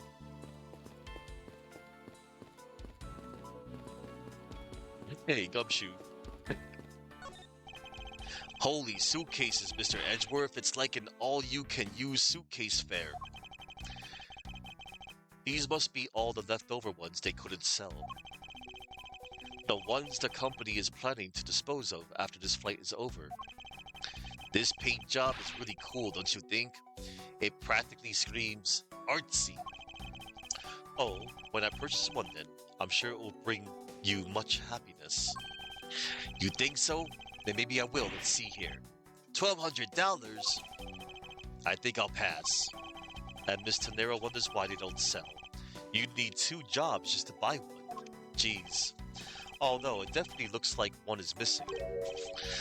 What is this brittle substance I'm stepping on. It's a bunch of glass fragments. What are these glass shards from? Okay.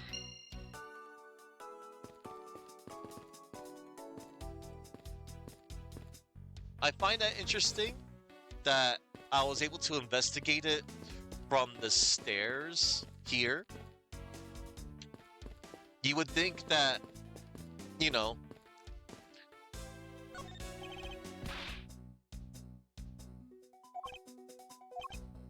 yeah.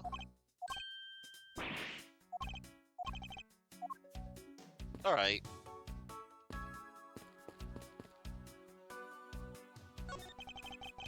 Ooh, I just love pushing the buttons on elevators and crosswalk signals.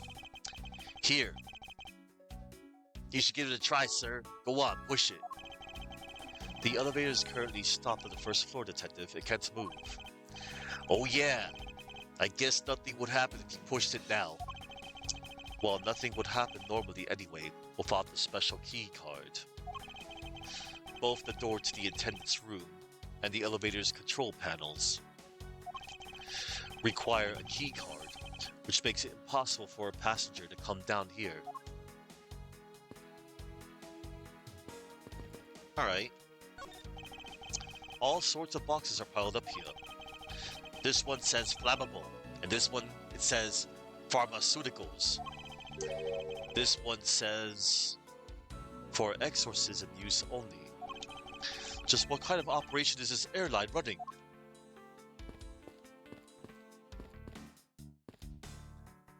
Let's check the briefcase. Hey, what's with the suitcase, pal? It's what the victim checked in, sir. Suitcase. So this suitcase belonged to Mr. Hicks. I don't think he'd mind if we took a closer look. There's nothing out of the ordinary in here, sir. Wait, a file. And there's a photo of Miss Von Karma in it, sir. It looks like a profile on Franziska. Why did Mr. Hicks have documents on Franziska in his possession? Profile on Franziska. Okay. Why would Mr. Hicks have had a file on her? We will find out soon. Keeping track of this many pieces of cargo must be very taxing on the cargo crew. This sure brings back memories of when I worked as a part-time mover, sir. By the look in his eyes, he's waiting for me to ask about the rest of the story. But no matter how he pours on nut puppy eyes, I have no intention of doing so.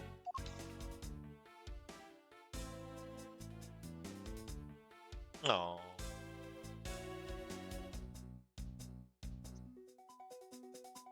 Okay.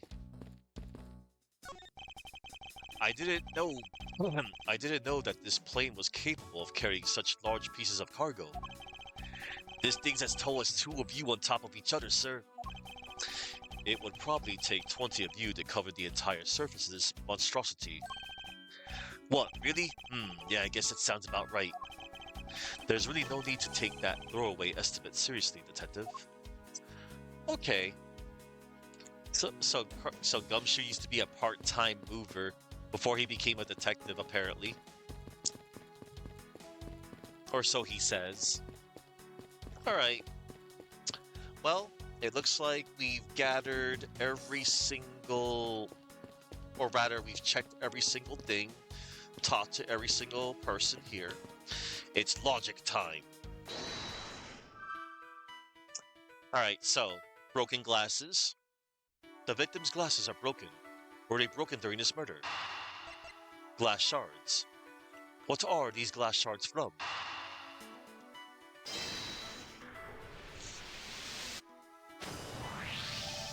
I think we can safely conclude that these fragments are from a pair of glasses. And the victim was wearing a pair of broken glasses. Exactly what I was thinking. I'm sure that the shards would match up perfectly with the remnants of his glasses lenses. Ergo, the victim was here, just as I suspected. So you're saying that the real scene of the crime was here, sir? Isn't that what I've been saying for a while now? Oh, is it? I didn't know that. Perhaps it's a bit early to draw that conclusion.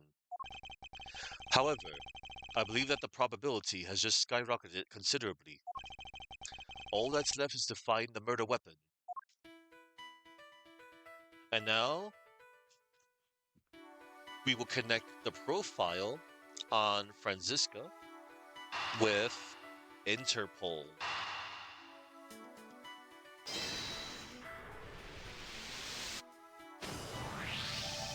Now, why would Mr. Hicks have documents profiling Franziska? Oh, I know. I bet he's a big fan of Miss Von Karma, sir. Franziska said that she had come to this airport as part of an Interpol investigation. Oh, maybe Mr. Hicks had heard she was coming here, and he followed her. Detective, I think it's more likely that Mr. Hicks was, in actuality, Interpol Agent Hicks. I think Franziska has some explaining to do. All right. And now we talk to Franziska. Oh, wait, before we do. Okay. We talk to Franziska. Oh, wait. I chose the wrong button. The wrong option. Truth behind Hick. Hick! You came to this airport to rendezvous with the victim, didn't you? Nonsense. What are you talking about? We found a profile detailing information about you in the victim's luggage. I suppose we're prepared for him so that he could recognize you when he landed. Which makes him not Mr. Hicks, but rather Interpol Agent Hicks. Isn't that correct? I should have known you'd figure it out, Miles. But it looks like they got to him first. So you really did come here to receive an Interpol agent, then? Yes. Agent Hicks was on the trail of a very large international smuggling ring. Agent Hicks was on the trail of an international smuggling ring. He went undercover to investigate this crime. And it was I who put him on this case. I was supposed to receive a call from him on his cell phone once he had landed.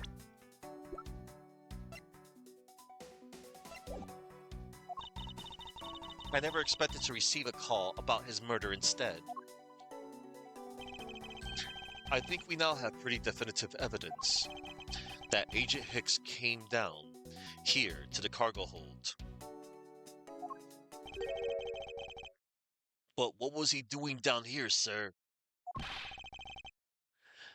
There's nothing but luggage. Oh, I get it. Maybe he forgot something in his suitcase and came down to get it. Ow! Agent Hicks came here for a work-related reason. Of that, I'm sure. Yes, I'm sure he was here to investigate the smuggling operation he was observing. Franziska, do you know exactly how he intended to pursue his investigation? No, unfortunately, I was going to find out about him after he landed. I see, but this raises another question. A normal passenger can't access the cargo hold on their own. Agent Hicks must have identified himself to a member of the crew. Oh, hold up. Agent Hicks must have identified himself to a member of the crew and entered the cargo hold with that person who let him in. Yes, and then he was murdered here. These glass fragments and his broken glasses are testament to that. And then the killer put Agent Hicks into one of the spare suitcases and they entered the elevator, but while they were riding it up, The plane hit that patch of turbulence. Because of the intense shaking, the suitcase popped open and Agent Hicks's body flew out. At the same time, his wallet fell out of his pocket, spilling its contents everywhere. Which explains why there was money scattered all over the elevator floor. Investigation complete. I think it's pretty easy to say who the culprit is at this stage. What? Really, sir? I know what you're thinking, Miles Edgeworth. But the killer can be none other than Miss Rhoda Tenero.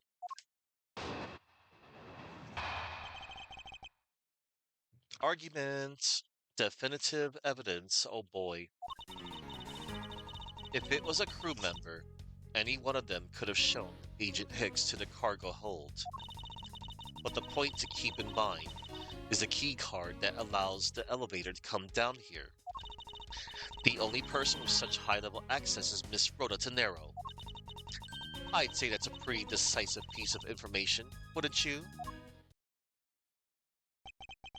I know what she's trying to say, but I'm not certain it's as simple as that. Definitive evidence. Rebuttal. If it was a crew member, any one of them could have shown Agent Hicks to the cargo hold. Hold it! That might be true, but then it could be anyone, including Miss Beale, or even the captain. Don't be a fool. A plane without a pilot in the cockpit is like a horse without a rider, crop in hand, much like Scruffy over there. Ha! I can't disagree with her on that. Detective Gumshoe does always need a guiding hand. Very well. Then what about the other flight attendant, Miss Beale? I thought you might ask about her.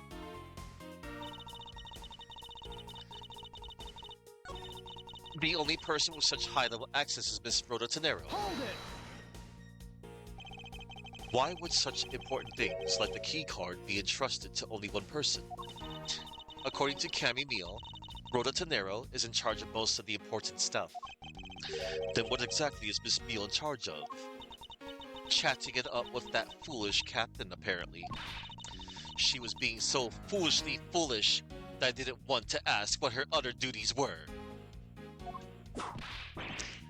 Gah! I understand how you feel, but whipping me just now was uncalled for. In the end, the only one who could have let Agent Hicks into the hold was Rhoda Tenero. I'd say that's a pretty decisive piece of information, wouldn't you? Hold it! Decisive? Do you really think it's that strong? Objection! There is no room for doubt. All the other evidence points to her as well. No snappy comeback. That's as it should be. There's not a single flaw in Franziska's reasoning. However, there must be something I can work with that I can draw out of her. And we do. We're going to press this second statement right here. But the point to keep in mind is the key card that allows the elevator to come down here. Objection! Her objection's okay. Her English one. I should one day hear, like, the other objections in different languages.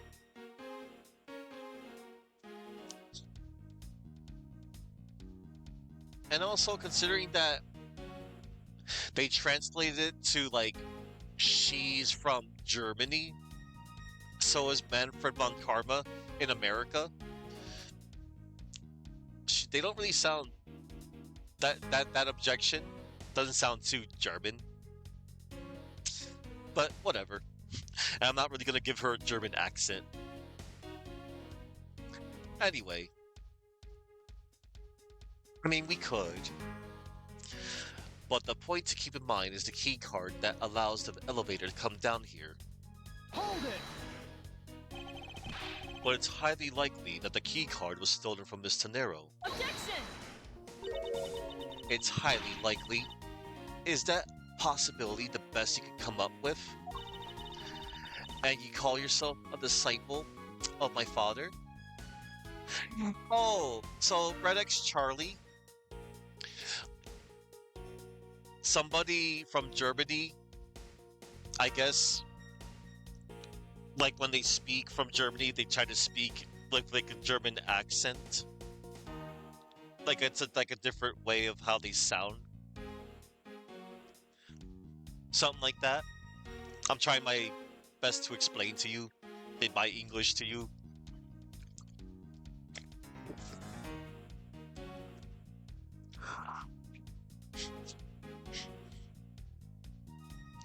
Like I know to say Guten Tag. I don't know if I have a good German accent for that. Guten Tag, like German. Hello in Germany. And you call yourself a disciple of my father. Yeah. Yes, well, I don't have any evidence. That's amazing. Oh, the second was good. Oh, thank you. Be quiet. You're a disgrace. There's more evidence pointing to Miss Rhoda Tenero, you know. It's not just a key card that gives her away. Are you talking about the murder weapon? The Captain Ugo piggy bank? Yes. She is also the only person with a key to open that display case. Further, there is the matter of the key to the display case that held the murderous bank. Hold it! But that is a fake. Stop right there, Miles Edgeworth. Objection! I want to know how to say objection with a good German accent.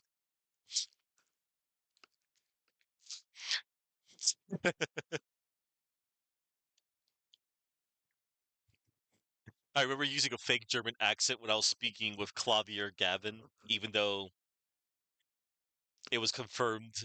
I think one of the people said that like he wasn't really German, but he spent a lot of time over in Europe. He was like one of those Euro accent peeps. Clavier is the German word for piano, which is also kind of funny for him anyway. Stop right there, Miles Edgeworth. You don't have any proof that this is just a red herring. If you must keep on insisting that it's a fake, then what is the real murder weapon? And where did it go? Speechless, I see. That's not a surprise. After all, you know that we've searched the entire cargo hold and came up empty-handed. There must be a way. There must be something that can help me root out the piggy bank as the murder weapon. What should we examine further to help us ascertain the authenticity of the weapon? Why, the body itself, of course. Franziska, I think you were too quick to jump to your conclusions. Oh, was I? Yes, we don't even have the autopsy results yet. How can I not say that you made a snap judgment when you have yet to even see?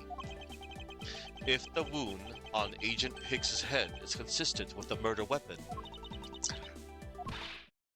Gruffy! Yes, sir. Contact the medical examiner's office at once.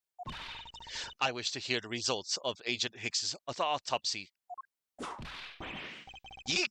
Yes, sir. Oh, there they go. There goes Gumshoe.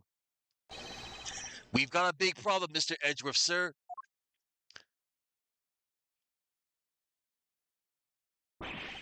What is it, detective?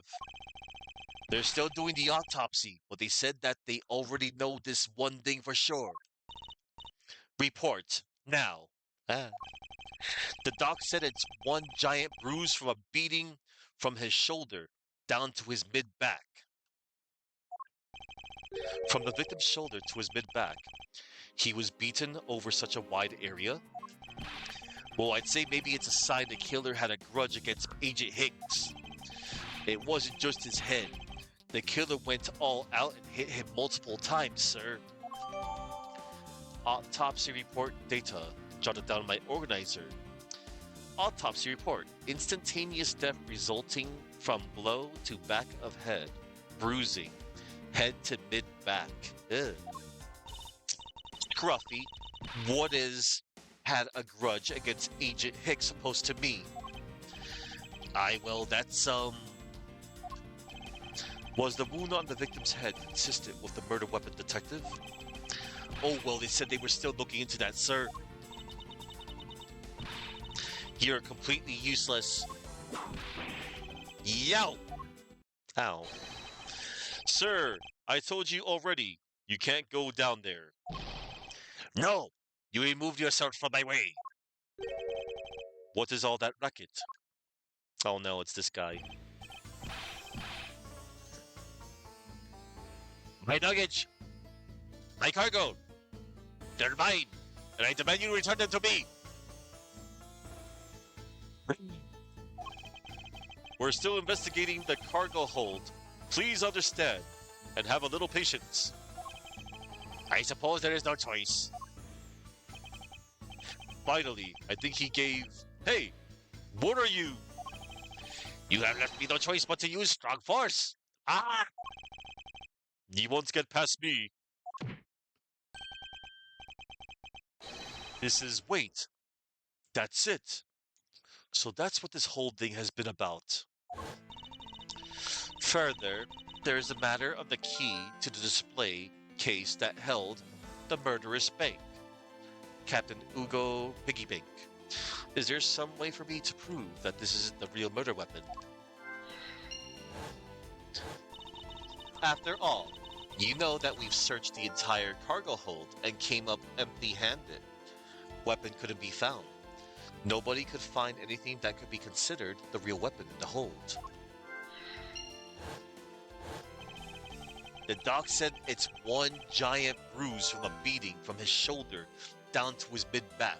Cause of death. Extensive bruising from back of head down to mid-back, as if severely beaten. Stage fatality, yeah. So now, we are back in logic mode. So now,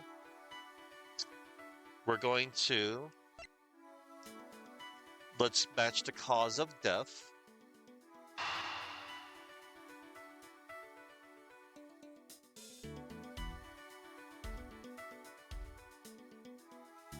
We'll match the cause of death. No, wait. No, wait. No, wait. Actually, hold it. Let's go back. No, wait. I have to. No, yeah. Yeah, it's the cause. Okay, the cause of death would be...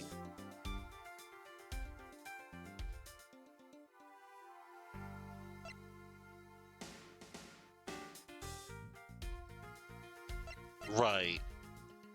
Is there some way for me to prove that this isn't the real murder weapon? And then the cause of death here. We found out the cause of death was done with the extensive bruising from back of head down to mid-back, as is severely beaten. We're going to match this with the piggy bank. Connect. Allegedly, the killer struck the victim many times over, which is why there is extensive bruising over such a wide area. But is that really the correct conclusion to draw from the evidence? The bruise from his shoulder to the middle of his back is one continuous mark, which is more suggestive of a single blow to the back. If that's the case, then the piggy bank is much too small to have caused that. Yeah. Therefore, the murder weapon must be something far bigger.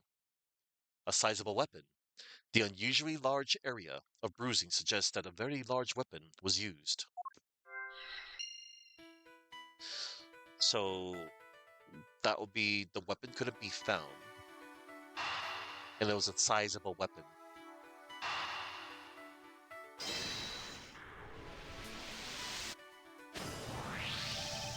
If we're looking for a rather large weapon, you'd think it would stick out. But so far, we haven't found anything that resembles a weapon of any sort. Perhaps, just perhaps, it's something we all overlooked from the very beginning. Because normally, it's too impossibly big to be taken into consideration. What was that all about? Was he trying to jump his way down here? Yes. Francisco. What? What do you want? I found it, Francisca. I found the real murder weapon. You did? He really jumped. We didn't realize it until now, but the answer has been right in front of us this whole time. He might be hurt. We should go check up on him, sirs. There's that pompous attitude of yours again. You should learn to drop that habit. This coming from a prosecutor with a habit of whipping everyone she comes across. Anyway, if you really are a prosecutor, then you'll back yourself up with evidence. You two aren't listening at all, are you? They sure aren't. Come on then, show me this real murder weapon you speak of. So here's the thing. We currently don't have the evidence to show that. I don't have any evidence to show you. Foolish reasoning for a foolish fool from a foolishly foolish fool meant to fool me. What do you mean by, I don't have any evidence to show? Perhaps I should have phrased it as, that which caused Agent Hicks's death is incorporeal. Forgive me, but I do believe I have figured out what was the real cause of death. LeBlanc kind of showed us what kind of happened. Wasn't suffocation. It wasn't strangulation. Freefall. The victim fell from a great height and subsequently died as a result. In other words, the real cause of death is free falling to the ground. He fell to his death? Yes. This is the only possibility. This is the only plausible possibility. The victim has extensive bruising on the back of his head and his back. And the only rational explanation for these injuries is that he fell to his death. But the murder happened inside his plane. I know. Are you claiming that there is some place in this plane from which he could have fallen from? As I said earlier, the answer has been right in front of us the entire time. You can't mean... Yes, I do. The victim fell from the top of the stairs of this very cargo hold. What? Then... We're in trouble. We may have a second death on our hands, sirs. And you! Tell me you aren't dead, pal. Quiet! Why are you screaming? He's alive! And there you have it, Miles Edgeworth. It's not possible that Agent Hicks fell over the railing to his death. That man is living proof of that. I suppose it's true that it's not possible, given the current circumstances. The current circumstances? What is that supposed to mean? Suppose that large piece of cargo wasn't there at the time. What would have happened then? He would have been a Borginian pancake for sure, sir. I suppose that man over there wouldn't still be breathing. But the reality is that the cargo box is there. So there is no point in entertaining your wild hypothetical scenarios. It may be there now, but there is no proof that it was always there.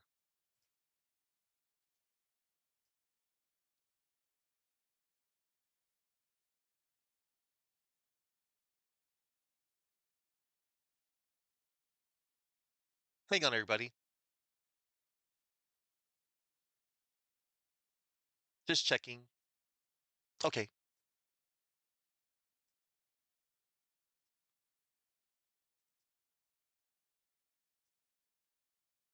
And that's also my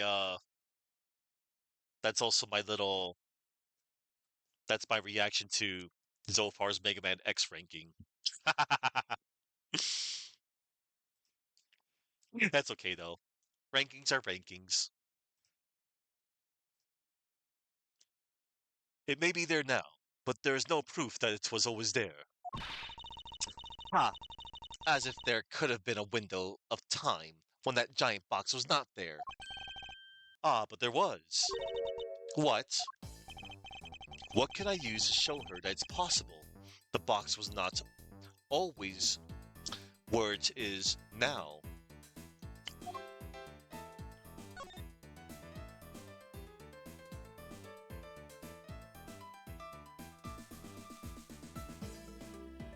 Cargo transfer.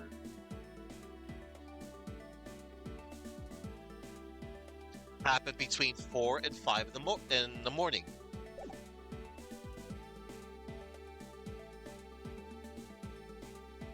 Take that! You refueled in the Republic of Zhangfa.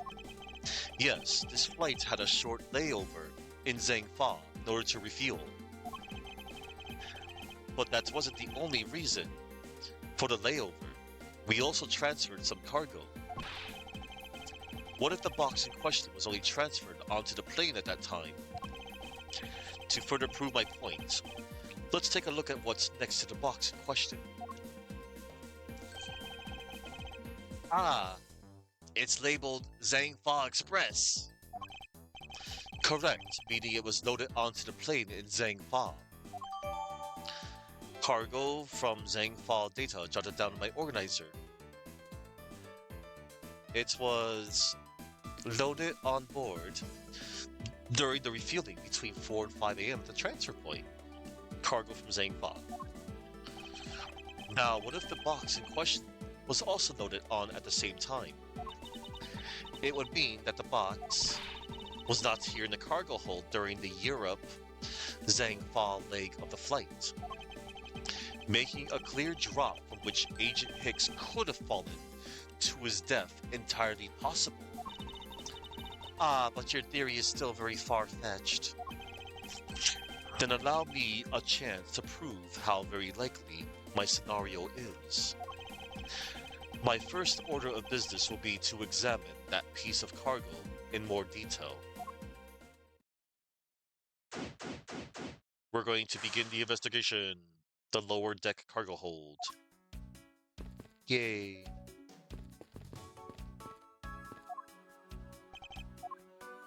Cause of death.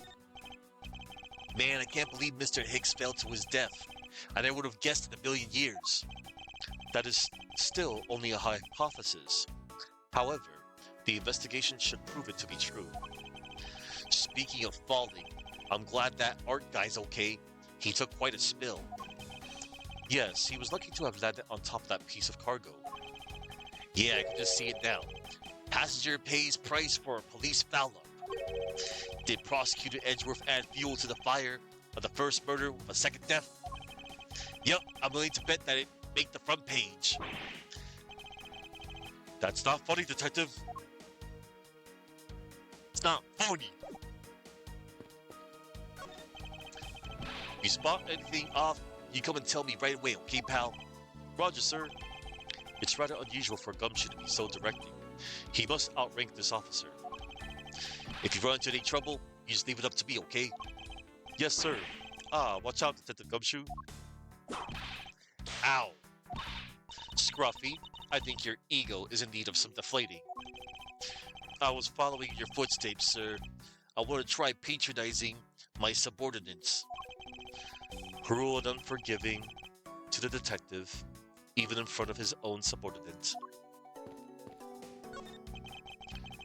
If I may have a word with you, Franziska, I don't think you have the time for idle chatter.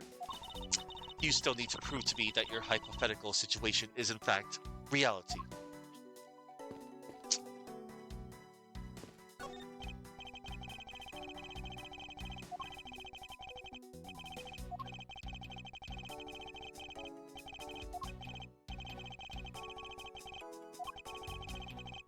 Okay, that was the same flavor text. Not flavor text, but oh, he's saying Hadouken. Hadouken. Hadouken's right there. Hadouken's right there. He is Hadouken the poor guy that's bending down. And it looks like a goat. Hadouken! You can rant at me in Borginian all you want, but no still means no, sir. What? You cheap man? You are only waiting for me to give you money, yes? This guy is really pushy. I wonder if he really makes any sales this way. As long as I never have to face him in court, he could be as pushy as he wants. Alright. So Mr. Hicks was actually an Interpol agent. That is so cool, I can't believe he was from Interpol.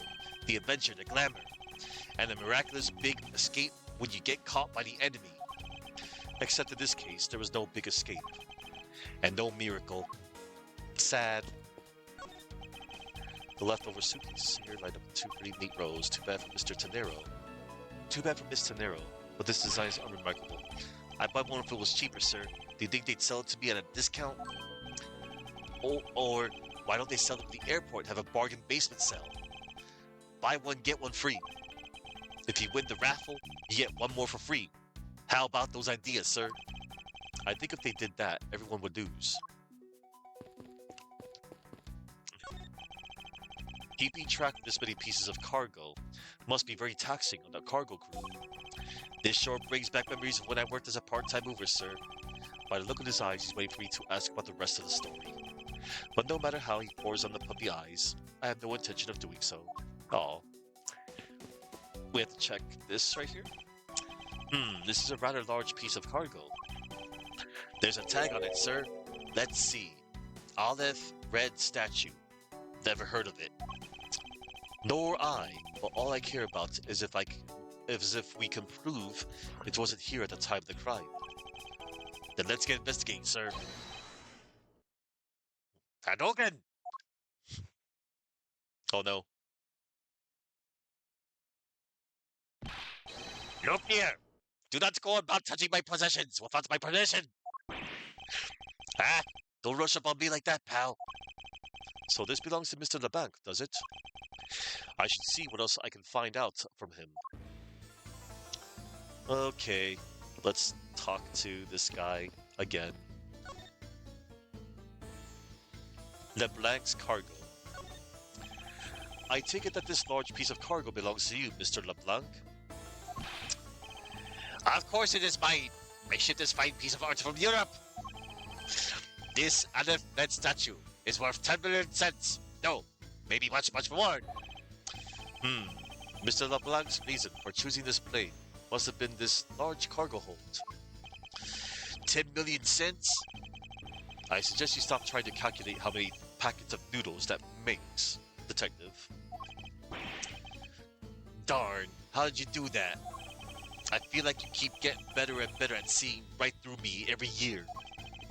Though I grow with each revolution of the planet around the sun, I have the distinct impression he continues to madly spin in place.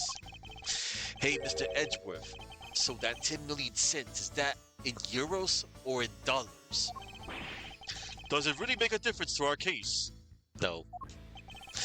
Mr. LeBlanc, there's a chance that your cargo is related to our murder case. I was wondering if you would allow us to examine it a bit closer. It is a very valuable piece of art, so no, there will be no touching. Valuable piece of art. Mr. LeBlanc claims to have brought a piece of art from Europe, but... Alright. I think... Excuse me. Alright, we can't really do nothing about this dude for now. He wouldn't know nothing about Jack Diddley. Why do you show me something of no value? Show me the bread first, and maybe we will talk. Wait, he wants me to pay him before he'll comment on this? What a waste! How horrible to see a priceless piece of cloth soiled. I assure you it wasn't me. I believe it to be the work of the killer. I will teach that killer a lesson. You can be sure I will. It will be the LeBlanc Revolution. I think he meant the LeBlanc Retribution, but either way, it sounds intimidating. Oh man, this guy. Alright. Cargo from Zhang Fa.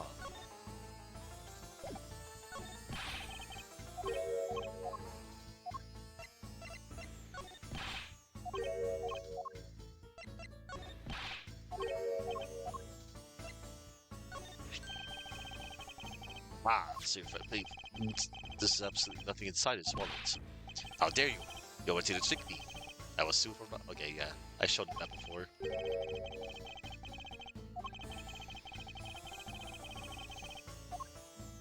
Alright. We're going to go and logic our way to victory now. Logic mode. We shall now match smuggling with the valuable piece of art. Agent Hicks was on the trail of an international smuggling ring. Mr. LeBlanc claims to have brought a piece of art from Europe, but...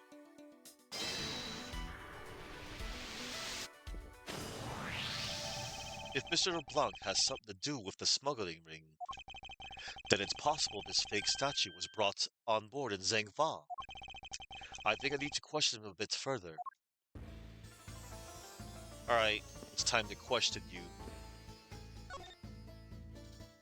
Fake statue. About your statue, Mr. LeBlanc. I wonder if it might be a fake. Well, what? How dare you say my art is fake? I suspect that your statue might be the target of an international smuggling ring. Don't say such fantastical things. Those deeds were not there. I have the certification of my cargo right here. Do you mean the cargo certification document? Mr. Zinc LeBlanc, why didn't you say so earlier? Please show it to us at once. I can't read this. What does it say? It says as plain as day. The cargo was put onto the plane in Europe. And there you have it, Miles Edgeworth. Too bad for you. This statue is brought on board in Europe, just as it states in the certificate. No, that's... Which means that there was never... Which means that there never was a window of time in which the statue wasn't sitting there. Aleph Red Certificate Data, jotted down my organizer. Aleph Red Certificate, document written in Borginian, proof that statue was loaded on board in Europe. I respectfully disagree. We can't discount the deity until I see the statue for myself. Then you can have your wish. Look at it yourself and see I am right. This... I know I've seen this somewhere before. We have...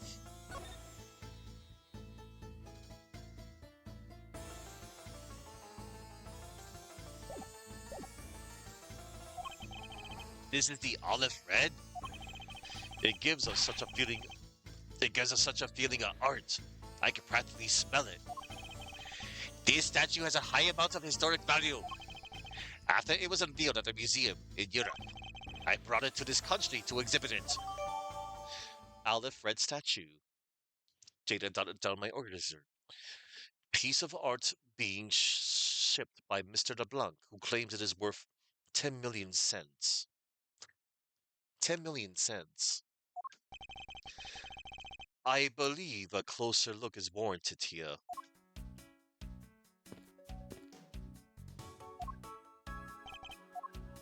Smuggling. Phooey! I thought something smelled fishy in here. Turns out it's a smuggling ring. If a smuggling ring is involved in this case, then their target would most definitely be the most valuable piece of art. And that'd be the two statues on either side of the elevator, right, sir? I doubt those ghastly things are worth anything to anyone other than the person depicted. Alright. I grant you permission to look, but if you make tiny single fingerprint, I will make you pay 10 million cents! Isn't that the value of the statue itself? Of course. It is the price of my very valuable time and the loading of my statue. Now you wasted another minute.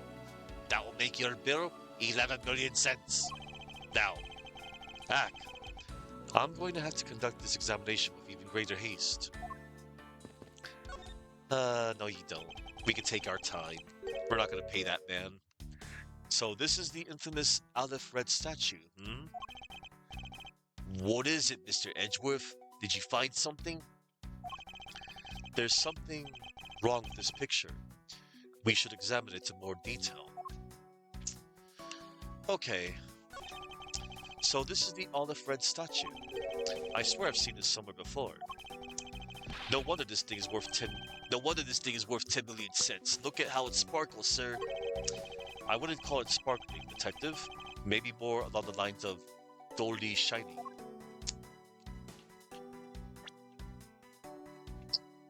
Alright.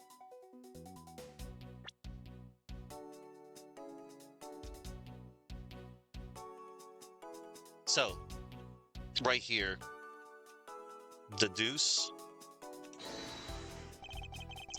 Is this spot somehow connected to any of the evidence I hold? Yes.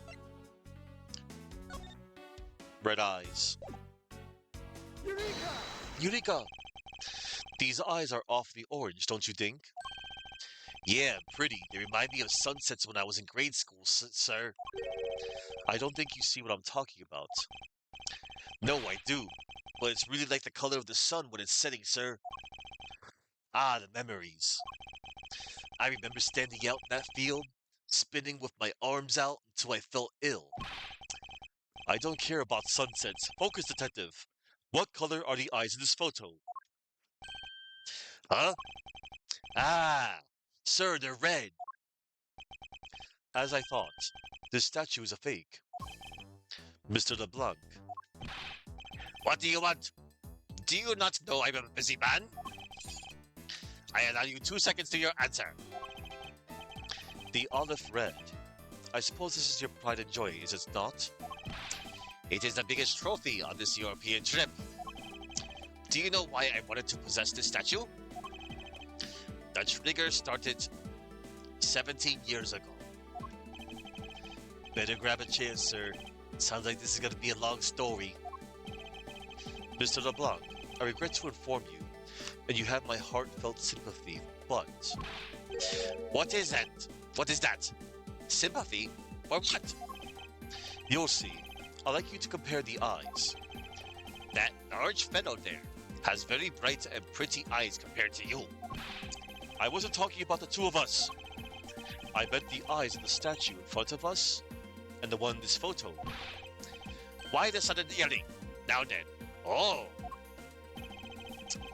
It is a photo of the statue on display at the museum in Europe.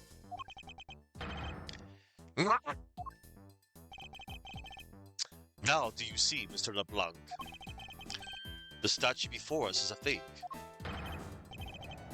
A fake? I believe that even further examination will be required. Now that we have confirmed that this is indeed a fake, there must be some sort of proof that this was brought on board in Zhangba. And I will present to you evidence that will resolve the remaining contradiction. Alright.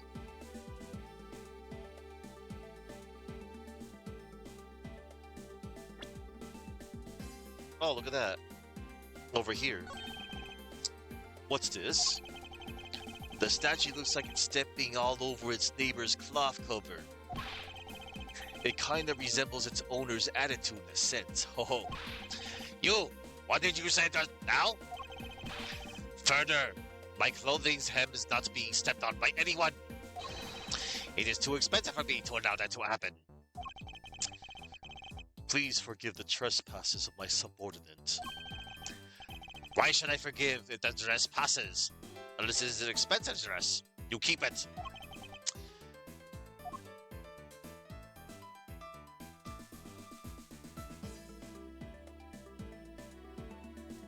Okay.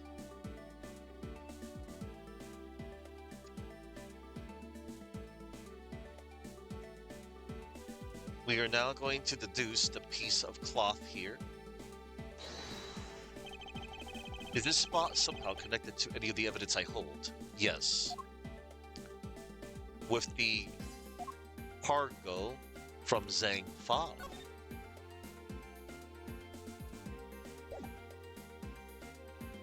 Eureka! There is clearly a contradiction here. What are you going on about? It's just a simple case of a cargo cover getting stuck under another piece of cargo. Ah, that's not possible. But it is. It shouldn't be this way. But the statue is on top of the cloth. Supposing that the neighboring piece of cargo was brought on board in Zhang Fa, there is no way that any part of it should wind up under something from Europe, which means that this is fake. That this fake statue was smuggled on board in Zhang Fa. But then, what about the cargo certificate? Let me ask in return. What about Agent Hicks? Why did he come down here in the middle of the flight? There is only one reason why. To secure proof of smuggling activity aboard this flight. So you say, but I don't believe he had to do that mid-flight. We could just as easily inspected all the cargo after the plane landed. That may be true, however. You have it backwards, Francisco. Sure, Agent Hicks could have waited until after the plane had landed. But he had a reason for coming down to the cargo hold. Suppose he had found the fake at the airport. It would have been after the swap had occurred. At that time, the suspicion would naturally fall onto the statue's owner, who would have no way to prove that the statue was switched up without his knowledge. Which means there is someone involved who is forging or modifying cargo certificates. The Olive Red certificate data updated by organizer. Olive Red certificate, document in Borginian, says statue was loaded on board in Europe, but statue is fake. Investigation complete. I guess the victim knew that the real version of this was gonna get nabbed, huh? Yes, while this photo could be seen as nothing more than a simple souvenir. It was in fact taken to be used as a reference document later on. Next, Agent Hicks had to secure proof that the smuggling had taken place. He came down here to take a picture of the cargo hold. A rather empty one at that, right before the fake statue could be loaded on board. A photo of the hold missing a valuable piece of cargo would have been proof enough. After that, all he had to do was hold the Zhang Fa cargo crew and arrest the smuggler. Exactly. This only goes to prove my theory. If the statue was not in the cargo hold during the Europe Zhang Fa leg of the trip, there would have been enough height from which Agent Hicks could have fallen to his death.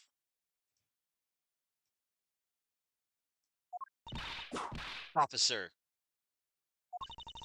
move this statue immediately. I want a thorough examination of the floor underneath. Now! Miss Von Karba, I'm ready to report my findings.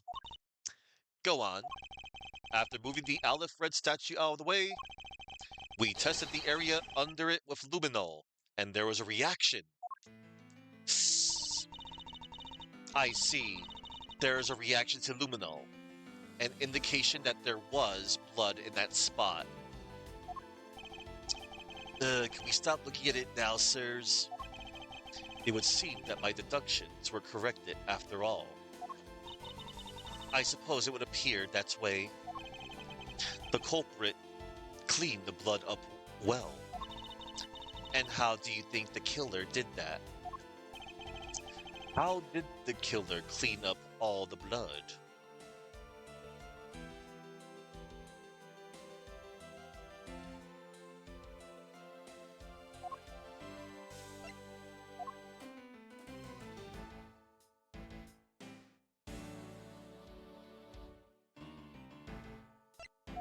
Hmm.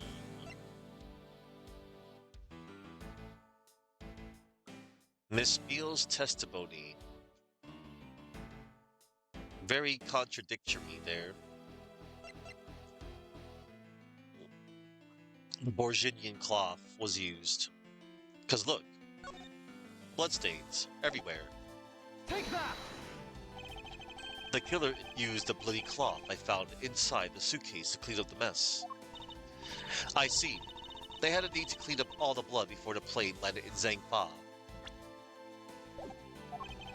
Yes, because otherwise, the cargo crew would have discovered it during the layover. So you guys are saying that the murder happened before the plane landed in Zhangfa. There is no other conceivable timeline for the events of the murder. But if that is true, then that throws a certain person's testimony into doubt.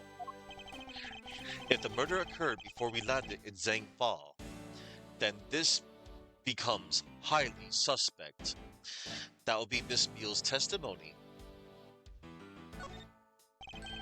Recall Miss Beale's testimony about Agent Hicks in regard to when we departed Zhangfa. I saw Mr. Hicks sitting in his seat at 5 a.m., you know. She claims Agent Hicks was alive at the time of the service calls, but...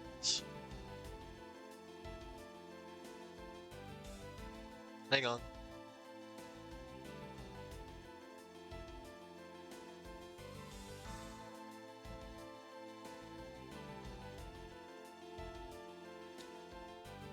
Okay. Just checking something. Thank you, Charlie. Red X Charlie. She claims Agent Hicks was alive at the time of the service calls, but that totally contradicts the facts here. That totally contradicts the facts, sir. But why would she lie about something? But why would she lie about something like that? I think the only person who can answer that is Miss Meal herself. To be continued. And we're gonna finish this right now. Because we're moving in the finale. It has all come up to this, everybody. The truth. We're gonna get to the truth.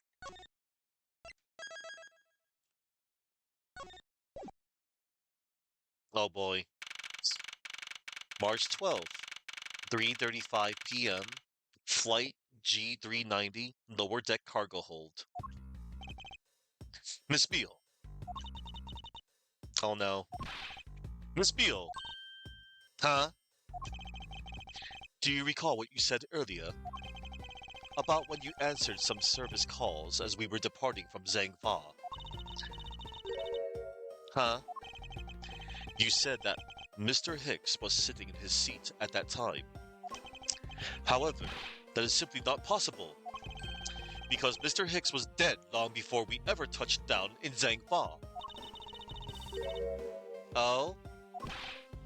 Miss Cammy Beale. Maybe I didn't see what I thought I did?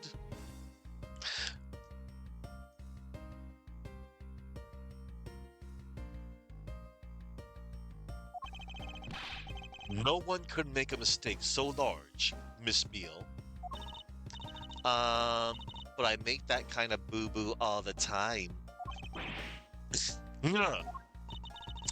This is going nowhere. There must be a better way of resolving this contradiction. Very well, Miss Beale. If you please, tell me about your alibi during the time span. from just before we were to land at 3 a.m. and 6 a.m. when the body was found. Are you telling me I'm a suspect, Mr. Edgeworth? Oh boy. Uh, nah, she's not poisoned. She's just very tired. She's probably a narcoleptic. Yeah. From 3 to 4, I was, in the flight attendant's room all by my lonesome self. Yeah. And from 5 to 6, I was, in the flight attendant's room all by my lonesome self. How is a man supposed to react to a testimony like that? Miss Beale, wake up! Uh, zzz. She fell asleep again. It looks like the only way I'm going to be able to wake her up is by pressing her. Yep. And that's what we're gonna do. Right after I get the flavor text.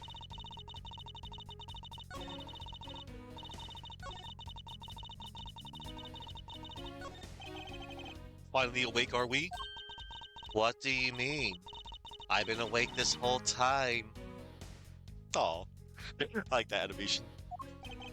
Oh, it's all right, you were sleepy pal. Pay no mind to the scruffy detective beside you, and wake up. Yeah! Hurry up and wake up, Miss Beale. Enough with the clowning around. Clown. This is my show, and I will resolve the contradictions as I see fit. That's right. Edgeworth is the star of the show. Yeah. Hold it! Miss Beale, wake up. I'm awake. Zzz. Miles Edgeworth, I demand that you do something about this flight attendant this instant. I'm trying. Why ask me to wake her when you can finally put that whip to an appropriate use? I know, right? From 3 to 4, I was, in the flight attendant's room, all by my lonesome self. Hold it! If I remember correctly, food was being served in first class in the lounge between the hours of 3 and 4 a.m. Yeah, but that kind of stuff's run by, Miss Rhoda. Then what were you doing in the attendant's room at that time? Eating and then having a most delicious dream. You mean you were neglecting your duties? No way. Sleeping's a part of our job too, you know. Yeah. Hold it! Miss Beale, how many times do I have to repeat myself? Wake up! I'm awake. Zzz. Youch! What did you whip me for, sir? Oh, what did I miss? A poor detective being on the receiving end of a lash in your steed. Really? Sorry about that.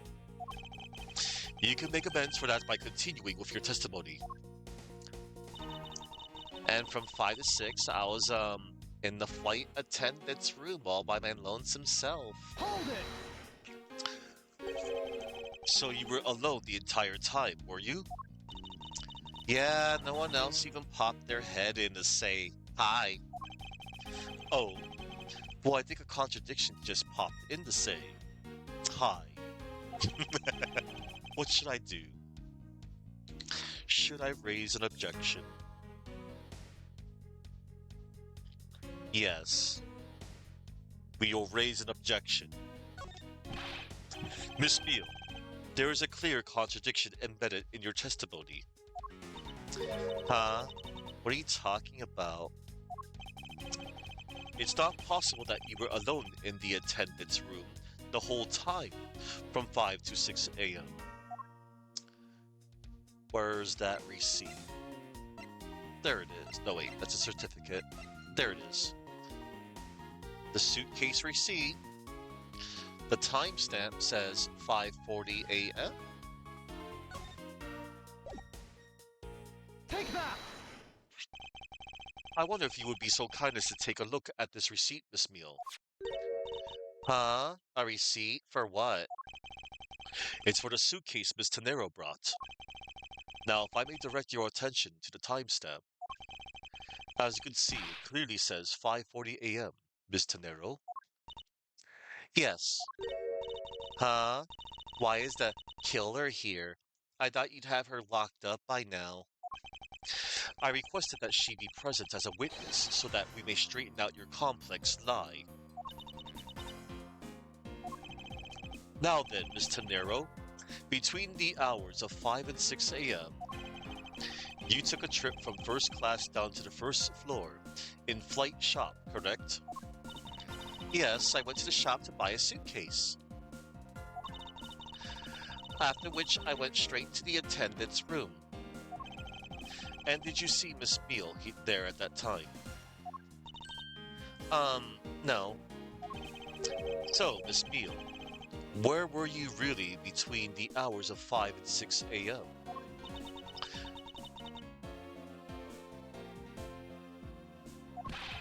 Miss Cabby Beale. Huh? Uh, um, the bathroom? I'll be the one to ask the questions here. Yeah, maybe that's it. I probably just missed her. Nature calls, you know. Do you take me for a fool? That's a little too convenient to be true. Um, but it's the truth. Cross my heart. I don't have enough conclusive proof to counter-argue her at this stage. You don't believe me, do you? But please, won't you give me a chance and hear me out? Uh-oh. Reason for suspicion. Look, I know you're suspecting me because I'm one of the crew. But you think then maybe you should also suspect Miss Rhoda too. She's the one in charge of the elevator key card and the ship, you know. If you ask me, that makes her super suspicious. Please leave Miss Tanero out of the conversation. Only you are under suspicion for now. I don't get it. Why are you covering for Miss Rhoda all of a sudden? Oh, now I get it. Maybe you've got your eye on Miss Rhoda. Of course I'm keeping an eye on her. I can't very well let her escape, can I? Never mind. But you wanna know something?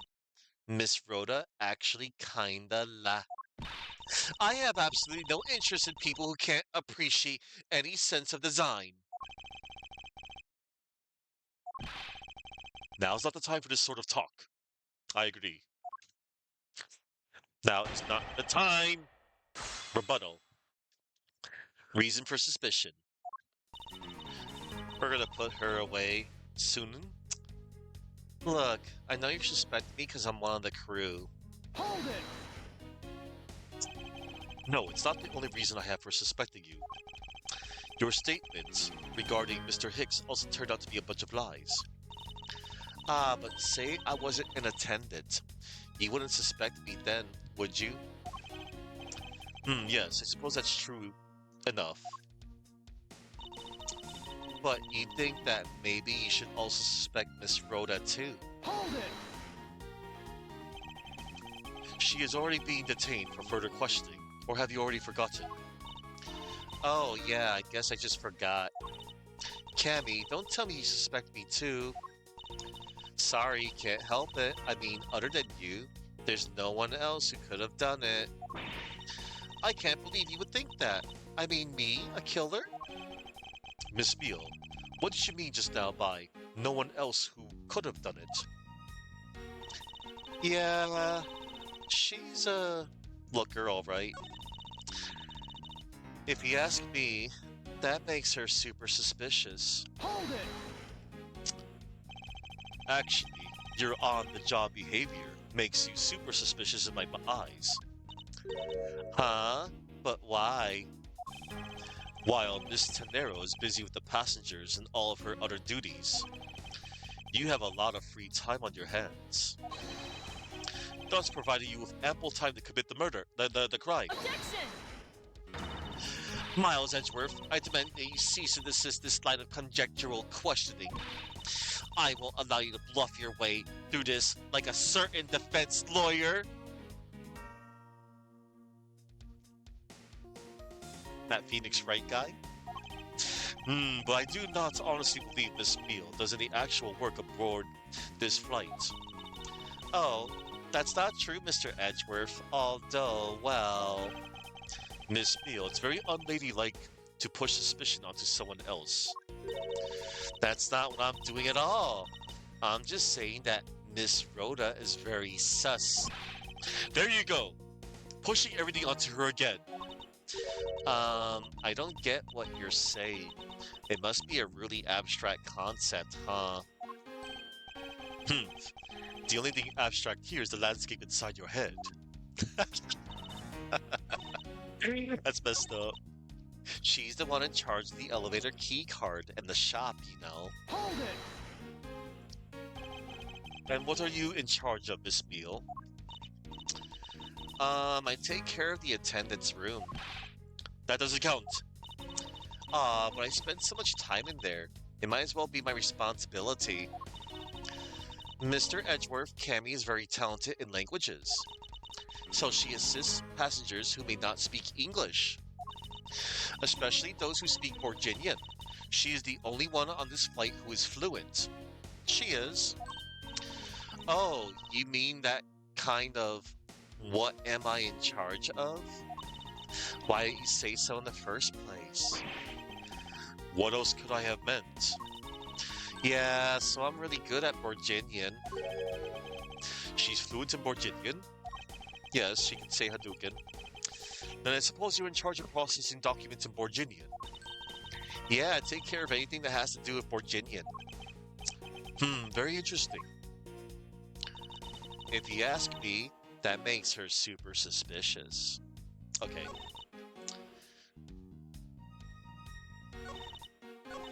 Hold on.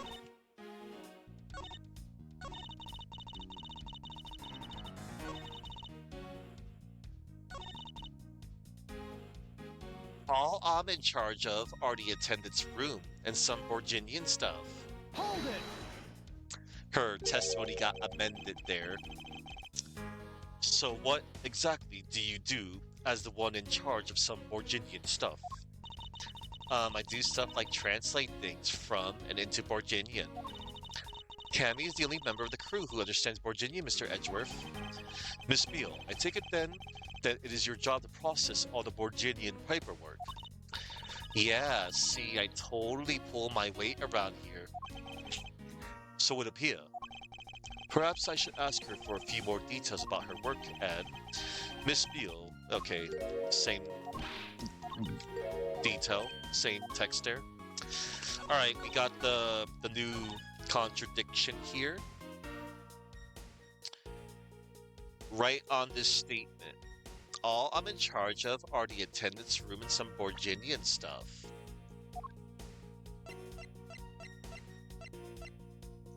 The Aleph Red Certificate, document in Borginian, says statue was loaded on board in Europe, but the statue is fake. Objection! It begins. So, you're the only one in this flight crew that speaks Borginian. Is that correct? Oh, yeah, I guess so. I studied abroad in Borginia for a while.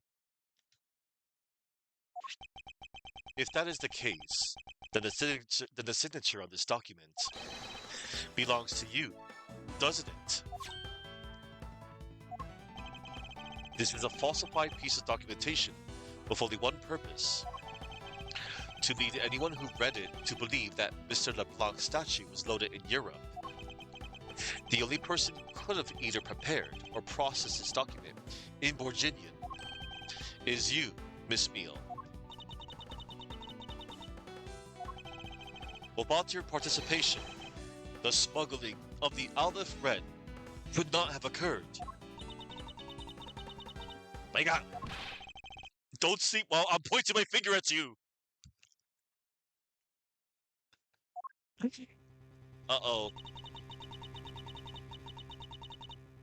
She's serious now. Oh, I wouldn't dream of falling asleep on you, Mr. Edgeworth. Oh, she's blowing bubbles. It is exactly as you say. Are you confessing to having participated in the smuggling? No, far from it. It's true that I was the one who signed off on that document. Yes, but you can't use that fact alone to make your allegation of smuggling stick. There is no direct correlation after all. All you have is my signature on a piece of paper. Really? All you did was sign it? I, ne- I neglected to check if the cargo had been loaded onto the plane properly. So, sorry about that. Hmm. It seems that she's finally woken up. This is going to be one tough fight. Suppose, and this is just a supposition, even if I was involved in the smuggling, you can't throw the charge of murder on me just like that. Objection! If you were involved in the smuggling, you would have a strong motive to kill. Agent Hicks was in the middle of an investigation regarding a smuggling ring. And just when he was about to close in, he's killed by a member of that ring. Well, did you ever stop to think that maybe Rhoda is a smuggling ring member? After all, unlike me, Rhoda has access to many things on this plane for work purposes. So perhaps there is some element of a setup at play in this case. What are you talking about? Don't worry, I wasn't talking about you. I meant the killer. First, it was myself, and now it's Miss Tanero, who is under the microscope. Seems to me that our killer is going to great lengths to pin this crime on anyone they can. You have no proof that Rhoda is being set up or that she isn't. Actually, I believe that she was indeed the intended target from the very beginning. I believe that the plan was to push all the blame for the crime onto her. And this evidence will prove my suspicions. This proves that the killer was out to frame Miss Tanero from the very beginning. Suitcase. Take that! The killer could have hidden the body anywhere, and yet they chose the suitcase. Why is that? Perhaps it was to move the body up from the lower deck on the first floor. However, why go through the trouble to do so? Uh-oh.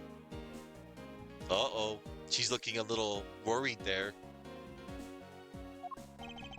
The only way all of these actions make sense is if the killer had wanted to frame Miss Tanero for the murder.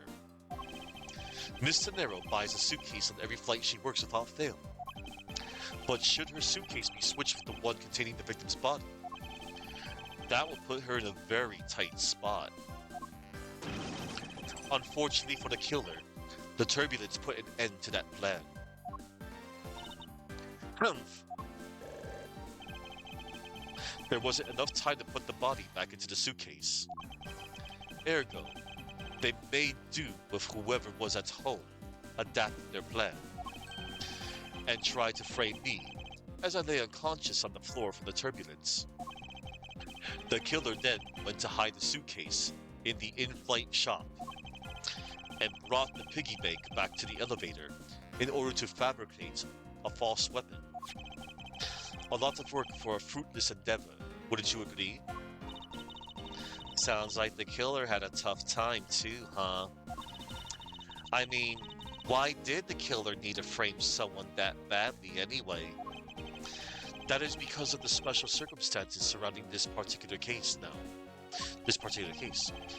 What special circumstances dictated the need for the killer to frame someone? Where the murder took place. The first option. So convenient for me.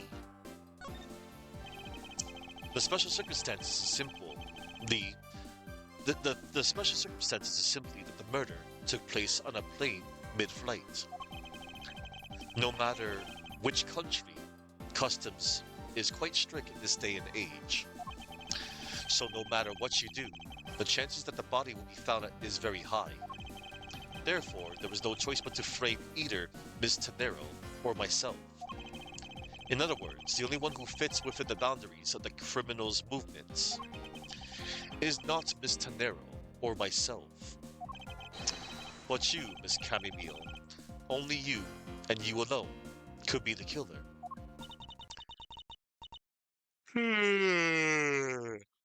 I actually really had the yawn there, by the way. And are you done already? I was about to fall asleep again. Anyway, let's be honest here. You don't have anything on me other than a whole lot of circumstantial evidence. Nyah. I can see the outline of how the murder occurred, but I have no definitive evidence. And isn't there a piece of evidence that's still unaccounted for? Something that I still can't quite fit into the big picture. Yep. The missing cell phone. Take that! I don't have any actual evidence. I thought not. But that's because it went missing, and still is. Missing? What do you mean by that? In the complex puzzle that is this case, there was one piece I kept getting stuck on, and that is the victim's cell phone. Franziska, you were waiting at the airport for a phone call from Agent Hicks' cell phone. Or at least that's what he told me. That's right. But Agent Hicks' cell phone could not be found at the crime scene. You mean the killer took the phone with them? Precisely. I suspect that if we were to find that phone, it would lead us to the killer. Ha ha ha. Come on, get serious. If the victim fell to his death from that height, wouldn't his phone break as well? We don't know that until we try a little experiment, will we? Franziska, I'd like to ask for your assistance. You know the victim's phone number, do you not? Of course I do.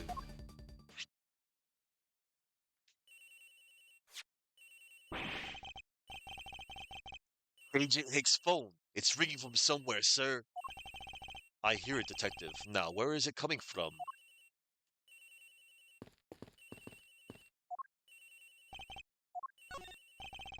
Mr. Edgeworth, it sounds like the cell phone's in the flight attendant's room, sir. Indeed, we should move to retrieve it at once. Alright. Miss Beale, wake up. Sorry, Mr. Edgeworth. I got sleepy all of a sudden because it sounds like a lullaby I used to love as a child. I better find that cell phone fast. Mr. Edgeworth, don't worry, Miss Tenero. I will get to the bottom of this and find the truth.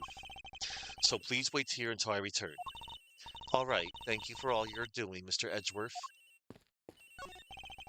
It sounds like the phone is up in the flight attendant's room. We better hurry to the flight attendant's room, sir. It sounds like it's coming from the flight attendant's room. I agree. Please don't hang up just yet. Let me find it first. That's fine, but let's get one thing straight. Yes? Don't you dare answer his phone when you find it. Understand? I understand that you don't want to pay for the call.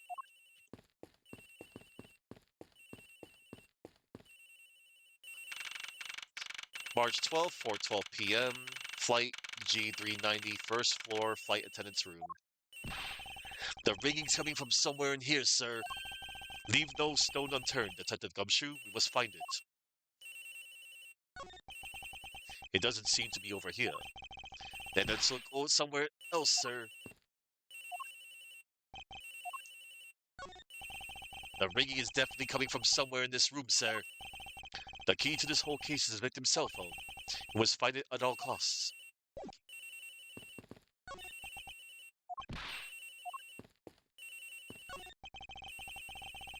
It doesn't seem like the phone got mixed in with the items in this lost and found pile. Well, it's not like the victim would have just dropped it somewhere, right, sir?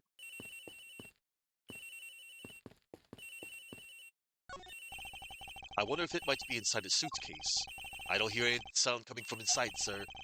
I don't suppose the culprit would have been so dumb as to try the same trick twice. This is the emergency control panel for the elevator.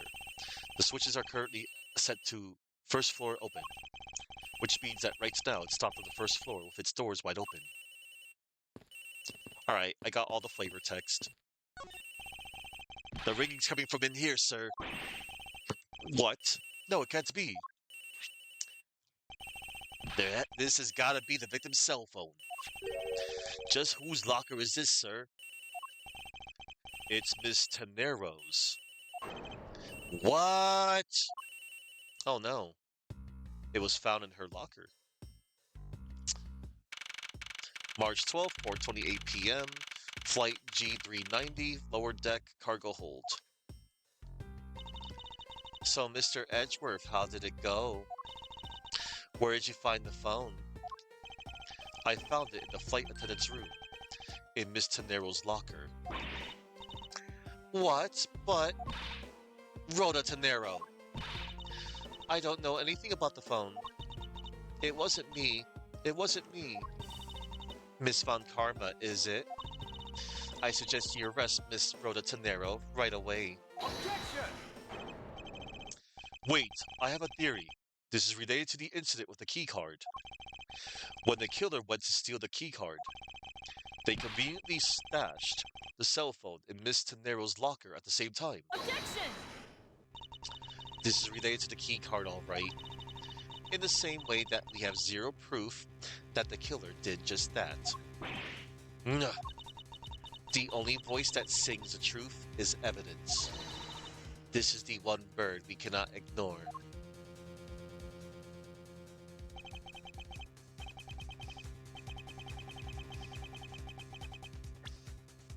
That is the one bird we cannot ignore. What should I do? Franziska's right. I can't offer baseless conjectures at this point. Alright then. Why did the culprit take the cell phone from Agent Hicks? It must have something very incriminating on or in it. Hold it! What now, Miles Edgeworth? It's not over yet. We have yet to figure out why the killer took the phone. What? Inside his phone lies the final piece of incriminating evidence that will point us to our killer. We need to examine this phone in more detail.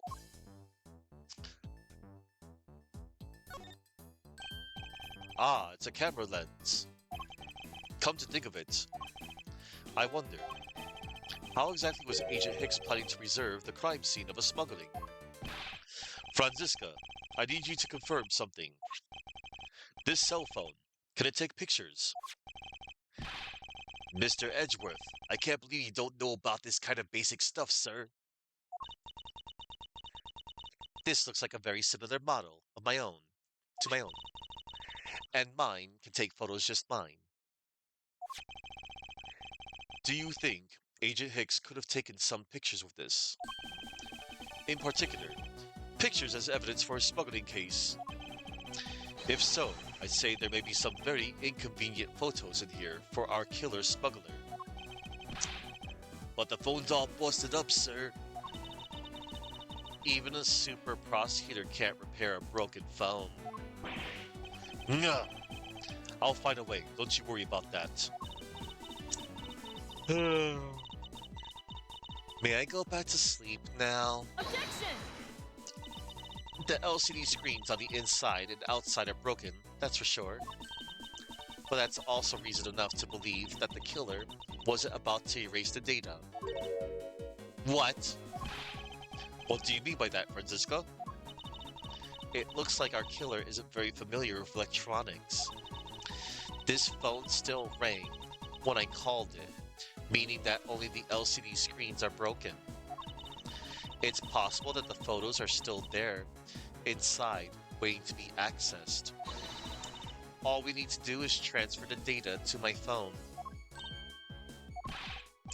Franziska, your phone, if you please. Very well. It's transferring. All right, displaying it now.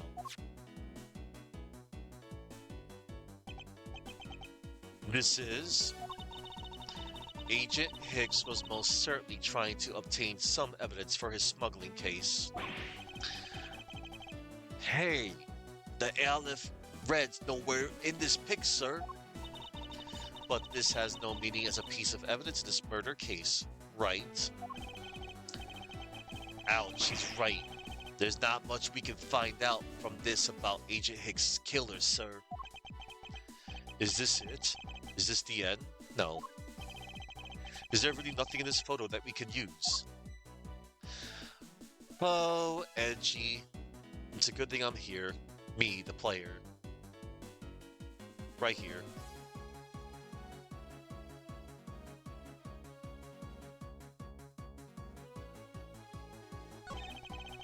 Boxes of bedsheets. These are still in the cargo hold though. There's nothing unusual about them in particular, but I can't shake the feeling. If you're just playing around, mind if I go home?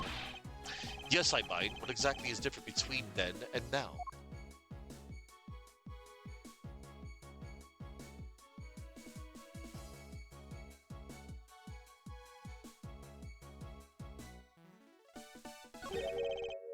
What's all this? Hmm? Oh, they are cargo shipped from Virginia to Zengfa. So the reason they aren't here now is that they were dropped off in Zangfa. Mr. LeBlanc, can you tell me the contents of the boxes? Unfortunately, there is no English written on them anywhere.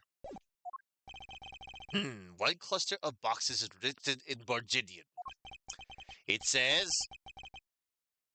Hadoken. It is cloth in English.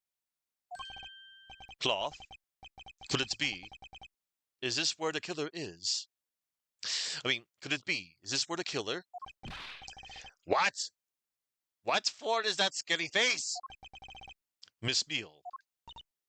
Yes? It appears that Agent Hicks was no ordinary investigator. Uh-oh. He left us with a piece of evidence, after all. A striking piece that will point out who his killer is. Ha! Maybe you shouldn't force your mistake reading of a simple picture, Mr. Edgeworth. The Borginian cargo and this piece of evidence will point us straight to the killer. And that will be the Borginian cloth. Take that! And what is that supposed to prove? The killer used this piece of cloth to wipe up the blood they had spilled. But there was one thing that bothered me this whole time. Where did it come from? And now, I have finally found my answer in this very photo. The cargo that was unloaded in Zangfa had cloth written on it. In Borginian, that is. And this is where the killer grabbed the piece from to clean up the blood with. That's right. The killer was someone who could read and understand Borginian. Yep.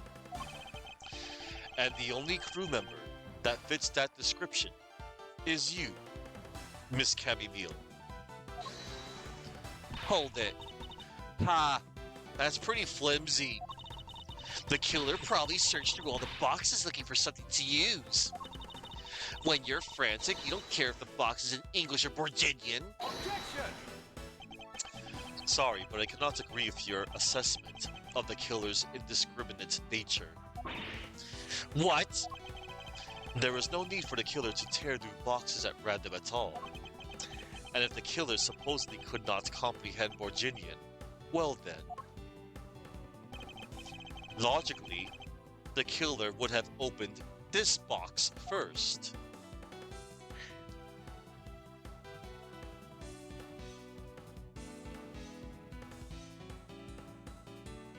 Take that! Done. This proves that the killer knew how to read Borginian. Where? You don't fool me. Don't pretend as though you don't see what I'm talking about. I don't understand either. I don't get it at all, sir. Alright then. I will show it to you all once again in a more understandable fashion. You don't fool me. Don't pretend as though you know what you're talking about. Oops. I probably should have known better to play pretend.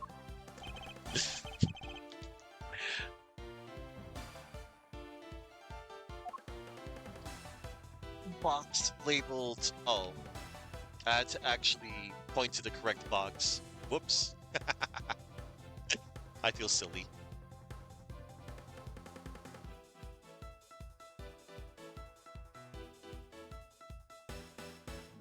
Let's see. Oh, there it is. My bad. Bed sheets. Take that! Hey! It says bed sheets in English right on the box, sir. Precisely. And bed sheets would be perfect for cleaning up blood. What did you say? Now it's over. Hold it. So, what are you trying to say? That if I were the criminal, this box of bed sheets would have been what I would have spotted first. However, the killer chose to use some Borginian cloth. Do you have an explanation for that? The killer didn't want anyone to know that the real scene of the crime was his cargo hold. So they were afraid to leave signs that the box for the sheets had been opened. However, the Borginian cloth, well, that's a horse of a different color. Because the killer knew that it was going to be unloaded in the Republic of Zhangfa. That's right. That is why the Borginian cloth was used. And the only Borginian reader on board who can make such a calculated decision is you, Cabby-Mule. You, and you alone. Ah! Oh. It will be very easy for us to confirm if any of the boxes were resealed. All we would have to do is contact the Zhangfa authorities in time. We may even find other evidence to incriminate our killer within those boxes. Grrr. So what do you say, Miss Mule? Why not confess to your crime here and now? Or would you rather wait and see what we find out from our investigation in Zhangfa?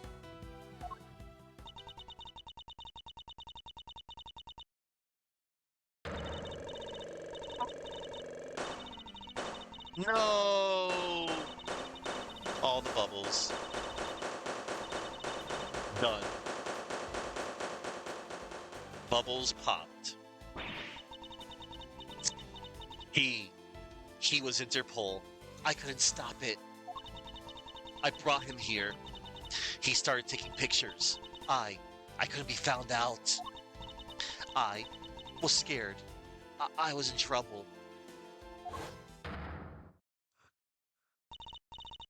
I, I, I, I, I, I, I, I, I,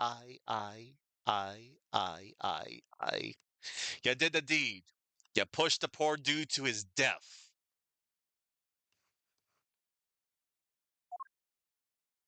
Sucks. Really sucks. Uh, March 12th, 5:26 p.m. Flight G390, first floor lounge.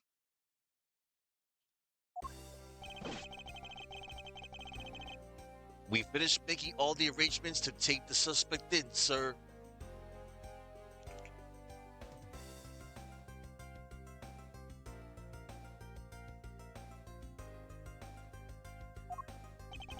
Very good, detective. Yep, Booba did it. Unfortunate. Sucks. I was hoping she wasn't, but she did. Very good, detective. What about the smuggling route? Did she say anything about that? They're taking her down to the precinct now. Hopefully we can get more out of her there. Whenever we even approached the topic, she just started foaming at the mouth. It was scary, sir. She probably wasn't prepared to commit a murder all of a sudden. Nope. One thing is for sure. The ring behind this whole mess means serious business. It looks like you've been everywhere but at your computer. Glad to see you're still on. No, thanks. Yeah, man. I just solved the case. I can confirm to you that it was not snakes on a plane. It was this fine lass. Unfortunately, she was anything but fine. She was apparently part of a smuggling ring. Oh well. Yeah, she pushed this poor dude to his death because he was taking pictures. But yeah, she was part of the freaking smuggling ring, and she panicked, so she did the deed. It looks like there's a lot more to this case than meets the eye.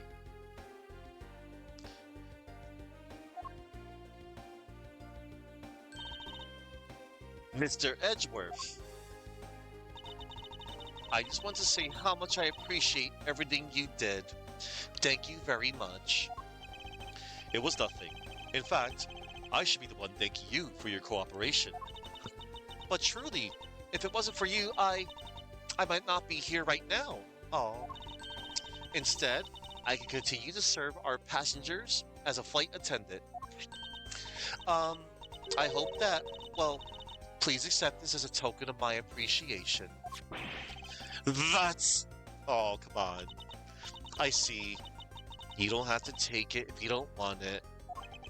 No, no. I mean, I would never turn down a lady's generous offer. Oh, thank you. I'm sure it will serve you well. Oh. And remember, we here at Go You, our airlines, are always ready to serve, Mr. Edgeworth. Thank you. I'll keep that in mind. Now, I must bid you farewell. May all your skies be blue, no matter where you go. You mean like that one social media site called Blue Sky? Anyway. It was way before that.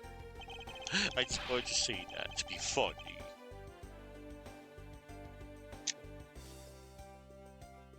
She is sus. She's not. You do. I bet she is the ringhead. I can't believe you wound up investigating the whole day, sir. But boy, was it fun. Yeah, it was fun. Speak for yourself. My day was filled with earthquakes, elevators, and false charges. Poor Edgeworth. By the way, where's Franziska? Oh, she's filling out some customs paperwork for her departure. Departure? Yeah, Miss Von Karma's always really busy, sir. She's been flying from country to country to chase down some leads regarding her case. Detective, can you cancel the car I had you reserve earlier? You got it, sir. March 12th, 5:47 p.m. Hope Springs Airport. Franziska. I thought I told you when you first landed. I have no time for idle chatter. I have no intention of wasting your time. However, it has been a while since we last met. I also have no time for such familiar reminiscence. Just who do you think I am? You are Franziska von Karma, a very proud prosecutor deserving of much respect. Until only a little while ago, I was but a wretched mutt who was always losing to you. A dancing Pyrrho, living her life on the name and fame her invincible father built. True, your father, Manfred von Karma, Satan, didn't lose a single case for 40 years as a prosecutor. However, I wouldn't say he was invincible. What are you talking about? The group I'm on the trail of is a little more troublesome than most. The smuggling route we found this time is only one sliver of the big picture. Sounds like a dangerous assignment. You really don't have to worry. I can take care of myself. Yes, I suppose you can. Plus, there is another agent on this case with me. Oh, another agent? He's a star among Interpol agents and has the highest successful arrest rate. And we'll be seeing him tomorrow. He's awesome. Who knows? You may even run into him one day. Tomorrow. I was simply caught up in this one case. I hardly see why we would cross paths. I suppose. But I doubt he would say the same. I'm not following you. You'll understand soon enough. The fight has only just begun, Miles Edgeworth. I'll be back in this country soon enough. And when I am, you can be sure I'll pay you back in full. We have not seen the last of her, everybody, just to let you all know. For all you people out there.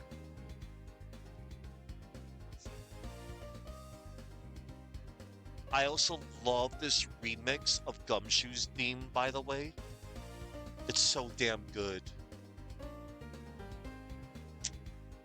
And just like that, she's gone, huh, sir? Thank goodness. I can finally rest easy knowing I won't have to watch out for her whip. For now. Detective Gumshoe, I want to thank you for all your help and cooperation. Oh, it was nothing, sir. I was just happy to be able to work with you again. Oh, I think I'm going to celebrate by adding a little extra salt to my instant noodles tonight. No, less salt. Bad. Just how much did you... just how much did you cut his salary by, Franziska? Detective, I was wondering if you might give me a ride down to the prosecutor's office. Sure thing, sir. I'll even fly down the road in the patrol car if you want. Don't make me remind you, Detective. Safety first. Thus I solved the first case upon my arrival home. Franziska von Karma, the smuggling route she was after. The leaders of that ring had already put their trump card into play. And the players on the other side of this war, they would begin to make themselves known through the next incident. Huh? Edgeworth speaking. Ah, finally. I called who knows how many times earlier, but I couldn't get through. And you are? Ah, have you forgotten my voice, Miles, my boy? Mr. Amano. Ernest Amano, correct? Ah, so you do remember me. I know it's rather sudden, but I can't ask this of anyone else. There's been an incident, Miles. My son, he's been kidnapped. Oh no, a kidnapping. The end. Shucks. Well then, gonna save our progress. Yay. We will save our game here. And it's called The Kidnapped Turnabout for tomorrow, episode 3, case 3. And that's gonna do it for me, everybody. Oh, there she is. Who's that Pokemon? I know who it is. Do you?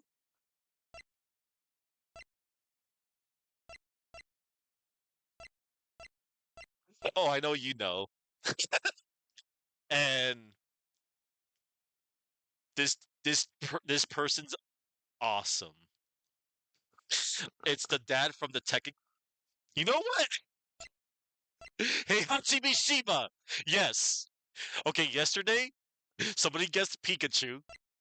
So today somebody guessed yes. Yes, you are right, Red X Charlie. That is none other than Tekken's own Heihachi Mishima.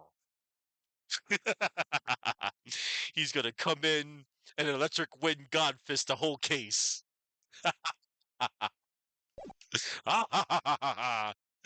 Hey, Heihachi Mishima. Okay, nah, but in all seriousness, that's gonna do it for me, everybody. Um, oh, more items unlocked in the gallery. So, there's a couple. There's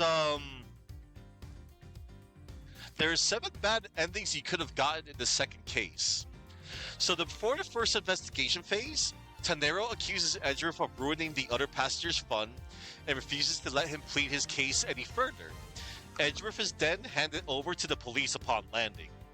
While in the lounge, during the beginning chapter, Edgeworth begs LeBlanc for more time, but he refuses to grant it. Tanero reports to the captain about Edgeworth's lack of progress, and Edgeworth is delivered to the police upon landing.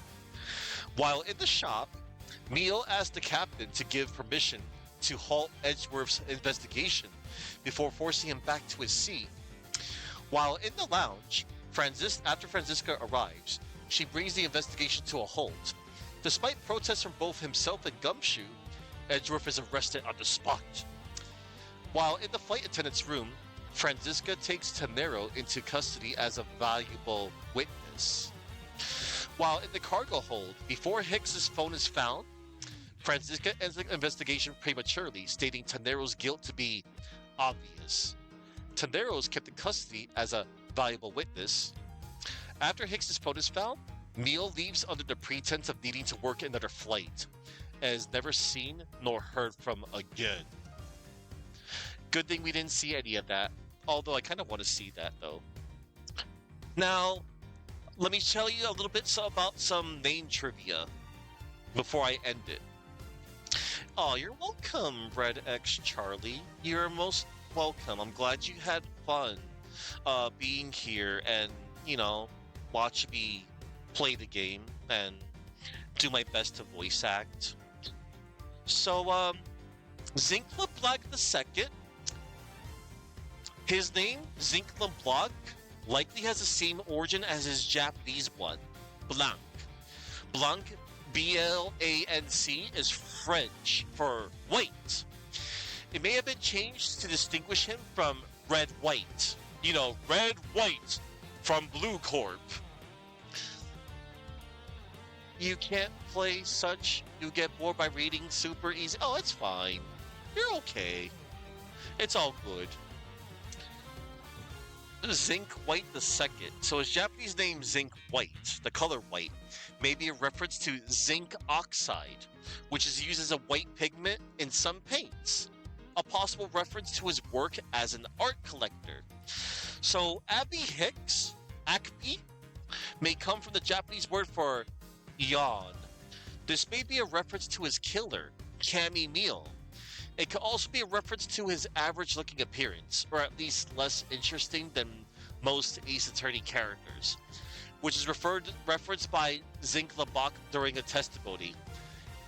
Hicks may come from hiccup, which can mean a minor setback. Yeah, Akubi Hikusu, Akbi Hicks, Akbird Hicks, Akubi Hikeksu. Cammy Meal. Her English name may be a pun on chamomile, which can be made into a tea that is used by some people as a sleep aid. That explains why she's always sleeping. Chamomile. Chamomile? Yeah. Yeah, chamomile. Chamomile. Her Japanese name is Wakana Shiraoto.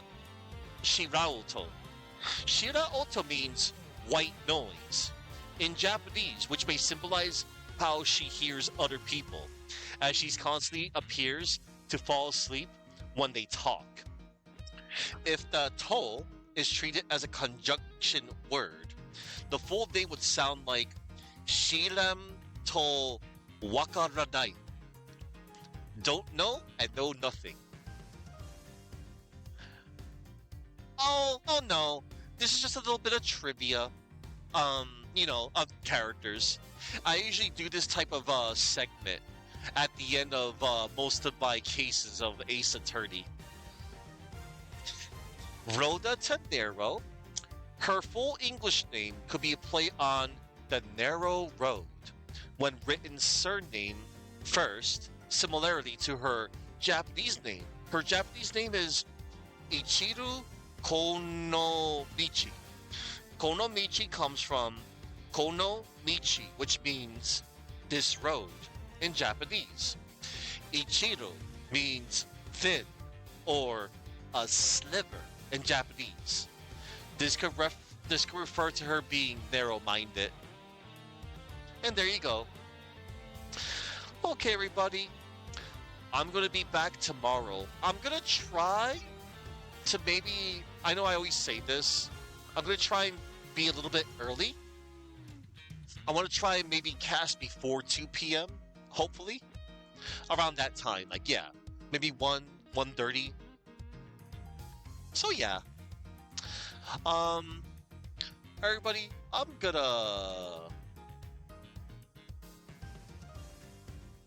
going to raid on out to Bronzo.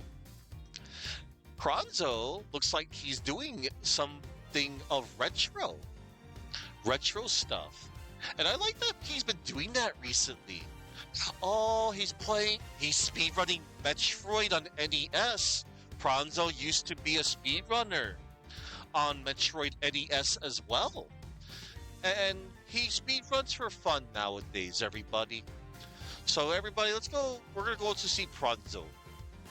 He's going to oh, tomorrow's gonna be a busy day for you. Listen, Red X Charlie, do not worry.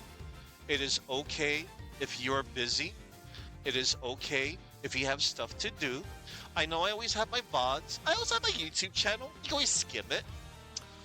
You don't have to, but I'm just letting you know. But don't worry, it's okay. But it's okay if you wanted to let me know. All right, you take care, Red X Charlie. I'm still going to thank you. So before I go, I'm going to thank the following people that have appeared in order of appearance. I've been keeping up. I'd like to thank Chuckman, Famous Adventurer, Master Remastered, Moonlight the Duchy, Gargoyle, Tamario, The Grotto, Sherry, Boberry, Suki Zero, Red X Charlie, and Zofar. Oh, what's this? I stream close to midnight here, so you might make it. Oh, okay. Oh, different time zone. All right. Yeah, it's all good, Red X Charlie. You rest well. Yeah, no worries. And don't worry if, I understand if not many people can, be here most of the time. It's all good. I understand. You're good, Charlie. You're good, Red X Charlie. It's all good. All right. Let us raid on out to Plato. GRA. And, oh, man, this is good music. All right. And we're going to go on out to, what's that one theme? Control F. The duck. Case closed. A brilliant deduction. All right. Okay. You have a great evening. Yeah, thank you. It is indeed the evening and night for me. Thank you kindly. Thank you all for watching. And remember to go in peace. And tomorrow, we will see about dealing with that kidnapping.